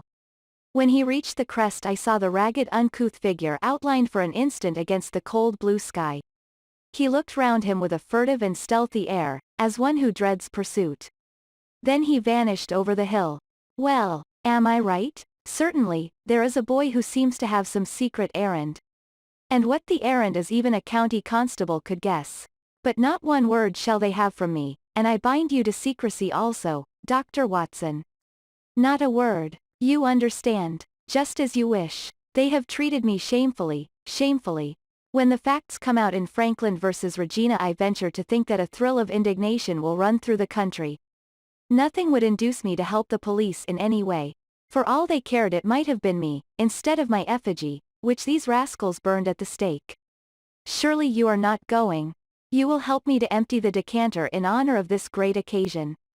But I resisted all his solicitations and succeeded in dissuading him from his announced intention of walking home with me. I kept the road as long as his eye was on me, and then I struck off across the moor and made for the stony hill over which the boy had disappeared. Everything was working in my favor, and I swore that it should not be through lack of energy or perseverance that I should miss the chance which fortune had thrown in my way. The sun was already sinking when I reached the summit of the hill, and the long slopes beneath me were all golden green on one side and grey shadow on the other. A haze lay low upon the farthest skyline, out of which jutted the fantastic shapes of Belliver and Vixen Tor. Over the wide expanse there was no sound and no movement. One great grey bird, a gull or curlew, soared aloft in the blue heaven. He and I seemed to be the only living things between the huge arch of the sky and the desert beneath it. The barren scene, the sense of loneliness, and the mystery and urgency of my task all struck a chill into my heart. The boy was nowhere to be seen. But down beneath me in a cleft of the hills there was a circle of the old stone huts, and in the middle of them there was one which retained sufficient roof to act as a screen against the weather. My heart leapt within me as I saw it. This must be the burrow where the stranger lurked. At last my foot was on the threshold of his hiding place. His secret was within my grasp. As I approached the hut, walking as warily as Stapleton would do when with poised net he drew near the settled butterfly, I satisfied myself that the place had indeed been used as a habitation. A vague pathway among the boulders led to the dilapidated opening which served as a door. All was silent within. The unknown might be lurking there, or he might be prowling on the moor. My nerves tingled with the sense of adventure.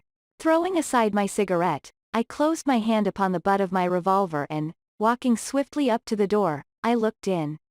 The place was empty, but there were ample signs that I had not come upon a false scent. This was certainly where the man lived. Some blankets rolled in a waterproof lay upon that very stone slab upon which Neolithic man had once slumbered. The ashes of a fire were heaped in a rude grate. Beside it lay some cooking utensils and a bucket half full of water. A litter of empty tins showed that the place had been occupied for some time, and I saw, as my eyes became accustomed to the checkered light, a pannikin and a half-full bottle of spirits standing in the corner. In the middle of the hut a flat stone served the purpose of a table, and upon this stood a small cloth bundle, the same, no doubt, which I had seen through the telescope upon the shoulder of the boy. It contained a loaf of bread, a tinned tongue, and 2 tins of preserved peaches. As I set it down again, after having examined it, my heart leapt to see that beneath it there lay a sheet of paper with writing upon it. I raised it, and this was what I read, roughly scrawled in pencil. Dr. Watson has gone to Coombe Tracey. For a minute I stood there with the paper in my hands thinking out the meaning of this curt message. It was I, then, and not Sir Henry, who was being dogged by this secret man. He had not followed me himself, but he had set an agent, the boy, perhaps, upon my track, and this was his report. Possibly I had taken no step since I had been upon the moor which had not been observed and reported. Always there was this feeling of an unseen force, a fine net drawn round us with infinite skill and delicacy, holding us so lightly that it was only at some supreme moment that one realized that one was indeed entangled in its meshes. If there was one report there might be others, so I looked round the hut in search of them. There was no trace, however, of anything of the kind, nor could I discover any sign which might indicate the character or intentions of the man who lived in this singular place, save that he must be of Spartan habits and cared little for the comforts of life. When I thought of the heavy rains and looked at the gaping roof I understood how strong and immutable must be the purpose which had kept him in that inhospitable abode. Was he our malignant enemy, or was he by chance our guardian angel? I swore that I would not leave the hut until I knew. Outside the sun was sinking low and the west was blazing with scarlet and gold. Its reflection was shot back in ruddy patches by the distant pools which lay amid the great Grimpen mire. There were the 2 towers of Baskerville Hall, and there a distant blur of smoke which marked the village of Grimpen. Between the two, behind the hill, was the house of the Stapletons. All was sweet and mellow and peaceful in the golden evening light, and yet as I looked at them my soul shared none of the peace of nature but quivered at the vagueness and the terror of that interview which every instant was bringing nearer. With tingling nerves, but a fixed purpose, I sat in the dark recess of the hut and waited with somber patience for the coming of its tenant. And then at last I heard him. Far away came the sharp clink of a boot striking upon a stone. Then another and yet another, coming nearer and nearer. I shrank back into the darkest corner, and cocked the pistol in my pocket, determined not to discover myself until I had an opportunity of seeing something of the stranger. There was a long pause which showed that he had stopped. Then once more the footsteps approached and a shadow fell across the opening of the hut. "It is a lovely evening, my dear Watson," said a well-known voice. "I really think that you will be more comfortable outside than in." Chapter 12, Death on the Moor. For a moment or two I sat breathless, hardly able to believe my ears. Then my senses and my voice came back to me. while a crushing weight of responsibility seemed in an instant to be lifted from my soul. That cold, incisive, ironical voice could belong to but one man in all the world. "Holmes!" I cried. "Holmes! Come out," said he, "and please be careful with the revolver." I stooped under the rude lintel, and there he sat upon a stone outside, his grey eyes dancing with amusement as they fell upon my astonished features. He was thin and worn, but clear and alert, his keen face bronzed by the sun and roughened by the wind. In his tweed suit and cloth cap he looked like any other tourist upon the moor, and he had contrived, with that cat-like love of personal cleanliness which was one of his characteristics, that his chin should be as smooth and his linen as perfect as if he were in Baker Street. "I never was more glad to see anyone in my life," said I, as I wrung him by the hand. "Or more astonished, eh? Well, I must confess to it. The surprise was not all on one side, I assure you. I had no idea that you had found my occasional retreat, still less that you were inside it, until I was within 20 paces of the door." "My footprint, I presume?" "No, Watson. I fear that I could not undertake to recognize your footprint amid all the footprints of the world. If you seriously desire to deceive me you must change your tobacconist. For when I see the stub of a cigarette marked Bradley, Oxford Street, I know that my friend Watson is in the neighborhood. You will see it there beside the path. You threw it down, no doubt, at that supreme moment when you charged into the empty hut." "Exactly. I thought as much, and knowing your admirable tenacity I was convinced that you were sitting in ambush, a weapon within reach, waiting for the tenant to return." "So you actually thought that I was the criminal?" "I did not know who you were, but I was determined to find out." "Excellent, Watson. And how did you localize me? You saw me, perhaps, on the night of the convict hunt, when I was so imprudent as to allow the moon to rise behind me?" "Yes, I saw you then. And have no doubt searched all the huts until you came to this one?" "No, your boy had been observed, and that gave me a guide where to look. The old gentleman with the telescope, no doubt. I could not make it out when first I saw the light flashing upon the lens." He rose and peeped into the hut. "Ha, I see that Cartwright has brought up some supplies. What's this paper? So you have been to Coombe Tracey, have you?" "Yes. To see Mrs. Laura Lyons?" "Exactly. Well done. Our researches have evidently been running on parallel lines, and when we unite our results I expect we shall have a fairly full knowledge of the case. Well, I am glad from my heart that you are here, for indeed the responsibility and the mystery were both becoming too much for my nerves. But how in the name of wonder did you come here, and what have you been doing?" "I thought that you were in Baker Street working out that case of blackmailing." "That was what I wished you to think.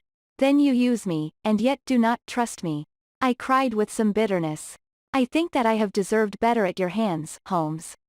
My dear fellow, you have been invaluable to me in this as in many other cases, and I beg that you will forgive me if I have seemed to play a trick upon you. In truth, it was partly for your own sake that I did it, and it was my appreciation of the danger which you ran which led me to come down and examine the matter for myself. Had I been with Sir Henry and you it is confident that my point of view would have been the same as yours, and my presence would have warned our very formidable opponents to be on their guard. As it is, I have been able to get about as I could not possibly have done had I been living in the hall, and I remain an unknown factor in the business, ready to throw in all my weight at a critical moment. But why keep me in the dark? For you to know could not have helped us, and might possibly have led to my discovery. You would have wished to tell me something, or in your kindness you would have brought me out some comfort or other, and so an unnecessary risk would be run. I brought Cartwright down with me. You remember the little chap at the express office, and he has seen after my simple wants. A loaf of bread and a clean collar. What does man want more? He has given me an extra pair of eyes upon a very active pair of feet, and both have been invaluable. Then my reports have all been wasted. My voice trembled as I recalled the pains and the pride with which I had composed them. Holmes took a bundle of papers from his pocket. Here are your reports, my dear fellow, and very well thumbed, I assure you. I made excellent arrangements, and they are only delayed 1 day upon their way. I must compliment you exceedingly upon the zeal and the intelligence which you have shown over an extraordinarily difficult case. I was still rather raw over the deception which had been practiced upon me, but the warmth of Holmes's praise drove my anger from my mind. I felt also in my heart that he was right in what he said and that it was really best for our purpose that I should not have known that he was upon the moor. "That's better," said he, seeing the shadow rise from my face. "And now tell me the result of your visit to Mrs. Laura Lyons.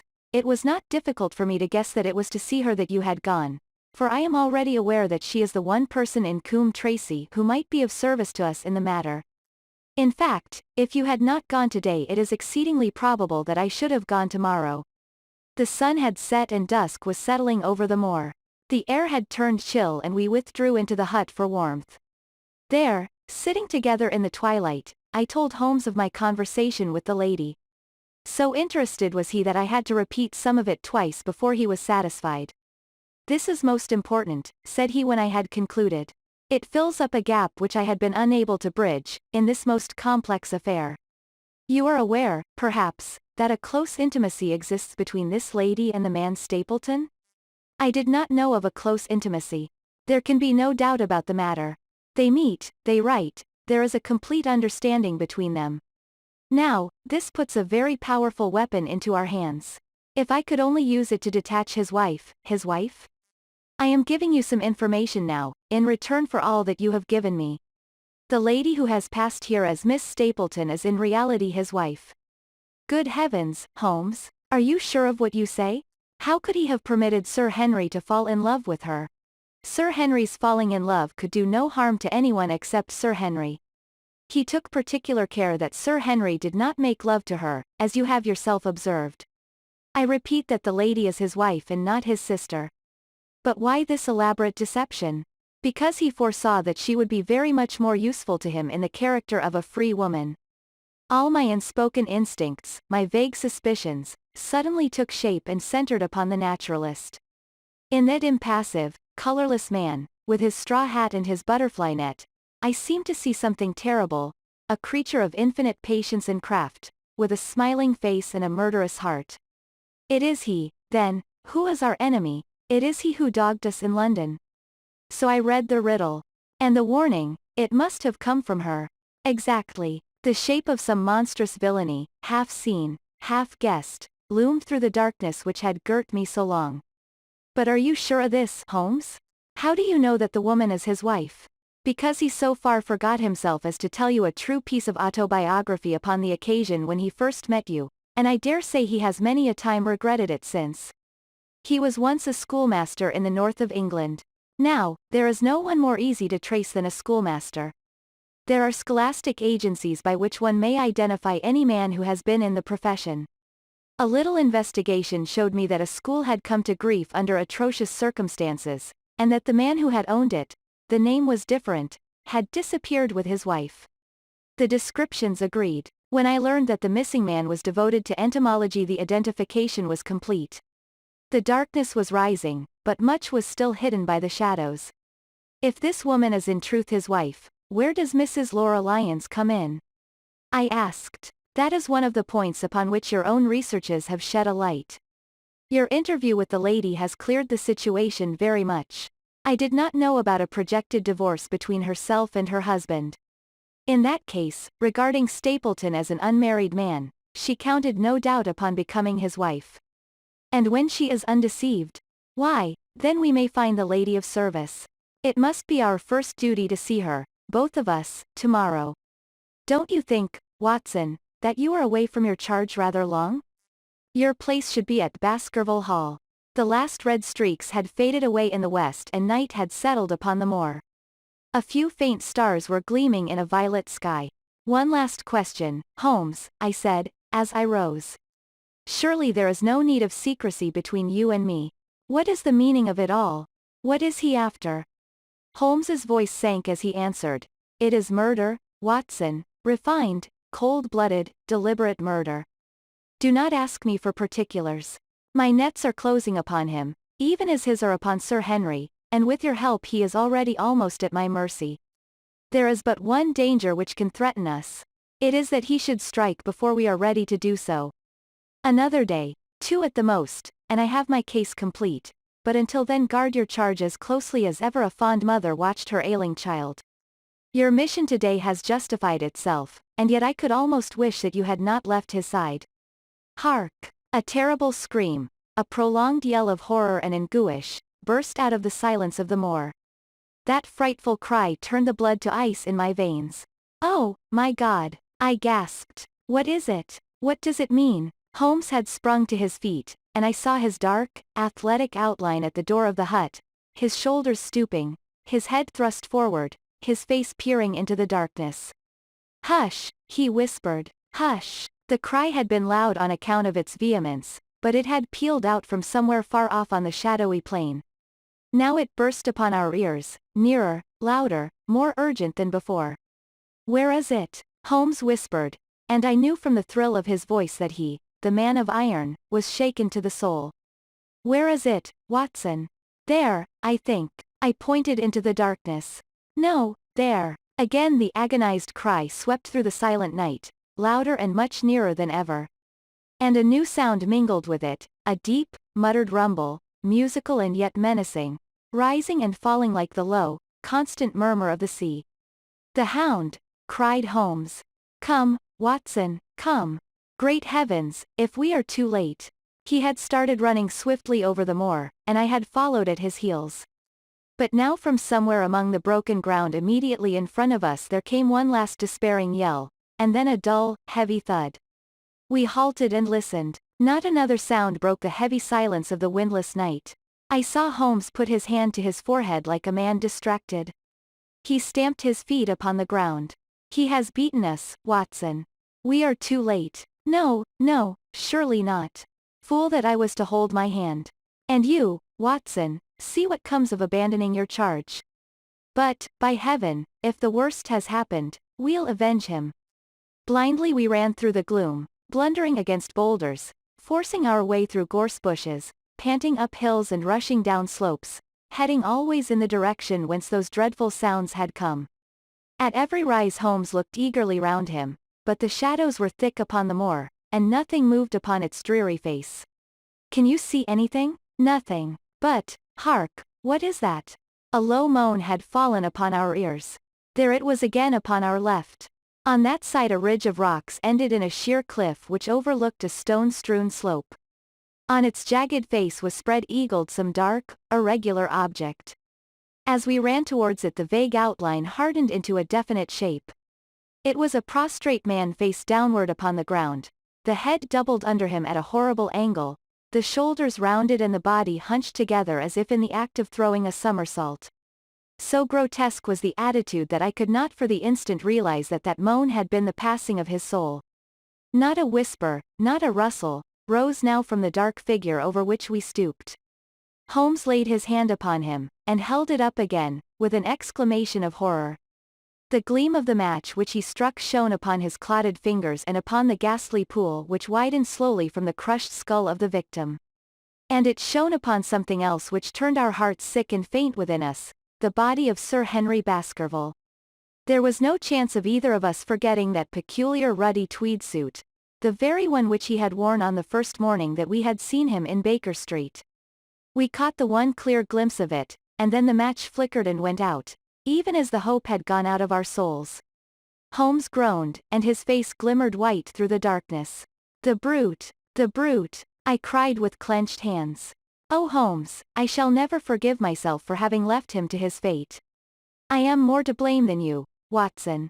In order to have my case well rounded and complete, I have thrown away the life of my client. It is the greatest blow which has befallen me in my career. But how could I know, how could L know, that he would risk his life alone upon the moor in the face of all my warnings? That we should have heard his screams, my God, those screams, and yet have been unable to save him. Where is this brute of a hound which drove him to his death?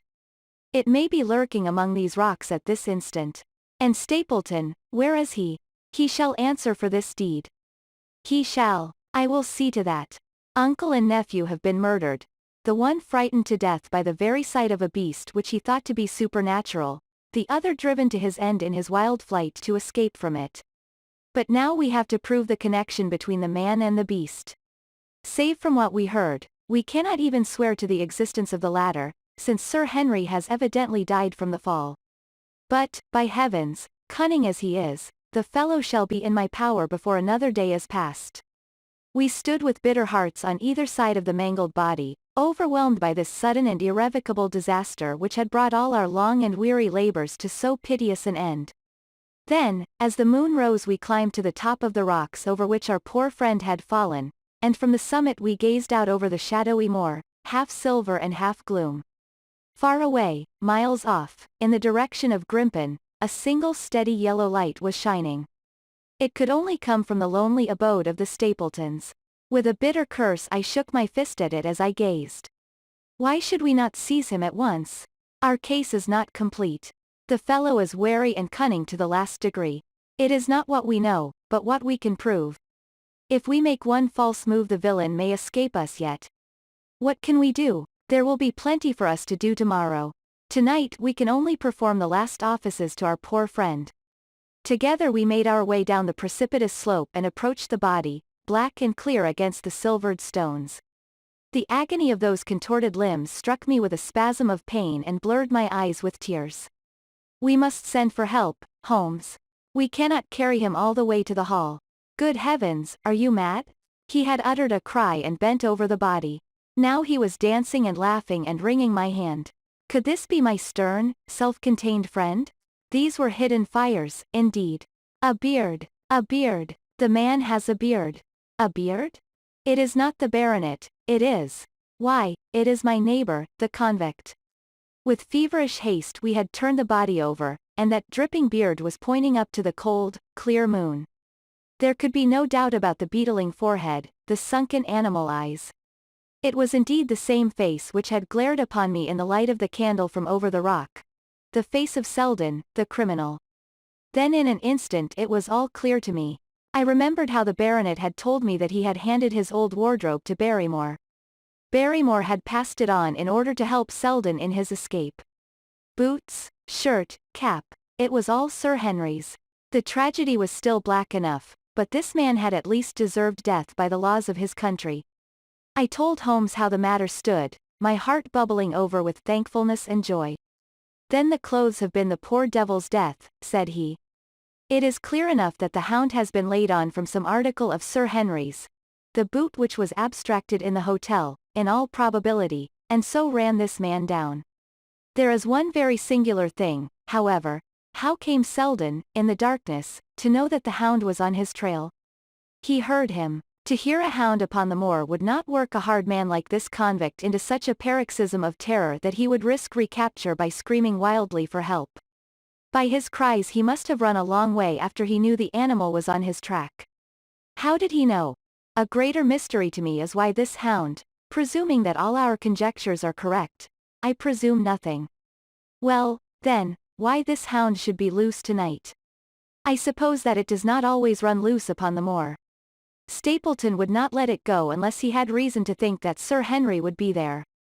My difficulty is the more formidable of the two, for I think that we shall very shortly get an explanation of yours, while mine may remain forever a mystery. The question now is, what shall we do with this poor wretch's body? We cannot leave it here to the foxes and the ravens. I suggest that we put it in one of the huts until we can communicate with the police. Exactly. I have no doubt that you and I could carry it so far. Halloa, Watson, what's this? It's the man himself, by all that's wonderful and audacious. Not a word to show your suspicions, not a word, or my plans crumble to the ground. A figure was approaching us over the moor, and I saw the dull red glow of a cigar. The moon shone upon him, and I could distinguish the dapper shape and jaunty walk of the naturalist. He stopped when he saw us, and then came on again. Why, Dr. Watson, that's not you, is it? You are the last man that I should have expected to see out on the moor at this time of night. But, dear me, what's this? Somebody hurt? Not, don't tell me that it is our friend Sir Henry. He hurried past me and stooped over the dead man. I heard a sharp intake of his breath and the cigar fell from his fingers. Who's this? He stammered. It is Selden, the man who escaped from Princetown. Stapleton turned a ghastly face upon us, but by a supreme effort he had overcome his amazement and his disappointment. He looked sharply from Holmes to me. Dear me, what a very shocking affair. How did he die? He appears to have broken his neck by falling over these rocks. My friend and I were strolling on the moor when we heard a cry. I heard a cry also. That was what brought me out. I was uneasy about Sir Henry. Why about Sir Henry in particular? I could not help asking. Because I had suggested that he should come over. When he did not come I was surprised, and I naturally became alarmed for his safety when I heard cries upon the moor. By the way, his eyes darted again from my face to Holmes's. Did you hear anything else besides a cry? No, said Holmes, did you? No. What do you mean, then? Oh, you know the stories that the peasants tell about a phantom hound, and so on. It is said to be heard at night upon the moor. I was wondering if there were any evidence of such a sound tonight. We heard nothing of the kind, said I. And what is your theory of this poor fellow's death? I have no doubt that anxiety and exposure have driven him off his head.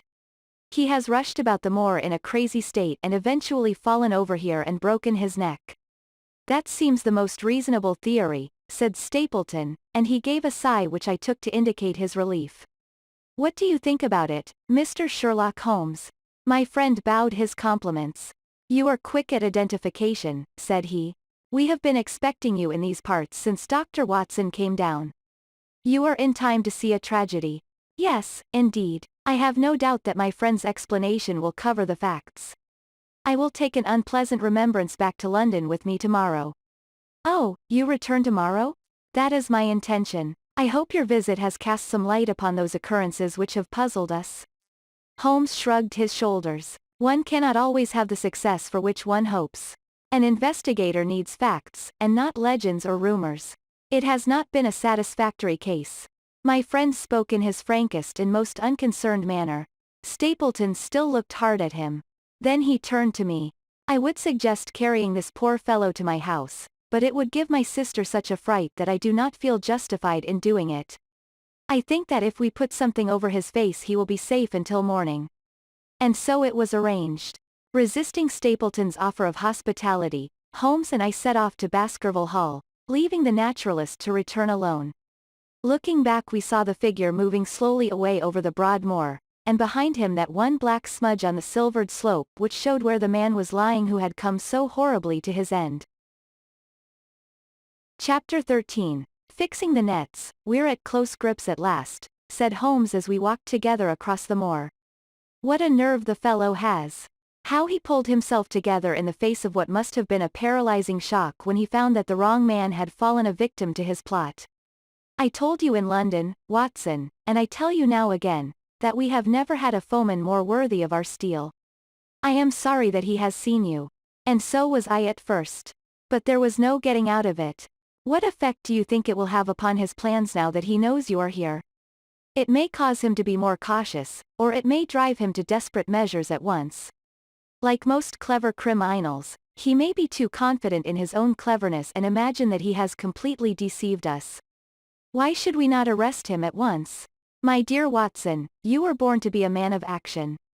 Your instinct is always to do something energetic. But supposing, for argument's sake, that we had him arrested tonight, what on earth the better off should we be for that? We could prove nothing against him. There's the devilish cunning of it. If he were acting through a human agent we could get some evidence, but if we were to drag this great dog to the light of day it would not help us in putting a rope round the neck of its master. Surely we have a case. Not a shadow of one, only surmise and conjecture. We should be laughed out of court if we came with such a story and such evidence. There is Sir Charles's death. Found dead without a mark upon him. You and I know that he died of sheer fright, and we know also what frightened him. But how are we to get 12 stolid jurymen to know it? What signs are there of a hound? Where are the marks of its fangs?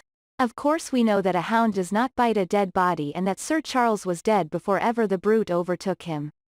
But we have to prove all this, and we are not in a position to do it. Well, then, tonight? We are not much better off tonight. Again, there was no direct connection between the hound and the man's death. We never saw the hound. We heard it, but we could not prove that it was running upon this man's trail. There is a complete absence of motive. No, my dear fellow, we must reconcile ourselves to the fact that we have no case at present, and that it is worth our while to run any risk in order to establish one. And how do you propose to do so? I have great hopes of what Mrs. Laura Lyons may do for us when the position of affairs is made clear to her. And I have my own plan as well. Sufficient for tomorrow is the evil thereof, but I hope before the day is past to have the upper hand at last. I could draw nothing further from him, and he walked, lost in thought, as far as the Baskerville gates. Are you coming up? Yes, I see no reason for further concealment. But one last word, Watson. Say nothing of the Hound to Sir Henry. Let him think that Selden's death was as Stapleton would have us believe. He will have a better nerve for the ordeal which he will have to undergo tomorrow, when he is engaged, if I remember your report aright, to dine with these people. And so am I. Then you must excuse yourself and he must go alone. That will be easily arranged. And now, if we are too late for dinner, I think that we are both ready for our suppers. Sir Henry was more pleased than surprised to see Sherlock Holmes, for he had for some days been expecting that recent events would bring him down from London. He did raise his eyebrows, however, when he found that my friend had neither any luggage nor any explanations for its absence. Between us we soon supplied his wants, and then over a belated supper we explained to the baronet as much of our experience as it seemed desirable that he should know. But first I had the unpleasant duty of breaking the news to Barrymore and his wife. To him it may have been an unmitigated relief, but she wept bitterly in her apron. To all the world he was the man of violence, half animal and half demon, but to her he always remained the little wilful boy of her own girlhood, the child who had clung to her hand. Evil indeed is the man who has not one woman to mourn him. I've been moping in the house all day since Watson went off in the morning, said the baronet. I guess I should have some credit, for I have kept my promise. If I hadn't sworn not to go about alone I might have had a more lively evening, for I had a message from Stapleton asking me over there. I have no doubt that you would have had a more lively evening, said Holmes dryly. By the way, I don't suppose you appreciate that we have been mourning over you as having broken your neck? Sir Henry opened his eyes. How was that? This poor wretch was dressed in your clothes. I fear your servant who gave them to him may get into trouble with the police. That is unlikely. There was no mark on any of them, as far as I know. That's lucky for him. In fact, it's lucky for all of you, since you are all on the wrong side of the law in this matter. I am not sure that as a conscientious detective my first duty is not to arrest the whole household. Watson's reports are most incriminating documents. But how about the case? Asked the baronet. Have you made anything out of the tangle? I don't know that Watson and I are much the wiser since we came down. I think that I shall be in a position to make the situation rather more clear to you before long. It has been an exceedingly difficult and most complicated business. There are several points upon which we still want light, but it is coming all the same. We've had one experience, as Watson has no doubt told you. We heard the Hound on the moor, so I can swear that it is not all empty superstition. I had something to do with dogs when I was out west, and I know one when I hear one. If you can muzzle that one and put him on a chain I'll be ready to swear you are the greatest detective of all time. I think I will muzzle him and chain him all right if you will give me your help. Whatever you tell me to do I will do. Very good, and I will ask you also to do it blindly, without always asking the reason. Just as you like. If you will do this I think the chances are that our little problem will soon be solved. I have no doubt. He stopped suddenly and stared fixedly up over my head into the air. The lamp beat upon his face, and so intent was it and so still that it might have been that of a clear-cut classical statue, a personification of alertness and expectation. What is it? We both cried. I could see as he looked down that he was repressing some internal emotion. His features were still composed, but his eyes shone with amused exultation. Excuse the admiration of a connoisseur, said he as he waved his hand towards the line of portraits which covered the opposite wall. Watson won't allow that I know anything of art, but that is mere jealousy, because our views upon the subject differ. Now, these are a really very fine series of portraits. Well, I'm glad to hear you say so, said Sir Henry, glancing with some surprise at my friend. I don't pretend to know much about these things, and I'd be a better judge of a horse or a steer than of a picture. I didn't know that you found time for such things. I know what is good when I see it, and I see it now. That's a Kneller, I'll swear. That lady in the blue silk over yonder, and the stout gentleman with the wig ought to be a Reynolds. They are all family portraits, I presume? Every one. Do you know the names? Barrymore has been coaching me in them, and I think I can say my lessons fairly well. Who is the gentleman with the telescope? That is Rear Admiral Baskerville, who served under Rodney in the West Indies. The man with the blue coat and the roll of paper is Sir William Baskerville, who was chairman of committees of the House of Commons under Pitt. And this cavalier opposite to me, the one with the black velvet and the lace? Ah, you have a right to know about him. That is the cause of all the mischief, the wicked Hugo, who started the Hound of the Baskervilles. We're not likely to forget him. I gazed with interest and some surprise upon the portrait. Dear me, said Holmes, he seems a quiet, meek-mannered man enough, but I dare say that there was a lurking devil in his eyes. I had pictured him as a more robust and ruffianly person.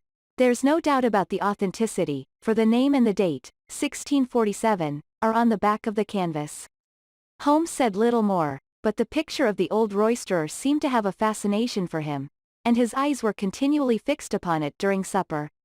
It was not until later, when Sir Henry had gone to his room, that I was able to follow the trend of his thoughts. He led me back into the banqueting hall, his bedroom candle in his hand, and he held it up against the time-stained portrait on the wall. Do you see anything there? I looked at the broad-plumed hat, the curling love-locks, the white lace collar, and the straight, severe face which was framed between them. It was not a brutal countenance, but it was prim, hard, and stern, with a firm-set, thin-lipped mouth, and a coldly intolerant eye. Is it like anyone you know? There is something of Sir Henry about the jaw. Just a suggestion, perhaps. But wait an instant. He stood upon a chair, and, holding up the light in his left hand, he curved his right arm over the broad hat and round the long ringlets. Good heavens! I cried, in amazement. The face of Stapleton had sprung out of the canvas. Ha! You see it now. My eyes have been trained to examine faces and not their trimmings. It is the first quality of a criminal investigator that he should see through a disguise. But this is marvelous. It might be his portrait.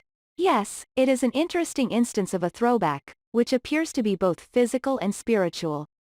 A study of family portraits is enough to convert a man to the doctrine of reincarnation. The fellow is a Baskerville, that is evident. With designs upon the succession. Exactly. This chance of the picture has supplied us with one of our most obvious missing links.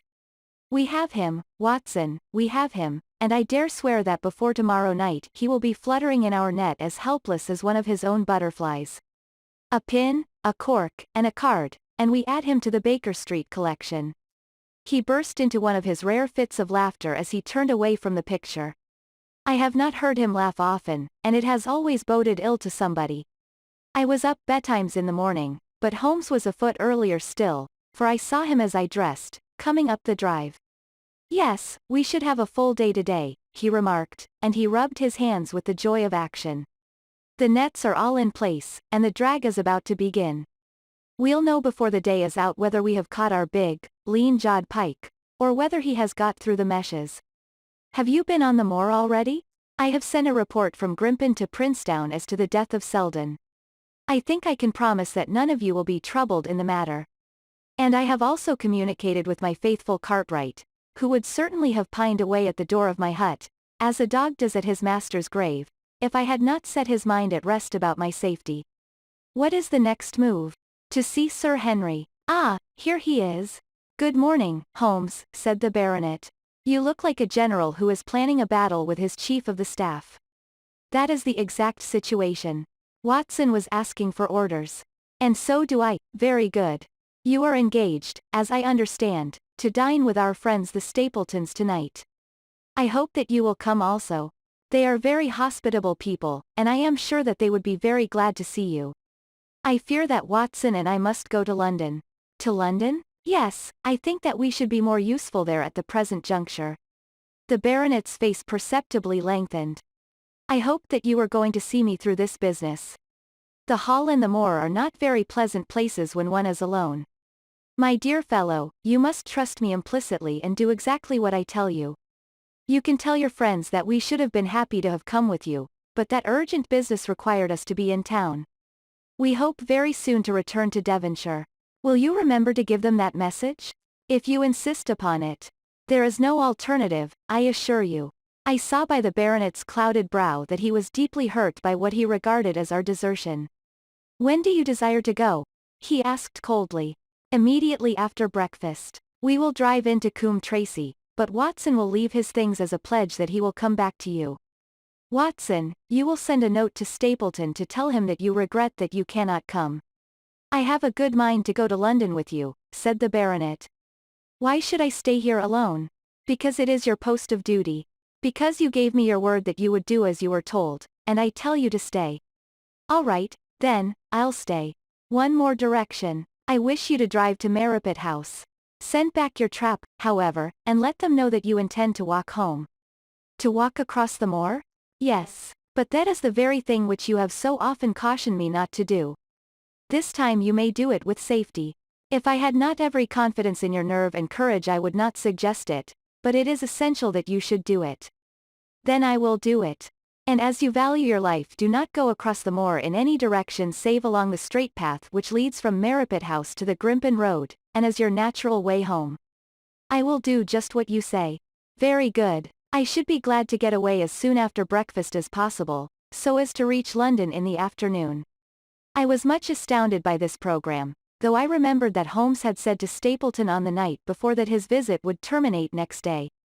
It had not crossed my mind, however, that he would wish me to go with him, nor could I understand how we could both be absent at a moment which he himself declared to be critical. There was nothing for it, however, but implicit obedience, so we bade goodbye to our rueful friend, and a couple of hours afterwards we were at the station of Coombe Tracy and had dispatched the trap upon its return journey. A small boy was waiting upon the platform. Any orders, sir? You will take this train to town, Cartwright. The moment you arrive you will send a wire to Sir Henry Baskerville, in my name, to say that if he finds the pocketbook which I have dropped he is to send it by registered post to Baker Street. Yes, sir, and ask at the station office if there is a message for me. The boy returned with a telegram, which Holmes handed to me. It ran, wire received. Coming down with unsigned warrant. Arrive 5:40, Lestrade. That is in answer to mine of this morning. He is the best of the professionals, I think, and we may need his assistance. Now, Watson, I think that we cannot employ our time better than by calling upon your acquaintance, Mrs. Laura Lyons. His plan of campaign was beginning to be evident. He would use the baronet in order to convince the Stapletons that we were really gone, while we should actually return at the instant when we were likely to be needed. That telegram from London, if mentioned by Sir Henry to the Stapletons, must remove the last suspicions from their minds. Already I seem to see our nets drawing closer around that lean-jawed pike.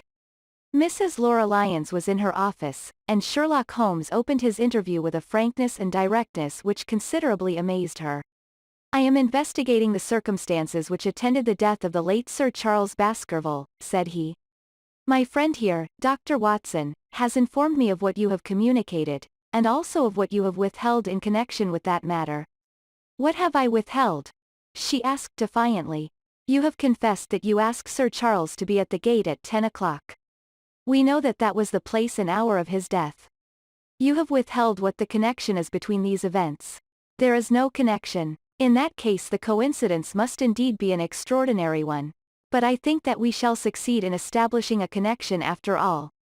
I wish to be perfectly frank with you, Mrs. Lyons. We regard this case as one of murder, and the evidence may implicate not only your friend Mr. Stapleton, but his wife as well. The lady sprang from her chair. His wife, she cried. The fact is no longer a secret. The person who has passed for his sister is really his wife. Mrs. Lyons had resumed her seat. Her hands were grasping the arms of her chair, and I saw that the pink nails had turned white with the pressure of her grip. His wife, she said again. His wife. He is not a married man. Sherlock Holmes shrugged his shoulders. Prove it to me. Prove it to me. And if you can do so. The fierce flash of her eyes said more than any words. I have come prepared to do so, said Holmes, drawing several papers from his pocket. Here is a photograph of the couple taken in York 4 years ago. It is endorsed, Mr. and Mrs. Vandeleur, but you will have no difficulty in recognizing him, and her also, if you know her by sight. Here are 3 written descriptions by trustworthy witnesses of Mr. and Mrs. Vandeleur, who at that time kept St. Oliver's private school. Read them and see if you can doubt the identity of these people. She glanced at them, and then looked up at us with the set, rigid face of a desperate woman. Mr. Holmes, she said, this man had offered me marriage on condition that I could get a divorce from my husband. He has lied to me, the villain, in every conceivable way. Not one word of truth has he ever told me. And why? I imagine that all was for my own sake. But now I see that I was never anything but a tool in his hands. Why should I preserve faith with him who never kept any with me? Why should I try to shield him from the consequences of his own wicked acts? Ask me what you like, and there is nothing which I shall hold back. One thing I swear to you, and that is that when I wrote the letter I never dreamed of any harm to the old gentleman, who had been my kindest friend. I entirely believe you, madam, said Sherlock Holmes. The recital of these events must be very painful to you, and perhaps it will make it easier if I tell you what occurred, and you can check me if I make any material mistake. The sending of this letter was suggested to you by Stapleton? He dictated it. I presume that the reason he gave was that you would receive help from Sir Charles for the legal expenses connected with your divorce? Exactly. And then after you had sent the letter he dissuaded you from keeping the appointment? He told me that it would hurt his self-respect that any other man should find the money for such an object, and that though he was a poor man himself he would devote his last penny to removing the obstacles which divided us. He appears to be a very consistent character. And then you heard nothing until you read the reports of the death in the paper? No. And he made you swear to say nothing about your appointment with Sir Charles? He did. He said that the death was a very mysterious one, and that I should certainly be suspected if the facts came out. He frightened me into remaining silent. Quite so, but you had your suspicions? She hesitated and looked down. I knew him, she said. But if he had kept faith with me I should always have done so with him. I think that on the whole you have had a fortunate escape, said Sherlock Holmes. You have had him in your power and he knew it, and yet you are alive. You have been walking for some months very near to the edge of a precipice. We must wish you good morning now, Mrs. Lyons, and it is probable that you will very shortly hear from us again. Our case becomes rounded off, and difficulty after difficulty thins away in front of us, said Holmes as we stood waiting for the arrival of the express from town. I shall soon be in the position of being able to put into a single connected narrative one of the most singular and sensational crimes of modern times. Students of criminology will remember the analogous incidents in Godno, in Little Russia, in the year 66, and of course there are the Anderson murders in North Carolina, but this case possesses some features which are entirely its own. Even now we have no clear case against this very wily man. But I shall be very much surprised if it is not clear enough before we go to bed this night. The London Express came roaring into the station, and a small, wiry bulldog of a man had sprung from a first-class carriage. We all three shook hands, and I saw at once from the reverential way in which Lestrade gazed at my companion that he had learned a good deal since the days when they had first worked together. I could well remember the scorn which the theories of the reasoner used then to excite in the practical man. Anything good? He asked. The biggest thing for years, said Holmes. We have 2 hours before we need think of starting. I think we might employ it in getting some dinner and then, Lestrade, we will take the London fog out of your throat by giving you a breath of the pure night air of Dartmoor. Never been there? Ah, well, I don't suppose you will forget your first visit. Chapter 14, The Hound of the Baskervilles, one of Sherlock Holmes's defects, if, indeed, one may call it a defect, was that he was exceedingly loath to communicate his full plans to any other person until the instant of their fulfillment. Partly it came no doubt from his own masterful nature, which loved to dominate and surprise those who were around him. Partly also from his professional caution, which urged him never to take any chances. The result, however, was very trying for those who were acting as his agents and assistants. I had often suffered under it, but never more so than during that long drive in the darkness. The great ordeal was in front of us. At last we were about to make our final effort, and yet Holmes had said nothing, and I could only surmise what his course of action would be. My nerves thrilled with anticipation when at last the cold wind upon our faces and the dark, void spaces on either side of the narrow road told me that we were back upon the moor once again. Every stride of the horses and every turn of the wheels was taking us nearer to our supreme adventure. Our conversation was hampered by the presence of the driver of the hired wagonette, so that we were forced to talk of trivial matters when our nerves were tense with emotion and anticipation. It was a relief to me, after that unnatural restraint, when we at last passed Franklin's house and knew that we were drawing near to the hall and to the scene of action. We did not drive up to the door but got down near the gate of the avenue. The wagonette was paid off and ordered to return to Coombe Tracey forthwith, while we started to walk to Merripit House. "Are you armed, Lestrade?" The little detective smiled. "As long as I have my trousers I have a hip pocket, and as long as I have my hip pocket I have something in it." "Good. My friend and I are also ready for emergencies. You're mighty close about this affair, Mr. Holmes. What's the game now?" "A waiting game. My word, it does not seem a very cheerful place," said the detective with a shiver, glancing round him at the gloomy slopes of the hill and at the huge lake of fog which lay over the Grimpen Mire. "I see the lights of a house ahead of us. That is Merripit House and the end of our journey. I must request you to walk on tiptoe and not to talk above a whisper." We moved cautiously along the track as if we were bound for the house, but Holmes halted us when we were about 200 yards from it. "This will do," said he. "These rocks upon the right make an admirable screen. We are to wait here?" "Yes, we shall make our little ambush here. Get into this hollow, Lestrade. You have been inside the house, have you not, Watson? Can you tell the position of the rooms? What are those latticed windows at this end?" "I think they are the kitchen windows. And the one beyond, which shines so brightly? That is certainly the dining room. The blinds are up. You know the lie of the land best. Creep forward quietly and see what they are doing, but for heaven's sake don't let them know that they are watched." I tiptoed down the path and stooped behind the low wall which surrounded the stunted orchard. Creeping in its shadow I reached a point whence I could look straight through the uncurtained window. There were only two men in the room, Sir Henry and Stapleton. They sat with their profiles towards me on either side of the round table. Both of them were smoking cigars, and coffee and wine were in front of them. Stapleton was talking with animation, but the baronet looked pale and distrait. Perhaps the thought of that lonely walk across the ill-omened moor was weighing heavily upon his mind. As I watched them Stapleton rose and left the room, while Sir Henry filled his glass again and leaned back in his chair, puffing at his cigar. I heard the creak of a door and the crisp sound of boots upon gravel. The steps passed along the path on the other side of the wall under which I crouched. Looking over, I saw the naturalist pause at the door of an outhouse in the corner of the orchard. A key turned in a lock, and as he passed in there was a curious scuffling noise from within. He was only a minute or so inside, and then I heard the key turn once more and he passed me and re-entered the house. I saw him rejoin his guest, and I crept quietly back to where my companions were waiting to tell them what I had seen. "You say, Watson, that the lady is not there?"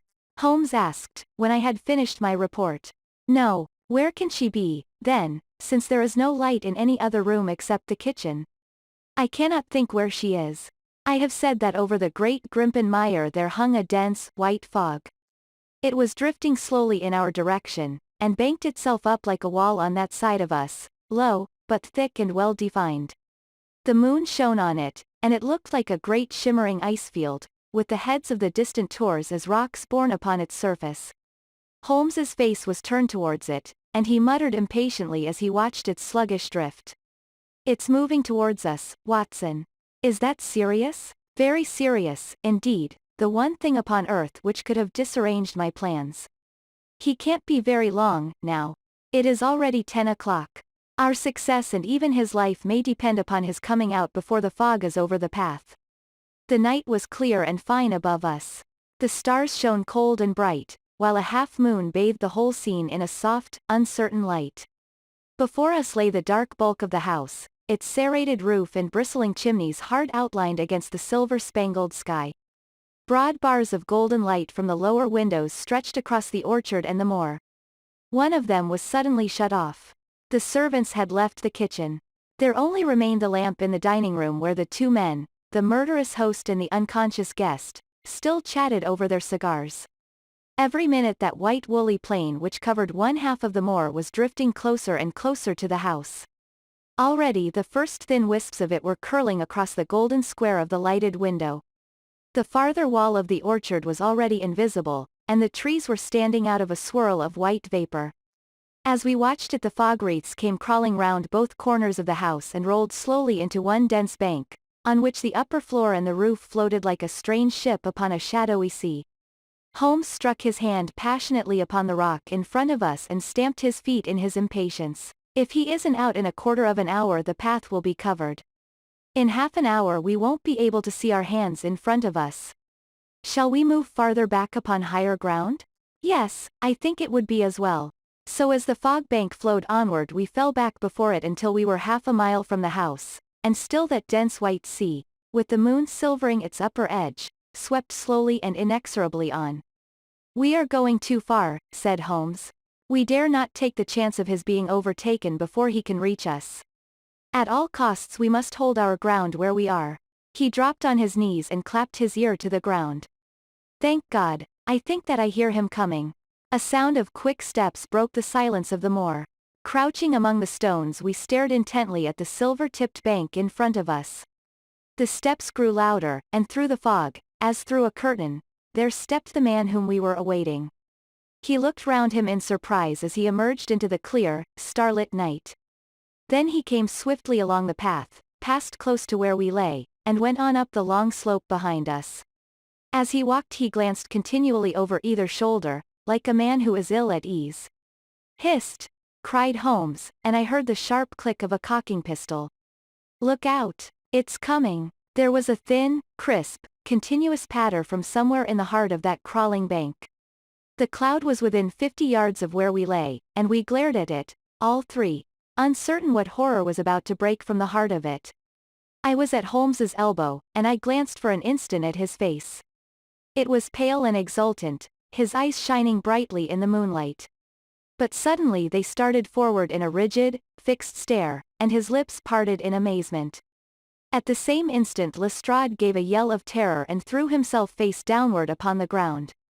I sprang to my feet, my inert hand grasping my pistol, my mind paralyzed by the dreadful shape which had sprung out upon us from the shadows of the fog. A hound it was, an enormous coal-black hound, but not such a hound as mortal eyes have ever seen. Fire burst from its open mouth, its eyes glowed with a smoldering glare, its muzzle and hackles and dewlap were outlined in flickering flame. Never in the delirious dream of a disordered brain could anything more savage, more appalling, more hellish be conceived than that dark form and savage face which broke upon us out of the wall of fog. With long bounds the huge black creature was leaping down the track, following hard upon the footsteps of our friend. So paralyzed were we by the apparition that we allowed him to pass before we had recovered our nerve. Then Holmes and I both fired together, and the creature gave a hideous howl, which showed that one at least had hit him. He did not pause, however, but bounded onward. Far away on the path we saw Sir Henry looking back, his face white in the moonlight, his hands raised in horror, glaring helplessly at the frightful thing which was hunting him down. But that cry of pain from the hound had blown all our fears to the winds. If he was vulnerable he was mortal, and if we could wound him we could kill him. Never have I seen a man run as Holmes ran that night. I am reckoned fleet of foot, but he outpaced me as much as I outpaced the little professional. In front of us as we flew up the track we heard scream after scream from Sir Henry and the deep roar of the hound. I was in time to see the beast spring upon its victim, hurl him to the ground, and worry at his throat. But the next instant Holmes had emptied 5 barrels of his revolver into the creature's flank. With a last howl of agony and a vicious snap in the air, it rolled upon its back, 4 feet pawing furiously, and then fell limp upon its side. I stooped, panting, and pressed my pistol to the dreadful, shimmering head, but it was useless to press the trigger. The giant hound was dead. Sir Henry lay insensible where he had fallen. We tore away his collar, and Holmes breathed a prayer of gratitude when we saw that there was no sign of a wound and that the rescue had been in time. Already our friend's eyelids shivered and he made a feeble effort to move. Lestrade thrust his brandy flask between the baronet's teeth, and 2 frightened eyes were looking up at us. "My God," he whispered. "What was it? What, in heaven's name, was it?" "It's dead, whatever it is," said Holmes. "We've laid the family ghost once and forever." In mere size and strength it was a terrible creature which was lying stretched before us. It was not a pure bloodhound and it was not a pure mastiff, but it appeared to be a combination of the two, gaunt, savage, and as large as a small lioness. Even now, in the stillness of death, the huge jaws seemed to be dripping with a bluish flame and the small, deep-set, cruel eyes were ringed with fire. I placed my hand upon the glowing muzzle, and as I held them up my own fingers smoldered and gleamed in the darkness. "Phosphorus," I said. "A cunning preparation of it," said Holmes, sniffing at the dead animal. "There is no smell which might have interfered with his power of scent. We owe you a deep apology, Sir Henry, for having exposed you to this fright. I was prepared for a hound, but not for such a creature as this. And the fog gave us little time to receive him. You have saved my life. Having first endangered it. Are you strong enough to stand? Give me another mouthful of that brandy and I shall be ready for anything. So, now, if you will help me up. What do you propose to do? To leave you here. You are not fit for further adventures tonight. If you will wait, one or other of us will go back with you to the hall." He tried to stagger to his feet, but he was still ghastly pale and trembling in every limb. We helped him to a rock, where he sat shivering with his face buried in his hands. "We must leave you now," said Holmes. "The rest of our work must be done, and every moment is of importance. We have our case, and now we only want our man. It's 1,000 to 1 against our finding him at the house," he continued as we retraced our steps swiftly down the path. "Those shots must have told him that the game was up. We were some distance off, and this fog may have deadened them. He followed the hound to call him off, of that you may be certain. No, he's gone by this time. But we'll search the house and make sure." The front door was open, so we rushed in and hurried from room to room to the amazement of a doddering old manservant, who met us in the passage. There was no light save in the dining room, but Holmes caught up the lamp and left no corner of the house unexplored. No sign could we see of the man whom we were chasing. On the upper floor, however, one of the bedroom doors was locked. "There's someone in here," cried Lestrade. "I can hear a movement.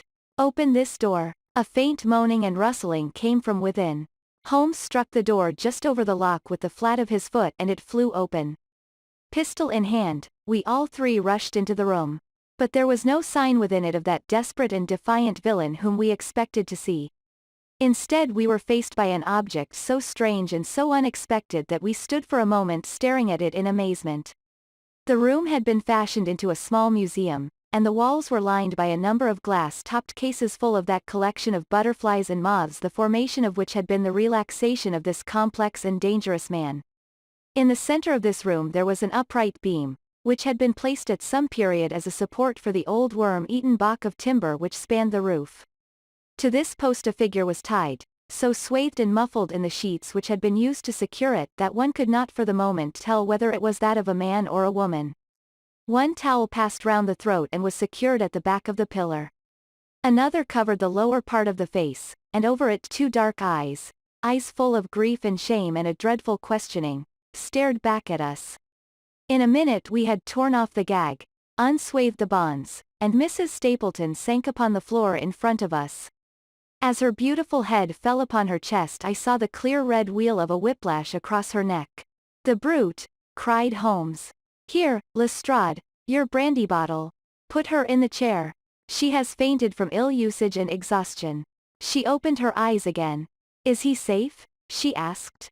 "Has he escaped?" "He cannot escape us, madam." No, I did not mean my husband." "Sir Henry? Is he safe?" "Yes." "And the hound?" "It is dead." She gave a long sigh of satisfaction. Thank God. Thank God. Oh, this villain. See how he has treated me." She shot her arms out from her sleeves, and we saw with horror that they were all mottled with bruises. "But this is nothing. It is my mind and soul that he has tortured and defiled. I could endure it all, ill usage, solitude, a life of deception, everything, as long as I could still cling to the hope that I had his love, but now I know that in this also I have been his dupe and his tool." She broke into passionate sobbing as she spoke. "You bear him no goodwill, madam," said Holmes.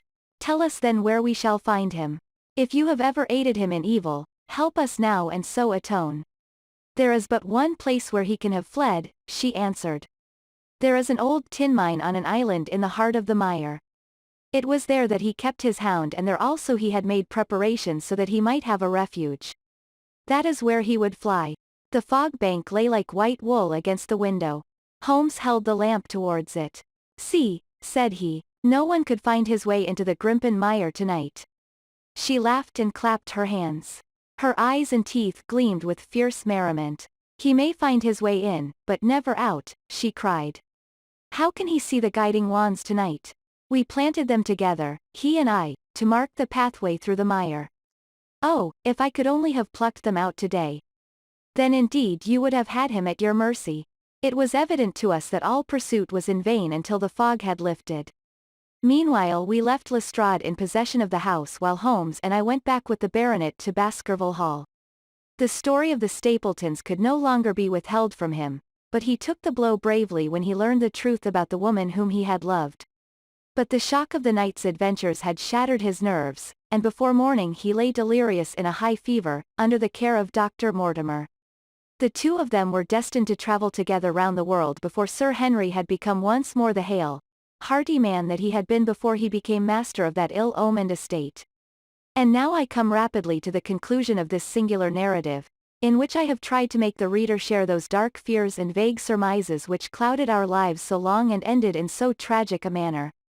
On the morning after the death of the hound the fog had lifted and we were guided by Mrs. Stapleton to the point where they had found a pathway through the bog.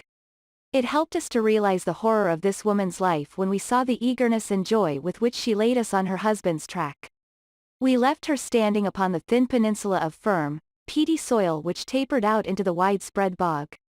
From the end of it a small wand planted here and there showed where the path zigzagged from tuft to tuft of rushes among those green scummed pits and foul quagmires which barred the way to the stranger. Rank reeds and lush, slimy water plants sent an odor of decay and a heavy miasmatic vapor onto our faces, while a false step plunged us more than once thigh-deep into the dark, quivering mire, which shook for yards in soft undulations around our feet. Its tenacious grip plucked at our heels as we walked, and when we sank into it it was as if some malignant hand was tugging us down into those obscene depths, so grim and purposeful was the clutch in which it held us. Once only we saw a trace that someone had passed that perilous way before us. From amid a tuft of cotton grass which bore it up out of the slime some dark thing was projecting. Holmes sank to his waist as he stepped from the path to seize it, and had we not been there to drag him out he could never have set his foot upon firm land again.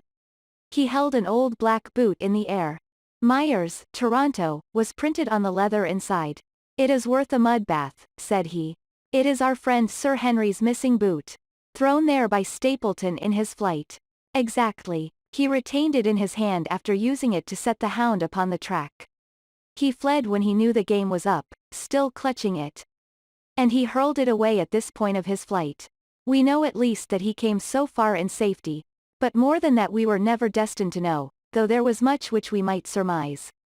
There was no chance of finding footsteps in the mire, for the rising mud oozed swiftly in upon them, but as we at last reached firmer ground beyond the morass we all looked eagerly for them. But no slightest sign of them ever met our eyes. If the earth told a true story, then Stapleton never reached that island of refuge towards which he struggled through the fog upon that last night. Somewhere in the heart of the great Grimpen Mire, down in the foul slime of the huge morass which had sucked him in, this cold and cruel-hearted man is forever buried. Many traces we found of him in the bog-girt island where he had hid his savage ally. A huge driving wheel and a shaft half filled with rubbish showed the position of an abandoned mine. Beside it were the crumbling remains of the cottages of the miners, driven away no doubt by the foul reek of the surrounding swamp. In one of these a staple and chain with a quantity of gnawed bones showed where the animal had been confined. A skeleton with a tangle of brown hair adhering to it lay among the debris. "A dog," said Holmes. "By Jove, a curly-haired spaniel. Poor Mortimer will never see his pet again. Well, I do not know that this place contains any secret which we have not already fathomed. He could hide his hound, but he could not hush its voice, and hence came those cries which even in daylight were not pleasant to hear. On an emergency he could keep the hound in the outhouse at Merripit, but it was always a risk, and it was only on the supreme day, which he regarded as the end of all his efforts, that he dared do it. This paste in the tin is no doubt the luminous mixture with which the creature was daubed. It was suggested, of course, by the story of the family hellhound, and by the desire to frighten old Sir Charles to death. No wonder the poor devil of a convict ran and screamed, even as our friend did, and as we ourselves might have done, when he saw such a creature bounding through the darkness of the moor upon his track. It was a cunning device, for, apart from the chance of driving your victim to his death, what peasant would venture to inquire too closely into such a creature should he get sight of it, as many have done, upon the moor? I said it in London, Watson, and I say it again now, that never yet have we helped to hunt down a more dangerous man than he who is lying yonder. He swept his long arm towards the huge mottled expanse of green splotched bog which stretched away until it merged into the russet slopes of the moor. Chapter 15, A Retrospection. It was the end of November and Holmes and I sat, upon a raw and foggy night, on either side of a blazing fire in our sitting room in Baker Street. Since the tragic upshot of our visit to Devonshire he had been engaged in two affairs of the utmost importance, in the first of which he had exposed the atrocious conduct of Colonel Upwood in connection with the famous card scandal of the Nonpareil Club, while in the second he had defended the unfortunate Montpensier from the charge of murder which hung over her in connection with the death of her step-daughter, Emile Carriere, the young lady who, as it will be remembered, was found 6 months later alive and married in New York. My friend was in excellent spirits over the success which had attended a succession of difficult and important cases, so that I was able to induce him to discuss the details of the Baskerville mystery. I had waited patiently for the opportunity, for I was aware that he would never permit cases to overlap, and that his clear and logical mind would not be drawn from its present work to dwell upon memories of the past. Sir Henry and Dr. Mortimer were, however, in London, on their way to that long voyage which had been recommended for the restoration of his shattered nerves. They had called upon us that very afternoon, so that it was natural that the subject should come up for discussion. The whole course of events, said Holmes, from the point of view of the man who called himself Stapleton was simple and direct, although to us, who had no means in the beginning of knowing the motives of his actions and could only learn part of the facts, it all appeared exceedingly complex. I have had the advantage of 2 conversations with Mrs. Stapleton, and the case has now been so entirely cleared up that I am not aware that there is anything which has remained a secret to us. You will find a few notes upon the matter under the heading B in my indexed list of cases. Perhaps you would kindly give me a sketch of the course of events from memory. Certainly, though I cannot guarantee that I carry all the facts in my mind. Intense mental concentration has a curious way of blotting out what has passed. The barrister who has his case at his fingers' ends, and is able to argue with an expert upon his own subject finds that a week or 2 of the courts will drive it all out of his head once more. So each of my cases displaces the last, and Emile Carriere has blurred my recollection of Baskerville Hall. Tomorrow some other little problem may be submitted to my notice which will in turn dispossess the fair French lady and the infamous Upwood. So far as the case of the Hound goes, however, I will give you the course of events as nearly as I can, and you will suggest anything which I may have forgotten. My inquiries show beyond all question that the family portrait did not lie, and that this fellow was indeed a Baskerville. He was a son of that Roger Baskerville, the younger brother of Sir Charles, who fled with a sinister reputation to South America, where he was said to have died unmarried. He did, as a matter of fact, marry, and had 1 child, this fellow, whose real name is the same as his father's. He married Beryl Garcia, one of the beauties of Costa Rica, and, having purloined a considerable sum of public money, he changed his name to Vandeleur and fled to England, where he established a school in the east of Yorkshire. His reason for attempting this special line of business was that he had struck up an acquaintance with a consumptive tutor upon the voyage home, and that he had used this man's ability to make the undertaking a success. Fraser, the tutor, died however, and the school which had begun well sank from disrepute into infamy. The Vandeleurs found it convenient to change their name to Stapleton, and he brought the remains of his fortune, his schemes for the future, and his taste for entomology to the south of England. I learned at the British Museum that he was a recognized authority upon the subject, and that the name of Vandeleur has been permanently attached to a certain moth which he had, in his Yorkshire days, been the first to describe. We now come to that portion of his life which has proved to be of such intense interest to us. The fellow had evidently made inquiry and found that only 2 lives intervened between him and a valuable estate. When he went to Devonshire his plans were, I believe, exceedingly hazy, but that he meant mischief from the first is evident from the way in which he took his wife with him in the character of his sister. The idea of using her as a decoy was clearly already in his mind, though he may not have been certain how the details of his plot were to be arranged. He meant in the end to have the estate, and he was ready to use any tool or run any risk for that end. His first act was to establish himself as near to his ancestral home as he could, and his second was to cultivate a friendship with Sir Charles Baskerville and with the neighbours. The baronet himself told him about the family hound, and so prepared the way for his own death. Stapleton, as I will continue to call him, knew that the old man's heart was weak and that a shock would kill him. So much he had learned from Dr. Mortimer. He had heard also that Sir Charles was superstitious and had taken this grim legend very seriously. His ingenious mind instantly suggested a way by which the baronet could be done to death, and yet it would be hardly possible to bring home the guilt to the real murderer. Having conceived the idea, he proceeded to carry it out with considerable finesse. An ordinary schemer would have been content to work with a savage hound. The use of artificial means to make the creature diabolical was a flash of genius upon his part. The dog he bought in London from Ross and Mangles, the dealers in Fulham Road. It was the strongest and most savage in their possession. He brought it down by the North Devon line and walked a great distance over the moor so as to get it home without exciting any remarks. He had already on his insect hunts learned to penetrate the Grimpen mire, and so had found a safe hiding place for the creature. Here he kennelled it and waited his chance. But it was some time coming. The old gentleman could not be decoyed outside of his grounds at night. Several times Stapleton lurked about with his hound, but without avail. It was during these fruitless quests that he, or rather his ally, was seen by peasants, and that the legend of the demon dog received a new confirmation. He had hoped that his wife might lure Sir Charles to his ruin, but here she proved unexpectedly independent. She would not endeavour to entangle the old gentleman in a sentimental attachment which might deliver him over to his enemy. Threats and even, I am sorry to say, blows refused to move her. She would have nothing to do with it, and for a time Stapleton was at a deadlock. He found a way out of his difficulties through the chance that Sir Charles, who had conceived a friendship for him, made him the minister of his charity in the case of this unfortunate woman, Mrs. Laura Lyons. By representing himself as a single man he acquired complete influence over her, and he gave her to understand that in the event of her obtaining a divorce from her husband he would marry her.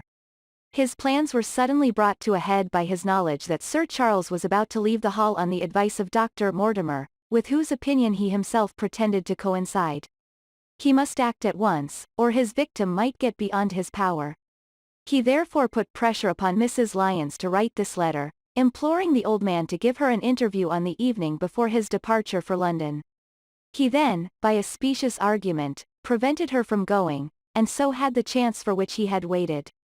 Driving back in the evening from Coombe Tracey he was in time to get his hound, to treat it with his infernal paint, and to bring the beast round to the gate at which he had reason to expect that he would find the old gentleman waiting. The dog, incited by its master, sprang over the wicket gate and pursued the unfortunate baronet, who fled screaming down the yew alley. In that gloomy tunnel it must indeed have been a dreadful sight to see that huge black creature, with its flaming jaws and blazing eyes, bounding after its victim. He fell dead at the end of the alley from heart disease and terror. The hound had kept upon the grassy border while the baronet had run down the path, so that no track but the man's was visible. On seeing him lying still the creature had probably approached to sniff at him, but finding him dead had turned away again. It was then that it left the print which was actually observed by Dr. Mortimer. The hound was called off and hurried away to its lair in the Grimpen mire, and a mystery was left which puzzled the authorities, alarmed the countryside, and finally brought the case within the scope of our observation. So much for the death of Sir Charles Baskerville. You perceive the devilish cunning of it, for really it would be almost impossible to make a case against the real murderer. His only accomplice was one who could never give him away, and the grotesque, inconceivable nature of the device only served to make it more effective. Both of the women concerned in the case, Mrs. Stapleton and Mrs. Laura Lyons, were left with a strong suspicion against Stapleton. Mrs. Stapleton knew that he had designs upon the old man, and also of the existence of the hound. Mrs. Lyons knew neither of these things, but had been impressed by the death occurring at the time of an uncancelled appointment which was only known to him. However, both of them were under his influence, and he had nothing to fear from them. The first half of his task was successfully accomplished, but the more difficult still remained. It is possible that Stapleton did not know of the existence of an heir in Canada. In any case, he would very soon learn it from his friend Dr. Mortimer, and he was told by the latter all details about the arrival of Henry Baskerville. Stapleton's first idea was that this young stranger from Canada might possibly be done to death in London without coming down to Devonshire at all. He distrusted his wife ever since she had refused to help him in laying a trap for the old man, and he dared not leave her long out of his sight for fear he should lose his influence over her. It was for this reason that he took her to London with him. They lodged, I find, at the Mexborough Private Hotel, in Craven Street, which was actually one of those called upon by my agent in search of evidence. Here he kept his wife imprisoned in her room while he, disguised in a beard, followed Dr. Mortimer to Baker Street and afterwards to the station and to the Northumberland Hotel. His wife had some inkling of his plans, but she had such a fear of her husband, a fear founded upon brutal ill treatment, that she dare not write to warn the man whom she knew to be in danger. If the letter should fall into Stapleton's hands, her own life would not be safe. Eventually, as we know, she adopted the expedient of cutting out the words which would form the message, and addressing the letter in a disguised hand. It reached the baronet, and gave him the first warning of his danger. It was very essential for Stapleton to get some article of Sir Henry's attire so that, in case he was driven to use the dog, he might always have the means of setting him upon his track. With characteristic promptness and audacity he set about this at once, and we cannot doubt that the boots or chambermaid of the hotel was well bribed to help him in his design. By chance, however, the first boot which was procured for him was a new one and, therefore, useless for his purpose. He then had it returned and obtained another, a most instructive incident, since it proved conclusively to my mind that we were dealing with a real hound, as no other supposition could explain this anxiety to obtain an old boot and this indifference to a new one. The more outré and grotesque an incident is, the more carefully it deserves to be examined, and the very point which appears to complicate a case is, when duly considered and scientifically handled, the one which is most likely to elucidate it. Then we had the visit from our friends next morning, shadowed always by Stapleton in the cab. From his knowledge of our rooms and of my appearance, as well as from his general conduct, I am inclined to think that Stapleton's career of crime has been by no means limited to this single Baskerville affair. It is suggestive that during the last 3 years there have been 4 considerable burglaries in the West Country, for none of which was any criminal ever arrested. The last of these, at Folkestone Court, in May, was remarkable for the cold-blooded pistoling of the page, who surprised the masked and solitary burglar. I cannot doubt that Stapleton recruited his waning resources in this fashion, and that for years he has been a desperate and dangerous man. We had an example of his readiness of resource that morning when he got away from us so successfully, and also of his audacity in sending back my own name to me through the cabman. From that moment he understood that I had taken over the case in London, and that therefore there was no chance for him there. He returned to Dartmoor and awaited the arrival of the baronet. "One moment," said I, "you have, no doubt, described the sequence of events correctly, but there is one point which you have left unexplained. What became of the hound when its master was in London?" "I have given some attention to this matter and it is undoubtedly of importance. There can be no question that Stapleton had a confidant, though it is unlikely that he ever placed himself in his power by sharing all his plans with him. There was an old manservant at Merripit House, whose name was Anthony. His connection with the Stapletons can be traced for several years, as far back as the schoolmastering days, so that he must have been aware that his master and mistress were really husband and wife. This man has disappeared and has escaped from the country. It is suggestive that Anthony is not a common name in England, while Antonio is so in all Spanish or Spanish-American countries. The man, like Mrs. Stapleton herself, spoke good English, but with a curious lisping accent. I have myself seen this old man cross the Grimpen Mire by the path which Stapleton had marked out. It is very probable, therefore, that in the absence of his master it was he who cared for the hound, though he may never have known the purpose for which the beast was used. The Stapletons then went down to Devonshire, whither they were soon followed by Sir Henry and you. One word now as to how I stood myself at that time. It may possibly recur to your memory that when I examined the paper upon which the printed words were fastened I made a close inspection for the watermark. In doing so I held it within a few inches of my eyes, and was conscious of a faint smell of the scent known as white jessamine. There are 75 perfumes, which it is very necessary that a criminal expert should be able to distinguish from each other, and cases have more than once within my own experience depended upon their prompt recognition. The scent suggested the presence of a lady, and already my thoughts began to turn towards the Stapletons. Thus I had made certain of the hound, and had guessed at the criminal before ever we went to the West Country. It was my game to watch Stapleton. It was evident, however, that I could not do this if I were with you, since he would be keenly on his guard. I deceived everybody, therefore, yourself included, and I came down secretly when I was supposed to be in London. My hardships were not so great as you imagined, though such trifling details must never interfere with the investigation of a case. I stayed for the most part at Coombe Tracey, and only used the hut upon the moor when it was necessary to be near the scene of action. Cartwright had come down with me, and in his disguise as a country boy he was of great assistance to me. I was dependent upon him for food and clean linen. When I was watching Stapleton, Cartwright was frequently watching you, so that I was able to keep my hand upon all the strings. I have already told you that your reports reached me rapidly, being forwarded instantly from Baker Street to Coombe Tracey. They were of great service to me, and especially that one incidentally truthful piece of biography of Stapleton's. I was able to establish the identity of the man and the woman and knew at last exactly how I stood. The case had been considerably complicated through the incident of the escaped convict and the relations between him and the Barrymores.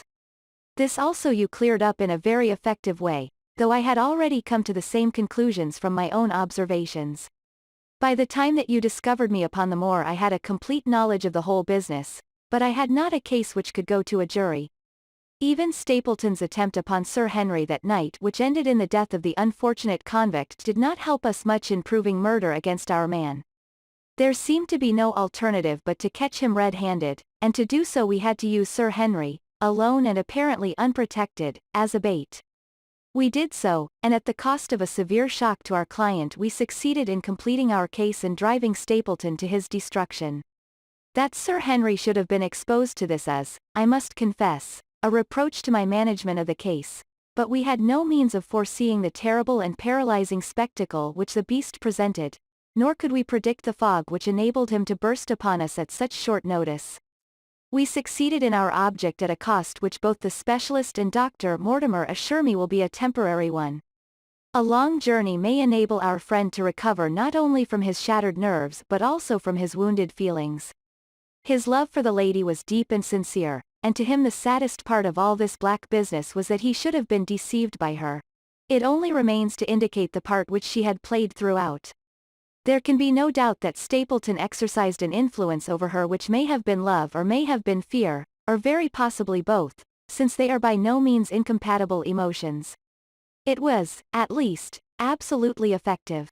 At his command she consented to pass as his sister, though he found the limits of his power over her when he endeavored to make her the direct accessory to murder. She was ready to warn Sir Henry so far as she could without implicating her husband, and again she tried to do so. Stapleton himself seems to have been capable of jealousy, and when he saw the baronet paying court to the lady, even though it was part of his own plan, still he could not help interrupting with a passionate outburst which revealed the fiery soul which his self-contained manner so cleverly concealed. By encouraging the intimacy he made it certain that Sir Henry would frequently come to Merripit House and that he would sooner or later get the opportunity which he desired. On the day of the crisis, however, his wife turned suddenly against him. She had learned something of the death of the convict, and she knew that the hound was being kept in the outhouse on the evening that Sir Henry was coming to dinner. She taxed her husband with his intended crime, and a furious scene followed, in which he showed her for the first time that she had a rival in his love. Her fidelity turned in an instant to bitter hatred and he saw that she would betray him. He tied her up, therefore, that she might have no chance of warning Sir Henry, and he hoped, no doubt, that when the whole countryside put down the baronet's death to the curse of his family, as they certainly would do, he could win his wife back to accept an accomplished fact and to keep silent upon what she knew. In this I fancy that in any case he made a miscalculation, and that, if we had not been there, his doom would none the less have been sealed. A woman of Spanish blood does not condone such an injury so lightly. And now, my dear Watson, without referring to my notes, I cannot give you a more detailed account of this curious case. I do not know that anything essential has been left unexplained. He could not hope to frighten Sir Henry to death as he had done the old uncle with his bogey hound. The beast was savage and half-starved. If its appearance did not frighten its victim to death, at least it would paralyze the resistance which might be offered. No doubt, there only remains one difficulty. If Stapleton came into the succession, how could he explain the fact that he, the heir, had been living unannounced under another name so close to the property? How could he claim it without causing suspicion and inquiry? It is a formidable difficulty, and I fear that you ask too much when you expect me to solve it. The past and the present are within the field of my inquiry, but what a man may do in the future is a hard question to answer. Mrs. Stapleton has heard her husband discuss the problem on several occasions. There were 3 possible courses. He might claim the property from South America, establish his identity before the British authorities there and so obtain the fortune without ever coming to England at all. Or he might adopt an elaborate disguise during the short time that he need be in London. Or, again, he might furnish an accomplice with the proofs and papers, putting him in as heir, and retaining a claim upon some proportion of his income. We cannot doubt from what we know of him that he would have found some way out of the difficulty. And now, my dear Watson, we have had some weeks of severe work, and for one evening, I think, we may turn our thoughts into more pleasant channels. I have a box for Les Huguenots. Have you heard the Deriskis? Might I trouble you then to be ready in half an hour, and we can stop at Marchini's for a little dinner on the way?